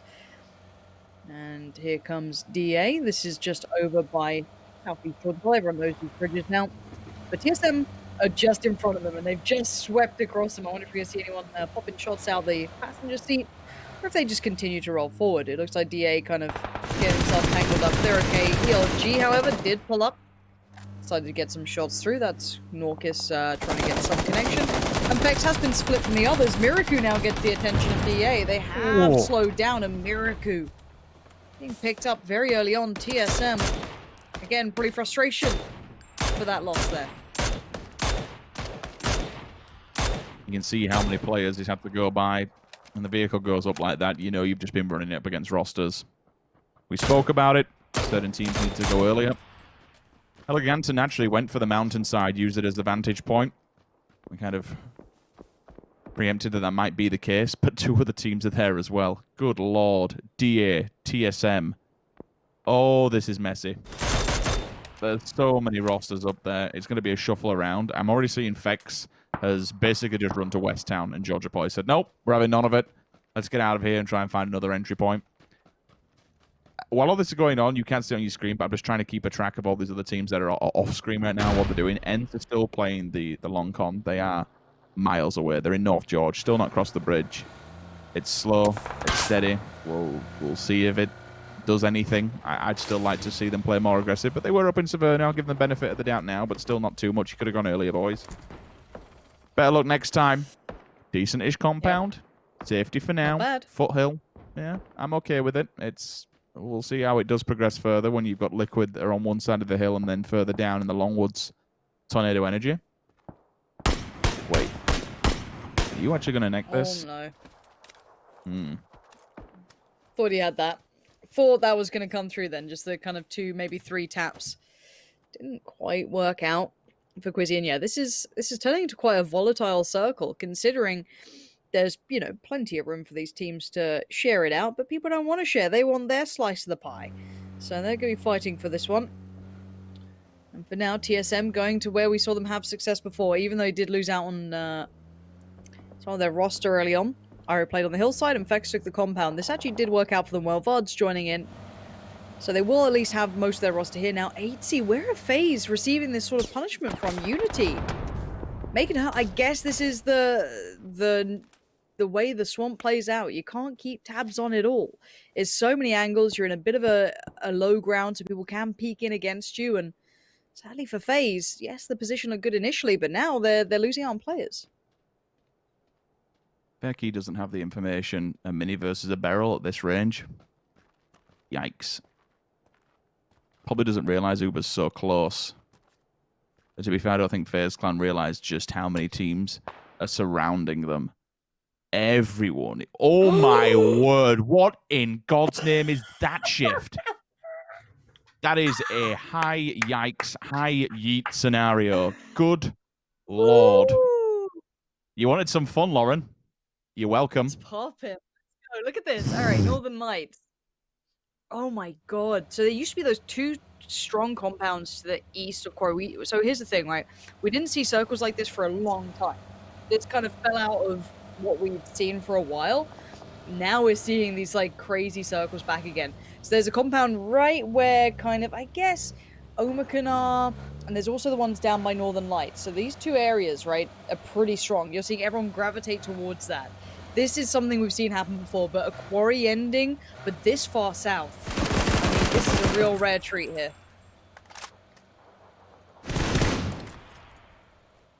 Yeah, you can't really complain about similar circles, repetitive circles. That is a very interesting one. Come on, boys, work together. Push that vehicle over. Flip it. Flip it. They failed. They tried. They failed. Freeman still keep going at least. All right, let's. Why am I so sympathetic to people? What's happened? I know, cruel Lauren. I know. Quarantine's got you feeling all nice. I know. It's. I need to. I don't know. I need to go back to 4chan and just kind of lose any sort of, you know, mental ability. Right. Get on CS:GO already. You love it. Oh. No, don't mention this. Oh, DA. Sending it to the beaches. I think McCarty might have just made it. Surprisingly, he's actually got into a position there. That's it's pretty risky to make it down that far, but they've done it. I can't believe the circle. I don't know what to make of it. It's obviously got to go towards land, but man, this is something that keeps you smiling. It's kind of scary that that's only circle 2. I think that's what we need to think about, that it's not actually, we have the land ratio in play here. Like, oh yeah, but it's not even the next circle. It technically could still keep going down to the water. Yeah, it could actually go towards, if it gets another hard shift, that could centralize on Prim. It's rare as hell. I've had in public games quite a few circles on the hillside of Prim, just towards the north of it as you come out. And it's a decent end fight, to be honest with you. But oh man, that is, and if it does shrink again towards the south, all of those teams are just gonna murder each other. Oh no. I remember early days of PUBG when that circle, it did happen, not a lot, but it was not, I don't want to say a common circle, but it happened. The prim fight, I remember fighting around the little roadblock with the, guard stand in it. Yeah, It was quite good fun. Yeah, it was quite good fun down there. So this could be a nice little kind of roll it back sort of situation for any of the old school fans who've watched PUBG from, way back when we used to have circles end in the water sort of thing, or, very close to the water. God damn, I love this. All right, it should go to land now, but obviously the teams know that this isn't the circle that moves away from it, so you can still see a lot of teams kind of sitting down on that beachhead. Quarry or Primos? Where does it go?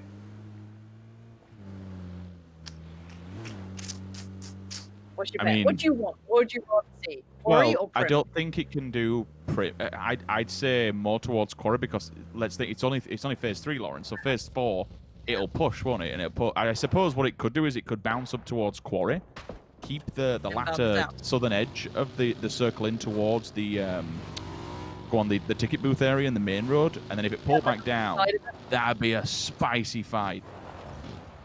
That would be super good. God, all right, we've got opportunity for a really good endgame here.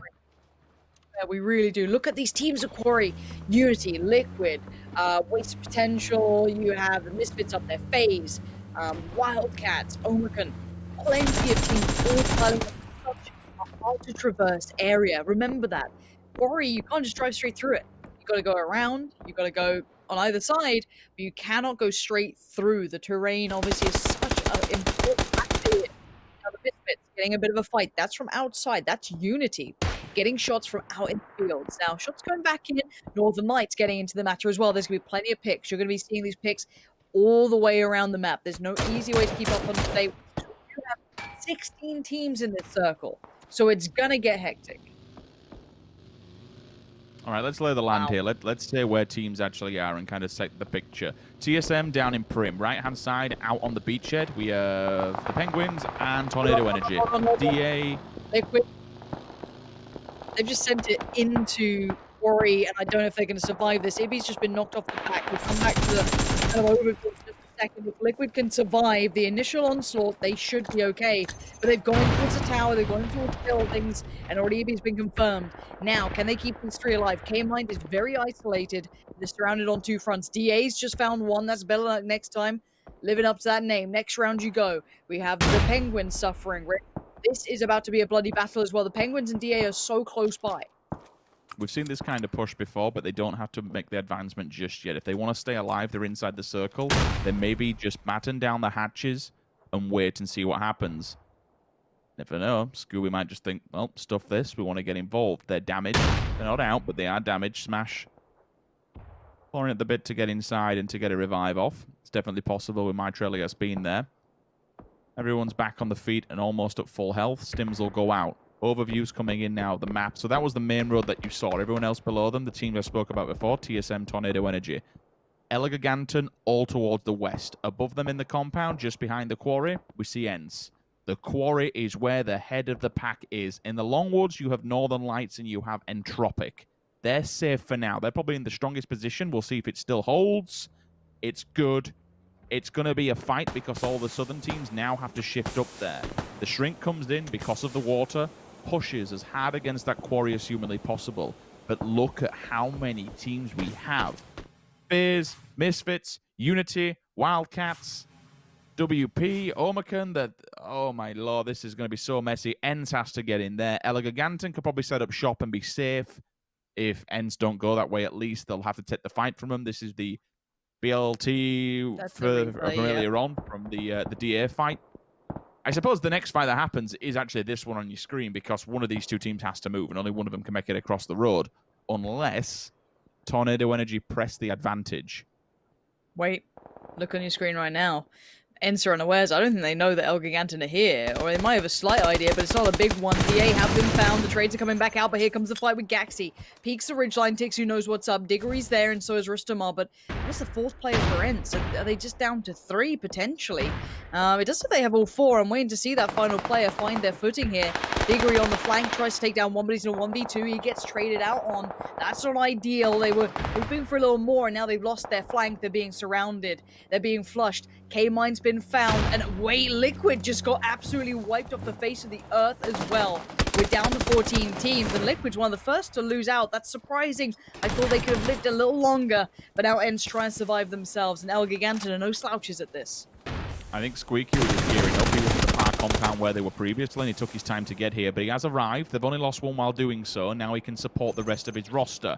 2 down on the side of El Giganton. This should be the go symbol. This should be the time that the IGL and ENCE says, okay, let's press this advantage. Stop pussyfooting around. Stop being so passive. You've got 2 down. They're bleeding. Confirm it.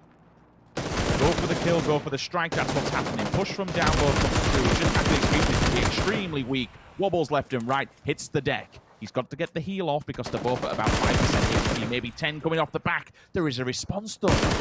Orc is straight from the heel. And he's straight down the barrel of the gun. This is insane. ENCE, what happened? The collapse. Everything was going in your favor. You've just been battered.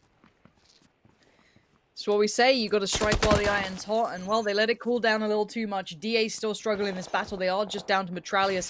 Hurts on his knees, already knocked. And yeah, not going to get Peek's advantage that time, are you, Penguins? Down and dead. Oh, the follow-up, I believed in it. I thought it could happen. And another fight on another front. Tornado Energy facing the music as TSM hold their ground. Now, let's take stock of what's been happening. We've lost out on about 5 teams in the blink of an eye. But you're seeing as to why every team trying to shuffle their way forward. Tornado Energy were in the south. You had DA southeast. This is all the southern teams who are kind of holding on to the edges of Primorsk towards that kind of ferry pier western town, the isolated one, having to really face the music. But Liquid got overrun by wasted potential. So, I mean, they're proving that they can definitely do some work here. We've got Omicron moving again back towards the north. Jeemzz and the boys in the cup. And the Wildcats spotting out Gustav. FaZe, I think, already down to 3, and this might make it 2.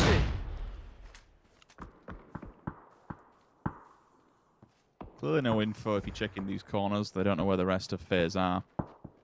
Circle updates, and it actually goes plumb on the hillside of Quarry for now. Let's take a look at who's been favoured by these engagements and favoured by this circle. Northern Lights, huge amount of ground currently. Omicron are in a 2-2, and that plays even more. Excuse me, they're not. It's Nuclear Penguins. Almost same colour. I'm getting a bit confused. So Omicron one side. Nuclear Penguins, the other 2 teams they can knock out. 2 potential bottlenecks they can get rid of, which will give them safety up against the circle. TSM, it's time to go, but they've got 2 teams they're going to have to run through. Get out the vehicles and fight. Vard's made it for now. The rest of them are looking onwards, so he has an embankment he can work with. Good shots from Batulin. Now he needs to find the second. Healing in the back, and Zorf, last man standing. It's not great. Nade, if he goes for the tree, should find it. Wrong tree, unfortunately, but he'll still maybe... What? Well, that was from the smokes that I just did not expect at all. Never doubt the Penguins. Don't do it. We are seeing more fights in the south. Funny, like getting into the match with LG. That's just kind of on opposing sides. This is Omicron in the... I'm pretty sure they are in center-ish. In the middle of this all. Northern Lights over towards the east, slightly further, to give you guys some context. Vazku trying to patrol this kind of hill line, trying to see if anyone's going to silhouette over, peek around. Alrighty, Vazku. Molotov goes over, doesn't find anyone. Zorf keeps going. Wait, the little what? penguin that could. What? I mean, hey, look. Don't doubt the Penguins. I told you about this. And ELG looks like they've had enough of that fight. They've disconnected from that EIQ fight. And EIQ, in the meantime, have decided to focus their attention towards TSM. Northern Lights should not have let that solo player take 2 of them down. That's broken everything they had going for them. It's allowed Omicron to come in from the north and get in front of them now. Puts pressure on them. It also means TSM can swing with that advantage. First player from Eleganton found. No connection. Ubah looking to try and finish one off. Low ball nade bounces off. Gax is extremely weak. That could be a kill. Second one's there to follow. They're like marbles just dripping down the hillside. He does get it, but he doesn't know where the second player's gone. Try and find How the are they track not of the- headshots? You know what? I don't know enough about this game maybe sometimes, but it looks like TSM has a good idea of what's happening in front of them, Rich. You got Northern Lights looking a little worse for wear. You have Omicron a little worse for wear, and the cleanup crew is here. But can Fexx get on his feet? They need their players back up. TSM are only working with these two. They lost out on their players earlier, so they could definitely do with getting Fexx back and standing. And the circle, it moves slightly away from Quarry here, Richard. It's only really including Unity and the Wildcats.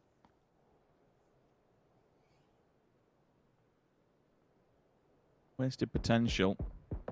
Actually may get lucky off the back of this, you know.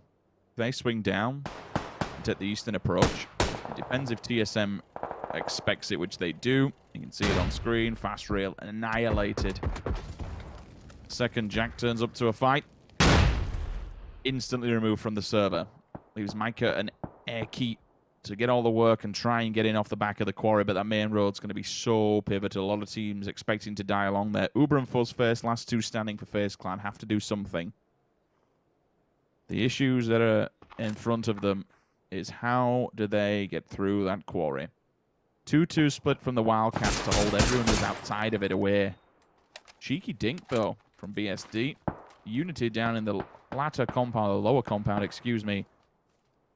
Dynamite and Orange have to do all the work to get up here. They're going for the res. I respect it. You've got to do something. But the blue's going to be on your back. I kind of preferred one or two players to try and make something happen as opposed to killing time. But hey, who am I? We'll see how it does pay off as they are in a position where they have to move. They're forced by the circle. But on both sides, I'll give them credit where it's due. Wildcats are holding this 2-2, which banks on both FaZe Clan and Unity not making it in. Initial one falls off the back. That's going to be ubah. I actually see Fuzzface is drawing a bit of attention from Entropic. Gustav, when is it time to go? Just waiting for this one player to make the mistake and hold. Could it be it?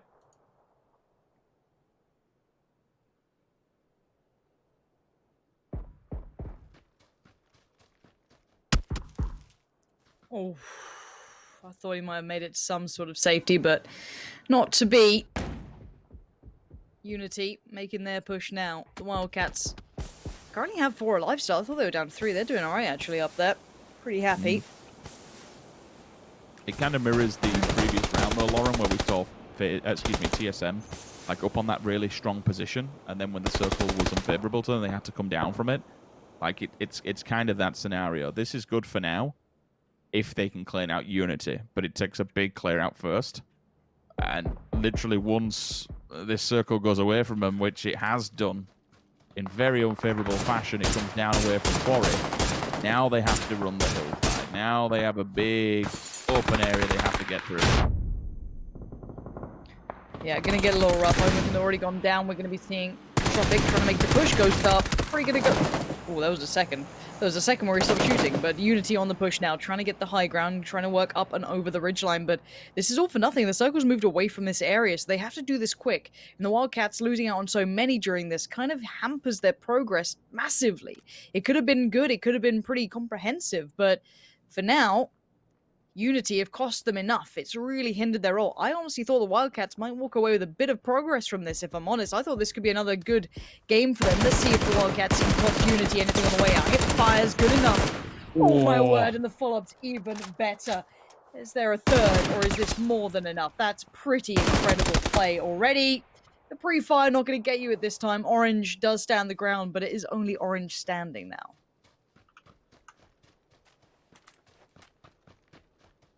Information given towards TSM.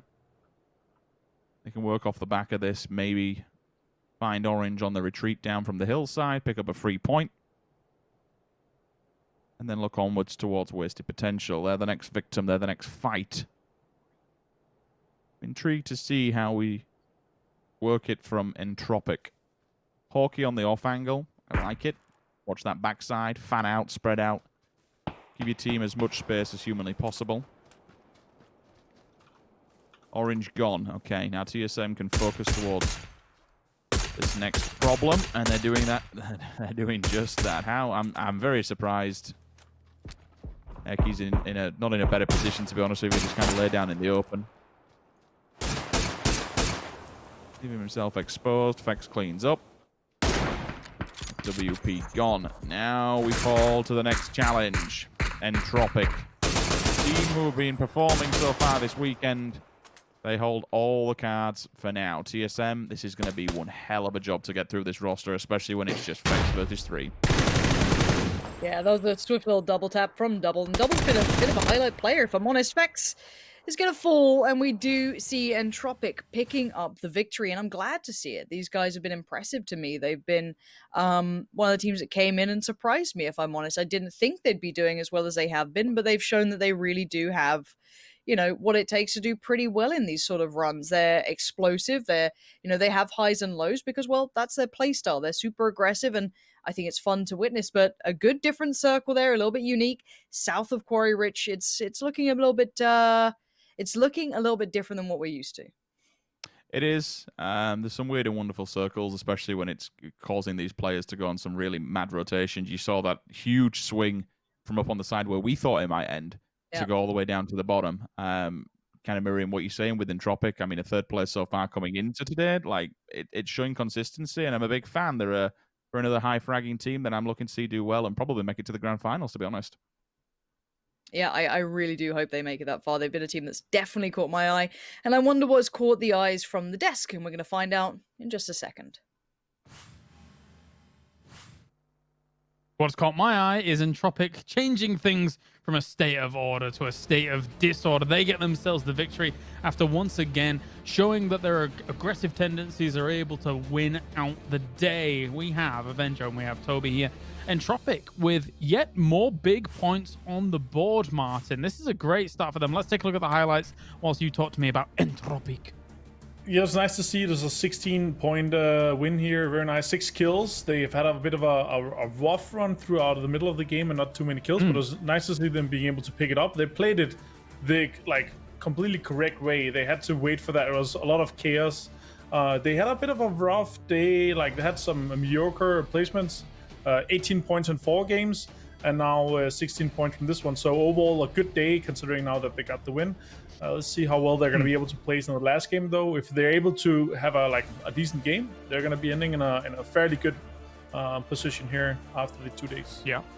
I mean, they came in today with 54 points. That was second out of the teams that came in from Group B, Toby. So already yesterday was decent, and now with them getting another win on the board, it's great stuff from them. Yeah, for sure. I mean, they're playing today a lot like they did yesterday in terms of consistency. I mean, maybe to some extent lack thereof. I mean, half their points yesterday came off of that wild win on Military, 26-point game there. But the way they played this one, in this game right here, to go to that one, really interesting and really impressive, and I hope we get a chance to talk to them about some of the rotations, or I want to say rotation they made, because when everyone was West Richard, Sims was talking about it as well, and how so many teams committed to the west side potential circle push out towards the shore, which never ended up happening. But like, they were one of the teams that never overcommitted. They were playing the south side of Swamp and had a really good rotation down south, which, well, I guess fortunately with the circles allowed them to play tight for a good while. But some really smart macro plays in the beginning and middle of that game for sure, which set them up into the position keeping 4 alive for the end game. That being said, not the highest kill count here for Entropic, but it doesn't really matter. They get themselves to 10 placement points. 15 points for TSM, as much as, you know, we saw sad Iroh even after a victory. They've got to be happy with the consistency of first place, then a second place. And Mr. Vard, he's a hard man indeed. He's up at the top there with the 4 kills. I mean, everyone's got 4 kills, let's be honest. So well done, everybody. You're all first. You're all winners in our eyes. Let's take a look at the damage coming in. Micah actually getting himself a lot of damage done for wasted potential, and they got a 3rd place during this game, Martin. It feels like they're gathering a little bit more steam, a little bit more kind of how do you describe it? Like knowledge of the lobby almost. What do you think? Yeah, I mean, you could say so. They have 28 points so far today, so it's good to see from them. They can do more though. I'm expecting them to like finish in the top 16 for the final. So we'll see if they're able to continue that. Like with this, like if they continue this same performance here for the rest of their play days, they will definitely have more than 100 points at least. So. Yeah. All right, we have interview ready. Let's head over to it. I didn't quite hear again who it was, but we'll find out in a second. Hey, hi, Double. Hello, Double. Hello, guys. Hello, guys. Hi, how are you doing? Are you good? I'm doing good, like every day when we are playing. Well, so far so good. You did well yesterday, 54 points coming in, and now a win here, going up against TSM at the end. How did you play out this game? Did you feel any problems during this game, or was it all just kind of smooth sailing for you guys? This game was like pretty smooth with like South George and had like clear path to south, like through the southwest or west coast, I mean. And then there was like no one looting on the FaZe, like killed RG because like he made a mistake, but after that we all played it smoothly. Okay, cool. Martin, questions? Yeah, I'm just curious, how do you guys approach this like tournament format? I mean, I think it's quite interesting because it's obviously you guys have a lot of experience from playing like the dailies, the online tournaments where you have a lot of different teams. Do you feel like it's kind of the same atmosphere here where you have a lot of random factors that you have to like kind of calculate and adapt to, or? Like we are pretty used to it because we are watching like the top teams, how they play, how Liquid rotate, how FaZe rotate, how these teams rotate, so like we can really adapt to that. We can consider like where is gonna be everyone, so it was pretty good to us because like we are playing mostly online, so that's our advantage against these guys, I think. Okay, that's a very good point. Toby? Yeah, I wanted to hear from you, Double. On phase 2, when the circle massively shifted down towards the south, and you were kind of in the pile where all the other teams were as well, around the swamp area. You know, everyone was maybe thinking the circle would go to the west, but then when it goes south, you guys pretty much instantly send it down to that compound or down to the house just on the north side of Prim. When you came down there, were you expecting maybe more people to come? Because you had that whole area for yourself for so long, but you still played it very kind of isolated in the house. Were you expecting more people to be around you, or how did that plan out? No, we were just only 3, so we decided to like play it safe, just take the middle of the house and just wait for others, take the zone control and hold our ground, and it pays off. It did. All right. Well, thank you very much, Double. Any last words before we let you go? I want to thank our fans for insane support, and I wish good luck everyone. Fantastic. Thank you, Double. Good luck with the rest of the games. Bye. That is Double. Entropic actually, you know, they've got a lot of loyal fans, but they're slowly winning Pansy over. And they're slowly winning me over as well with kind of their play style and kind of the atmosphere, it seems like, in the team. He seems very happy. Even at the beginning of that interview, he said, yeah, always happy when we're playing. And also, he mentioned that they have the advantage online because they're so used to it over these LAN teams, which is an interesting thing to hear, Martin, obviously. Yeah, So I mean, that's what me, we went into. Yeah, oh, sorry, continue, Martin. No, but I mean, it is exactly like Martin was saying just before as well. I mean, they have been one of those teams that we haven't seen at all the big lands prior to this. So this has been their meat grinder, where they've been battling their way through, and it makes perfect sense that they'll be coming into this more. I guess you can say more calm in the chaos than maybe some of the other teams are. Yeah, 88 points for Entropic. They've now moved into second place and have taken over Team Liquid. As they've played the same amount of games. So very impressive stuff by them. I mean, to me, they've already got to be proud of that kind of performance. Never mind anything else that may come off the back of it. Martin, what are we making of it so far? I mean, I think what I took away from Double there as well is they have like the amount of experience they have from online, the amount of like times they had to adapt to random stuff happening. They can take that and put into the game, and then they can take all the time they've been sitting at home watching PL, watching all the top teams compete, like play more than 300 matches where they have not been playing themselves, and they can just look at how they like play. They can remember that, and then they can combine those two and have quite a significant advantage compared to like if you look at TSM, Omaken, FaZe clan, because they don't know how Entropic play. They don't know where their usual spots are. Like there's not an Entropic hill or Entropic compound, but all other guys they have these compounds that they usually play and all these spots they usually play. So Entropic will just know that, okay, we need to avoid these because there's probably a team that's going to play this because we've seen them play it before. Yeah, definitely so. So that is them currently set in a very, very good spot indeed. Let me just quickly take a look at exactly how all of this one played out. Another team that we could have talked about a little bit here before we get into this game is Wildcats, Toby. They had a pretty decent spot for a long time in these circles. And then obviously, I guess playing where they were on Quarry gets a little bit tricky, because what do you do from there when the circles start moving away is the question. Yeah, that's one of those things. I mean, Martin and I were talking about during the game as well, how I gave them credit for not focusing too much south, despite the fact that they have the high ground up from the quarry side. They can get a great overview of what's happening in the forest. They were never really committed to look that direction because they knew, yes, we might be able to get a kill or two down towards the south, but if we leave our backs open to the quarry area, we're going to get pushed down and people will try and take us down. Because that's kind of the gateway position between playing in the forest and playing in quarry, is where they were, and they knew our main threat, even though there might be some kills available down towards the south, the second we look away, we get pushed, so we have to continue and keep on looking up towards the north side. So great play by them, but again, I mean, it's one of those, if it comes to us up the hill, we're going to win it pretty much no matter what. If we have to jump down, it's practically impossible, and that's unfortunate for them how it ended up going. Sometimes that just happens in PUBG. That's why we play the games. We average out all of those averages and then get it done. All right, it's time for our final game of the night. Pansy and Sims bring us the final grassy pasture. The final one. It's always going to be a good time, Rich. We've seen a lot already today. Some fun wins, some different victors here and there. I'm happy to be seeing it. I'm always happy to see someone new kind of turning up and surprising us every now and then. Someone, collecting a good win and unique circles. It's all looking good for me. Yeah, let's take a look at who it's not necessarily looking good for. One team in particular is Tornado Energy. They have a total today accumulated 9 points. 8 of those have been from frags. 8 frags is not quite the lowest in the lobby. The lowest is going to be 6 from Misfits, but it's still a very low number. 1 placement point also to boot. It's not the same team we've been seeing perform at certain levels that we have witnessed. We know what's capable, which I suppose we kind of keep...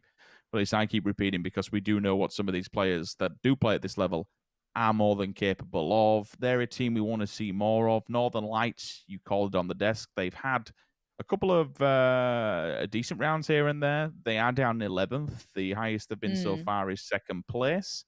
15 frags, again, not too great. The kind of the standout one for me out of all these, when I look at them, is Better Luck Next Time. They have 0 placement points. Very low going out.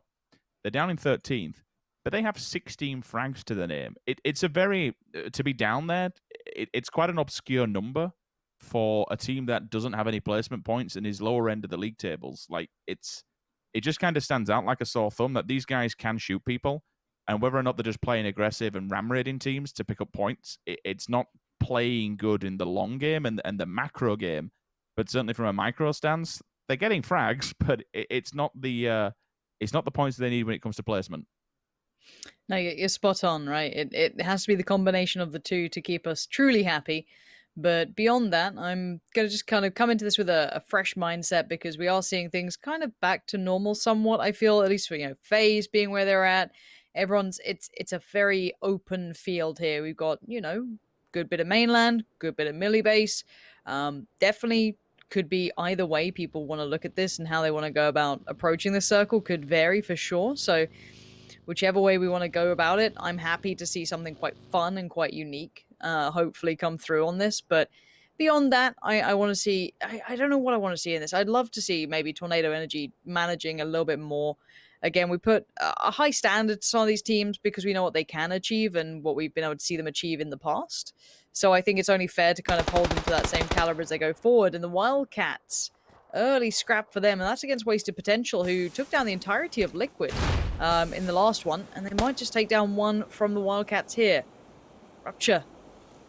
In a spot of bother, does have 4 bandages. Not great.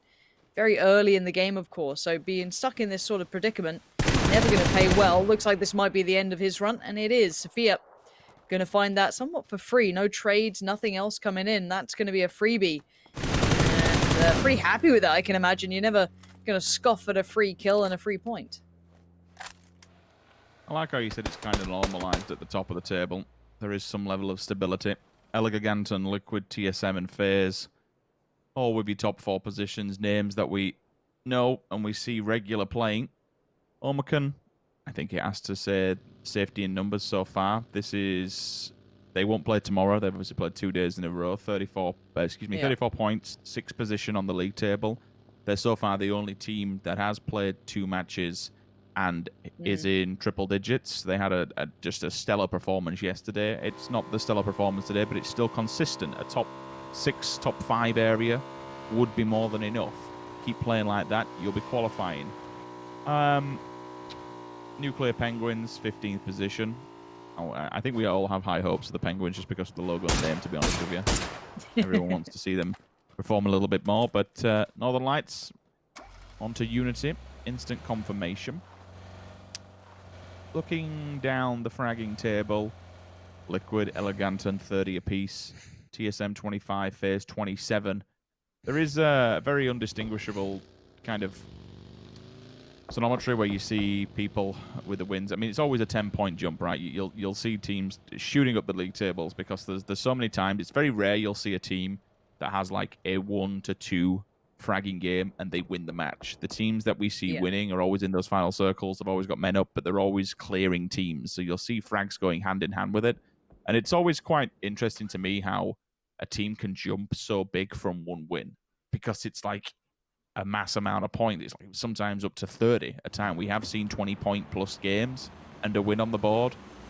You get 20 points in the bag and it just changes absolutely everything. Speaking of changing around, better luck next time. Holds his ground. I'm a big fan of that.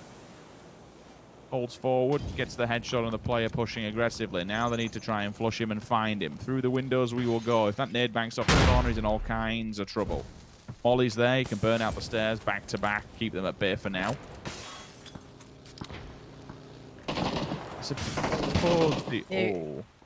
Here comes the cavalry, Rich. We've got more people turning up. The rest of the squad are there, but the Penguins, they seem up for this. They seem like they're ready for the challenge, so they're holding on with all 4 alive. And, well, better luck next time. Is it really a cavalry, Lauren, turning up like that? I mean... Just turning up and dying.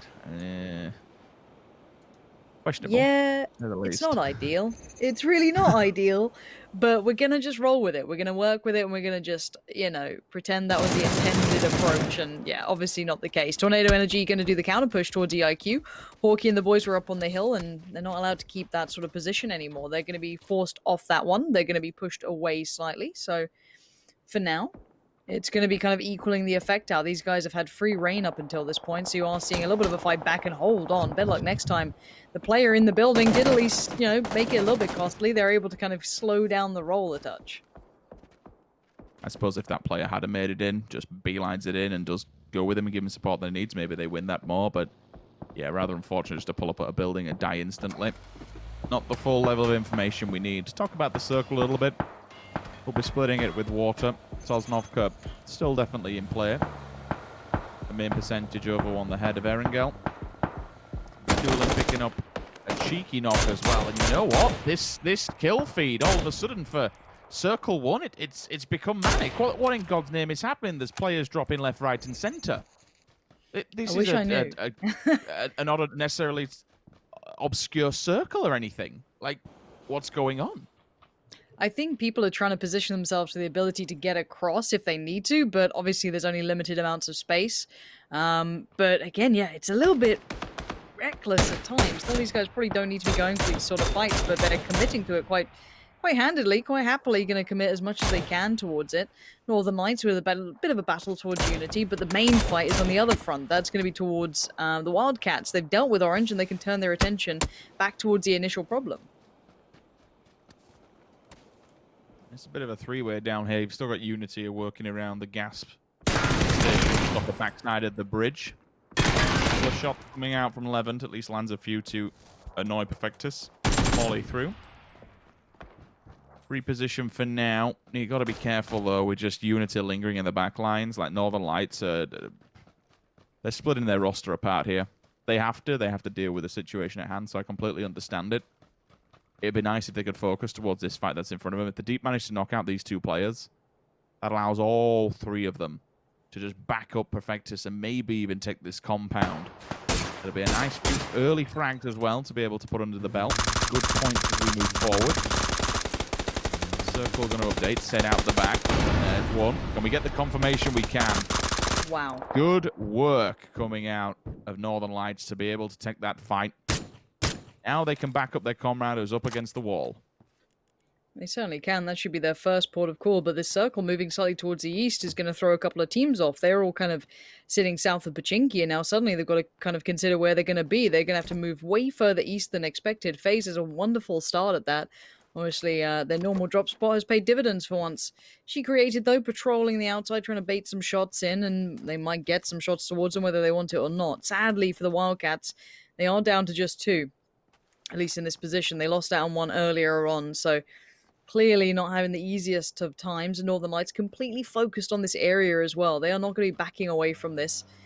They might have to consider it sooner rather than later. It's like, well, how much are these 2 points worth? Are they worth us sticking around here? Is this a good enough position for us to work from? Or should we now look at rotating ourselves? DA and EIQ on the move. Vehicles flipped, tires are gone. That thing is smoking. How far can Reggie go? Beard. Soon to be no more on this planet. Those shots are finally hitting. Just giving his cheek. And he is dead. Entropic. Well, that's an interesting one.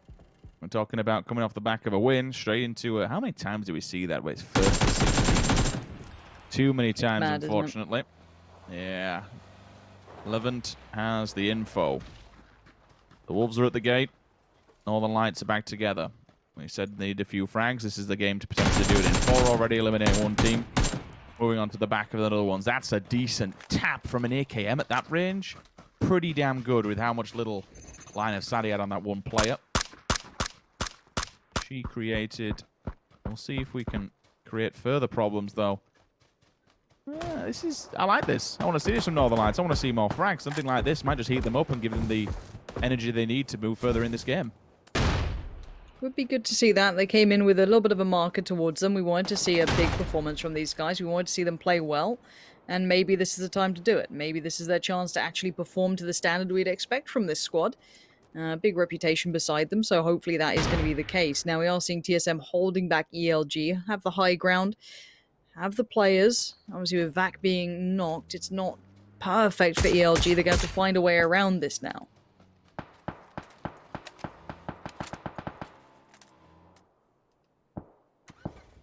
TSM kind of downwind of the fight. Certainly Vard was. We've all exited that battle for now. Kings of the Mountain, they can hold this position. Liquid just hearing out the shots, seeing where things go. FaZe Clans moved further in from past Milta up through Farm. Squeezed itself in on that snaky road with the little compounds that go up top. DA in front of them. A hop, skip, and a jump, you have Omicron. 2-2 split for them. And then downwind in the main compounds, you will have Tornado Energy. Top side of the circle. WP on your screen at the moment, finding where they want to set up shop. A bit of a scouting run. Got to be careful, though. Left-hand side up the hillside, moving towards Potato, we see ENCE. So there is some kind of story and potential fights back building towards the northern edge. Should this circle push them? It doesn't. It brings them further in. This becomes rather problematic now. Omicron's got pick of the bunch. FaZe Clan, happy. Set yourself out where you want to be to defend that area. Omicron regroups itself up, but now we need to know where some of these big boy teams go. ENCE, TSM, Liquid, Eleganton. You're all together in that upper northwest quadrant.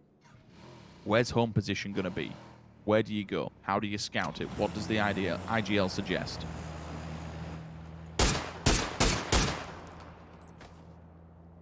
This is going to be an interesting call for a lot of these IGLs as to how they want to adjust this one. Where do they look? Where do they want to kind of play towards? What's their sort of approach in regards to this? Do they try and centralize? There's a little bit more room here. This hillside does allow for a lot of play. It can house a lot of teams here, Rich, but it's also pretty precarious, right? It's very fine margins of actually working properly in this. Now, already knew that Northern Lights losing out on one. It's not what you want. They need to keep this clean. Better luck next time. Out in 15th. Bit of a...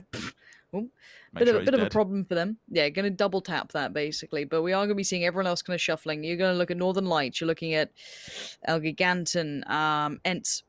These sort of teams are the ones that are probably going to have the biggest, I guess, toughest run, and they're about to meet. Squeaky's going to have players coming towards him. He's definitely spotted one at least. Squeaky's going to get the headshot, but he's got backup left and right. I don't know if he's going to punish Ghost or he's not. Gaxi and Gnorkis are there in support, perfectly timed and perfectly placed.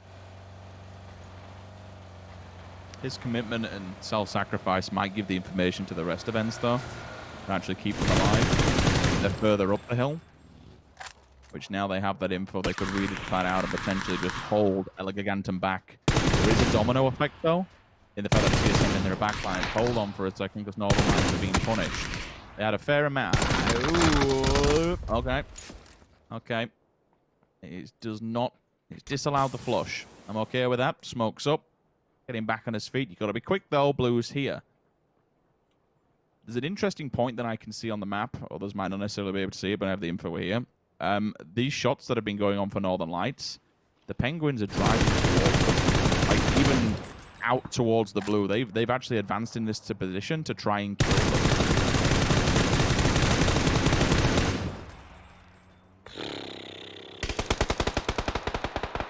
I think that's enough bullets, wouldn't you? But... oh, I think it's just Deep who's been the casualty of this rotation. Batulins, I thought, might have been the one to go down, considering his car's smoking. He's struggling, but no, it's probably Deep here is being tagged up in the blue. Don't think they're going to find a way forward. I think he might have to bow down at this point, unless his teammates can maybe get some covering fire or something to help him out here. It's cruel. There's two sides to the coin, right? You have one team that's getting aggressive on you, wants to play for frags. You are becoming victim to that. The other is the Pachinki fields. Even with the update, you've still got the bobbles, which just knock vehicles flying. It's one of those things you hear with a bit of speed, it just flips them. It's crap terrain to work with. We see it now and again. It's not to be surprised about. Nothing you can do. Bikes tend to work better or fare better on that player. Team that's really happy for now in the most centralized phase. This is a very, very, very strong circle for them. The only way this kind of goes wrong is if we fly uphill. If that circle is double hardship, we have pulled from water being phase 4. You go up to the road, you have the strip that just runs through it, and you have all the little Harry Potter and mini compounds that run parallel against it. It's the only time it really gets hard for phase, but being a team that is good with mobility, I'd expect them to still have vehicles and maybe just fly uphill. If it's bad for them, they have room. They have lots of breathing room at the moment. If the circle moves, they can get the first crack at the whip and get the best position in the circle. I feel like they should be fine here. This is one of those scenarios where FaZe should kind of find their own sort of positioning and work well around that. I think this is one of theirs that can be a huge point for them. So, beyond that, though, everyone else trying to find their placement here. It's not going to be comfortable. There's going to be a lot of teams now. As the 13 teams alive, it's still going to be on the outskirts where a lot of this fighting is going to happen. Northern Lights trying to sweep their way forward. Of course, TSM's still in front of them. Not an easy one to get past. I think we're all well aware of how strong they are, but we haven't seen the biggest plays from them yet. We haven't seen them being, you know, the TSM that we've expected and what we saw in previous tournaments. So this could be another tough scenario for them if they get overwhelmed, but a tough fight whichever way you want to cut this, Rich, and we do see a crash towards the FaZe compound as well. I don't think we'll see too much of a fight there. Almost managed to back it in the second floor window. Quite impressed with that one if he would have done it. MiracU sitting, patiently waiting. Initial contact made, damage done. Now he arises, but there is a response. Northern Lights show straight into it. Spyrro, 1-for-1 trade at the moment. MiracU instantly confirmed, removed. Now we need to see TSM stand up to the challenge here. 3 men on this one. This should be a nice wipe if they can do it without losing any more. It would be huge. Blue on the back. They know all these boys have got to move. feel sorry for NLT. Northern Lights have had absolutely no time to breathe in this game whatsoever. Playing off the back foot, fight by fight. All they've had to do is battle through this. Team's pushing aggressively onto them, and they're down in 13th. It is... There's two sides to it again, where we love to see a good fight, but I feel so sorry for them. Every single place they've gone, there's been a team pushing onto them. Yeah, there hasn't been much rest, has there? They've kind of had the worst end of the stick, but they're going to have to try and just pick up where they left off, for example. Trying to hold on for his team. He's the only one standing here, and it looks like Smash is him dead to rights. So Smash will control what was going on. That means the Tornado Energy does bow down again. We want to see more from them, and it's just not come through. And TSM, well, they had quite the battle against Northern Lights, but now ENCE are the next in their line. They won't have an easy run either. Okay. There's a response on the side of Fexx. The knock will come through. All comes down to Diggory. Iroh's still bleeding out, and he's looking for information. Feedback from the team. They're all clustered up. This grenade could be fantastic if they don't disperse anytime soon. It gets a second. It confirms the initial contact. Iroh down. Vard, 50% HP. Fexx, oh, banger of a nade. Absolute banger. Slaps Diggory out of the server, and now he can get Fexx back on his feet. Good response. Yeah, Misfits have fallen as well. They tried to make a bit of a mad move for it, and it's not worked out for them, as we are seeing everyone finding their placement now by, you know, either it being back to the lobby or trying to find a route in towards it. But as we can see, this is kind of a throwback to what we witnessed. Huge nades coming in. And obviously TSM not loving this. I thought this could have been the game for them.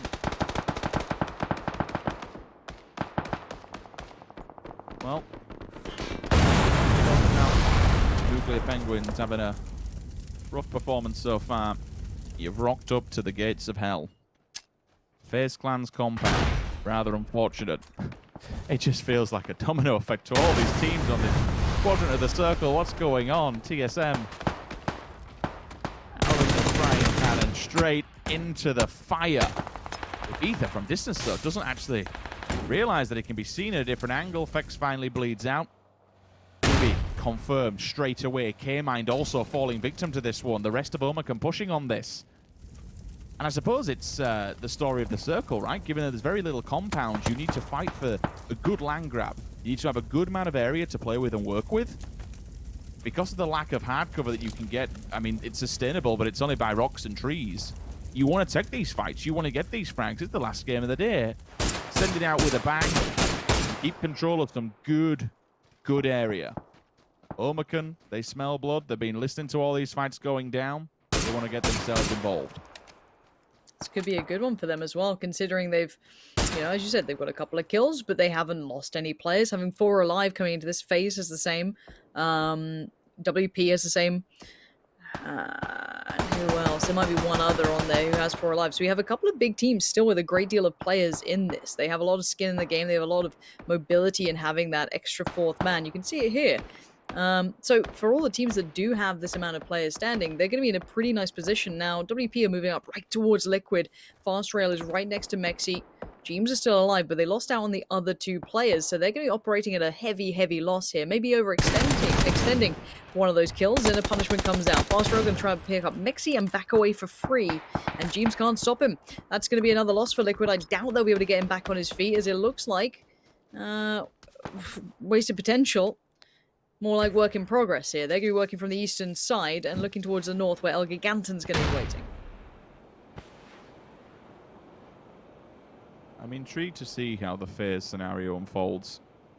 A team in those compounds behind them is the worst case scenario. They wanted to avoid that, but I don't think they expected to be hit so hard and so fast. All 4 players from the Penguins just barreled into the buildings. That's a banger of a shot. Dinks for his face. I am seeing some level 3 gear as well on the side of the Penguins, so a few opportunities to be able to have a quick peek. Maybe even land one of the shots. 2 SLRs between them. Dorcas waiting. Vard still doing work on his own as the last man standing for TSM. Damn good effort. Bit of a preview as well after earlier on. Now all of a sudden Omakan falling from multiple angles. Maybe biting off more than they can chew. They really spread along that main road. took all the major compounds, but unfortunately have been split by the wayside of 2 different rosters. Liquid and TSM have the way. Now it comes down to vazku. Last man standing. There's also a fight still unfolding previously. Yeah, so many of these fights continuing to go on. It's going to be hard to get around that. Most of these teams are going to be trying to battle out what they have in front of them. And what that is limited information, limited room to work. There's no easy way forward. WP now pinned down. This was the fight that I theorized was going to happen, that swing to the north, and it's against Elgiganten. Now, it looked all good on the first, but then the trade came out and it slowed them down. FaZe, how they leave this building, how they try and transition to that next circle, that's the big question mark. The Penguins up against them, and the Penguins, well, they're a team that doesn't have a lot to lose, but obviously would like to prove a point. Now, going to lose out on Zorf, that's to Aitzy, but can they hold the 7 kills? Is a very nice performance in comparison to what we've seen from them so far, and FaZe would really rather not be facing off against this. Utilities committed. And the problem is for FaZe, moving so late just makes them open. From multiple different angles to several different teams, they're going to be further up the field. Fuzzface holds the angle. Now they will be punished. Now they want to continue to strangle the Penguins out in open waters here. Liquid's gone down. Jimbo at least managed to pick up a kill before doing so. Gustav will be trying to put the nail in the coffin here for the Penguins and punish them. Ubah fallen. 3 players up. I think he's resable. If they can get rid of Bogger, most definitely. He's hiding behind a tree right now and just averting himself from fire. That circle is rather spicy for FaZe clan. But we do see Elgiganten with a good amount of height advantage. They can keep that. They can remove vazku or vard. Makes it a little bit more easier going forward. Certainly does, but here we go. It looks like FaZe have had the time to recover and get everyone back on their feet. They're back up to 4, I will imagine. And then we have kind of the stragglers. You have, vazku, Bogger, you have vard up there, and then Elgiganten, right? They're the other big team that's going to be kind of lingering on that hillside, and as soon as they get the information, they can work forward and they can take this territory. They're going to realize how much of a strong position they're going to be in.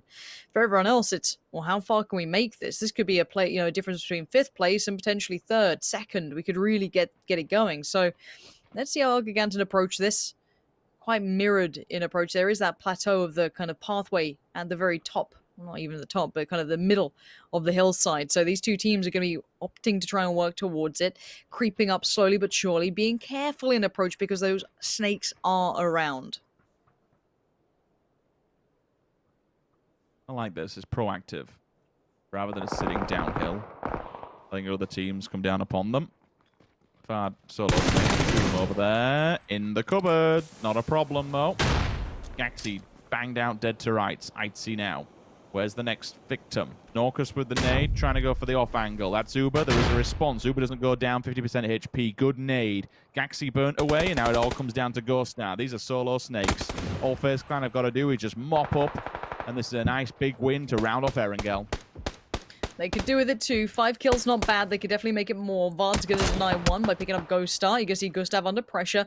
vazku and Vard, no slouches in regard to their individual ability. They could certainly make it hurt if they combine their forces. Obviously, they want to both make it through to somewhat about 2nd, right? They'd really want to make it in towards that sort of spot. So for them, they want to outlast each other. And that becomes a big factor here. FaZe can take their time. They can get all their goodies back together. They get everything they need. So going forward, they'll be ready. And they shouldn't lose out on players. They're a stable squad. They should know what they're doing here. Vard further away, closer to the blue, is going to struggle to make it further forward. And Fuzzface going to be the one leading the way for FaZe. Kind of pushing little by little. He knows exactly where vazku is. Ubah's going to pick up the mantle, work his way forward using that low ground. And little by little, they're just removing the abilities from the likes of vazku and Vard. I would say Vard doesn't have to move. Well, vazku can't move. He's trapped within this realm. There's another option for TSM as well. Being up there and just above FaZe clan to actually opt to deny a point. It's certainly viable in a moment like this. Molly. Oh no. Oh no. That's a big molly. That's a big molly. Oh, the HP. Another one. Does it spread? I think he's just about safe. In between both mollies. Creeps back into the compound. My word. This is a scary time if you're vazku. If it had hit the, I'm pretty sure if you'd have hit the second fire point, it would have exploded and got splash damage off of it even further. It spreads further if you hit a second molly up. The two, they've gone looking for this final player. Do they realize where? Do they know vard? Initial knock-through, damage them as well. Now they're on red alert. They've got to get him down clean. They have. Okay, where's that final player? Vard's done the damage. Vazku's on the bush bridge. He wants to try and make it hurt, and he's going to at least get the fight against Fuzzface, but no.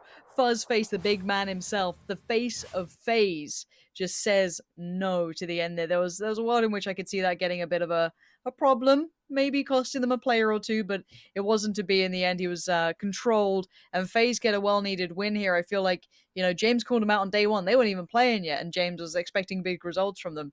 Now we get to see them play. It's a little bit better from what I expected. I was a little worried we were going to have a flat day from them, but that looked like a good performance there. There was a world in which they actually lost that scenario, and if Vazku may have been a bit faster to the draw, maybe a grenade or two, he could have attacked them from the side and caused them problems. But in those kind of scenarios, I wouldn't expect FaZe to fumble. They're one of the world's best for a reason. Whether or not they're showing up or turning up in a certain tournament or day is a different question. You still know what you're getting. It's FaZe Clan. It's not quite Sunday, but any day for them can be Sunday.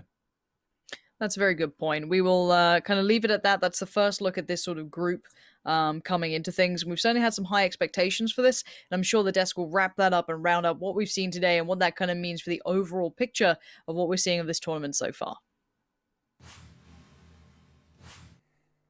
That's right, Lauren. FaZe get the win. Big stuff from them. And, you know, she's right. Yesterday, I was mentally vacant when it came to understanding which teams were apparently playing. But regardless, they've been able to perform very well today and get themselves a lot of points on the board. Joining me, I have Avenger and I have Toffee. I'm too used to saying that. I have Avenger and Toby with me here to analyze exactly what went down. FaZe get themselves the win, Toby, and I really, really liked their slow walk up the hill to be able to actually do something with that circle instead of just wait. Yeah, I couldn't agree more. I mean, the way they played the end game there was picture perfect. They never, I mean, they knew they had the numbers, but they never over-aggressed it or anything. They played it very smart, and that's how, I mean, we used to see FaZe play. But I want to also give credit to the Penguins coming into that end game, because when the circle started shifting north and less compounds were available, it was like a poker match between the Penguins and FaZe Clan, and they were constantly calling the bluffs of, because FaZe had full control of what many call the snake compound down there, and every single time Penguins wanted to push a bit further into it, FaZe had to give it up because they knew they didn't have the manpower to hold them out. And actually also, Penguin managed to wrap around them in the end of it, but then of course, as Sims also said, I mean, it's FaZe. You know what you're getting, and that's a whole lot of firepower in the end of it, and they managed to take them out. But I like the way that the Penguins played into it. But of course, as you said too, FaZe, I mean, they played a stellar end game there and won the game off it. Yeah, definitely so. Martin, any thoughts? I mean, overall, FaZe, nice to see them showing up in the last match. They had a mediocre day. The best plays, the best game they had was a third place with 9. But other than that, they're constantly getting those, you know, 3, 4, 5, sometime a bit more, 9, 7 here and there. They're always getting like a bit of points, a bit of kills. They're never having, or often not having, you know, those 0 or 1 to 2 point games. So they're always getting like a mediocre kind of game out of the majority of the game. So nice to see them ended on a really big one. They're gonna end on 54 points, the same as Entropic actually ended yesterday on. So very nice to see them end up there in that kind of placement. Yeah, definitely. And also kind of varied circles throughout the day as well, which is nice to see. This one towards the mid, very, very different compared to what we've seen on this West Coast side. And El Giganten here, I don't think they expected the push-up from FaZe, Martin, coming into that kind of final moment. No, definitely not. Honestly, that push from FaZe, they should have, like, El Giganten should already been preparing for that, like, when FaZe, like, they knew there's people in the snake compound. They should already been hoping like over like and having overview of that specific kind of position there, because there's a dip you can play off, and it's very easy to play uphill from there. So they should have been countering that before if they wanted to avoid them coming up. And there we go, 17 points coming in for FaZe and 14 points for TSM. They, as much as, well, they got the win and then Iroh was how he was, this is like still big points each of these last couple of games coming in for TSM. So very much so solidifying themselves up towards the top after, of course, just a few play days having gone down so far. We have now an interview ready. I believe it probably is with FaZe, one of their members. So let's take a quick cheeky look at who it is. Hey! Ubah. Hello, Ubah. How are you doing? Hello. I'm doing good. Давай, братан. Давай. Oh, well, thank you for joining us, Ubah. Of course, you got yourself the win at the end here. How has today played out for the team? How do you guys feel about your performances throughout the day? What are your thoughts?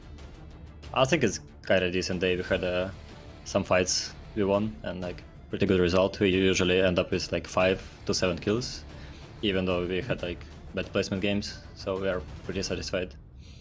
I mean, not happy, but it's okay. That's fair. That's fair. Martin?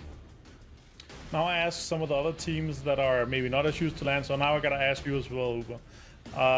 Coming into like these sort of tournaments, how different is it compared to playing a LAN? I mean, on LAN you play against, you know, the 15 other teams you know so well. Are you guys taking it any different with these new teams that you don't know so much of? Like, there's so many kind of random aspects that you have to take into consideration. I mean, yeah, we kind of changed our playstyle a little bit because of that. So every time you play against different teams, and it's not like PL was, for example. And yeah, it's harder than it was. But we are trying to fix some stuff and work on our mistakes, and now it's sort of working. Okay, Toby? I was wondering in the end of this game, or just before you ended up pushing out of the compound, when Penguins kept kind of pushing you further and further into that 1-2 story building and also trying to kind of wrap around you, did you feel locked in at any point, or did you always know, I mean, if we throw a smoke line, we can always make our way up the hill? Because when it came to the fight, it seemed like you had full control, but I kept thinking maybe Penguins can actually keep them inside the house and kill them. I think we just didn't expect them actually pushing out to the west side of that 2-story with the shack, and like they end up in the forest and had a good angles on us. We didn't expect that. We made a mistake putting 2 players in the hurry when it should be 1 maximum, and yeah, we just let them run for free. It was a mistake. All right. Well, okay, thank you very much, Ubah. Any kind of final words before we let you go? Thanks our fans for cheering up, and yeah, see you guys tomorrow. Okay, see you tomorrow. Thank you very much, Ubah. Good luck. All right, and that is that. Ubah, FaZe getting themselves the win towards the end. It's been a great day, boys. Mr. Windblast himself. Tell me about how much of a great day it's been, Toby. Tell me about the points. Yeah, they're interesting. It's fun to take a look at this. Again, I gotta keep in mind here, Tempest sitting in 6th place, haven't played half as many games as some of these other teams. Very impressive. But also tells me that the other teams that we have in Group B, some of them has really not been performing at all. That's fair. Martin, thoughts on the points? I mean, Nomaken Sports, they're basically already qualified for the final. That's curious. I want to see them now, though. Like, I want to see them test out of the rest of the lobby. Like, they have 2 more days to play. I want to see them push boundaries. I want to see them test out some stuff and see where they have everybody else. Try out some crazy stuff because they have the time to now. So when they get into the final, they can, like, have a similar start to the start of the tournament as they have in the group stage. Nice to see Fexx also out there in 8th place after just playing 1 day. Very nice, especially like Tempest is there as well. Dropping though 88 points. They need to have 1 more good day and then they're into it as well.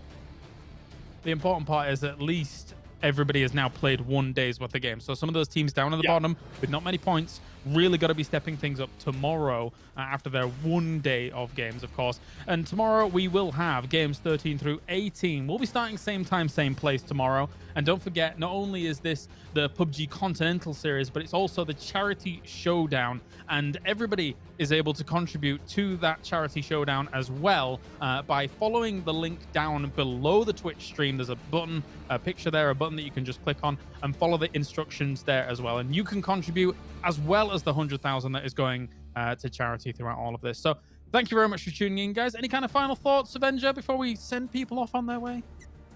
I mean, I'm excited to get tomorrow started. There's been some very good games. I'm excited to see if Ratio they're able to bring it back. There's some teams that have been overperforming. Very happy to see these up and coming teams and young guns to really duke it out with the big guys. It's been a long time coming.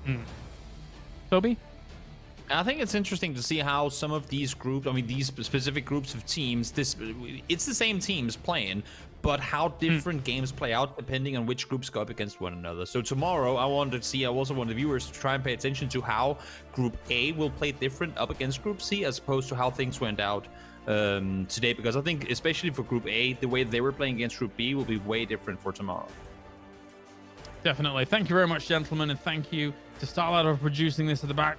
We are done for today. We will see you tomorrow, same time, same place. Goodbye from my nerd kingdom. We'll see you tomorrow for more PCS.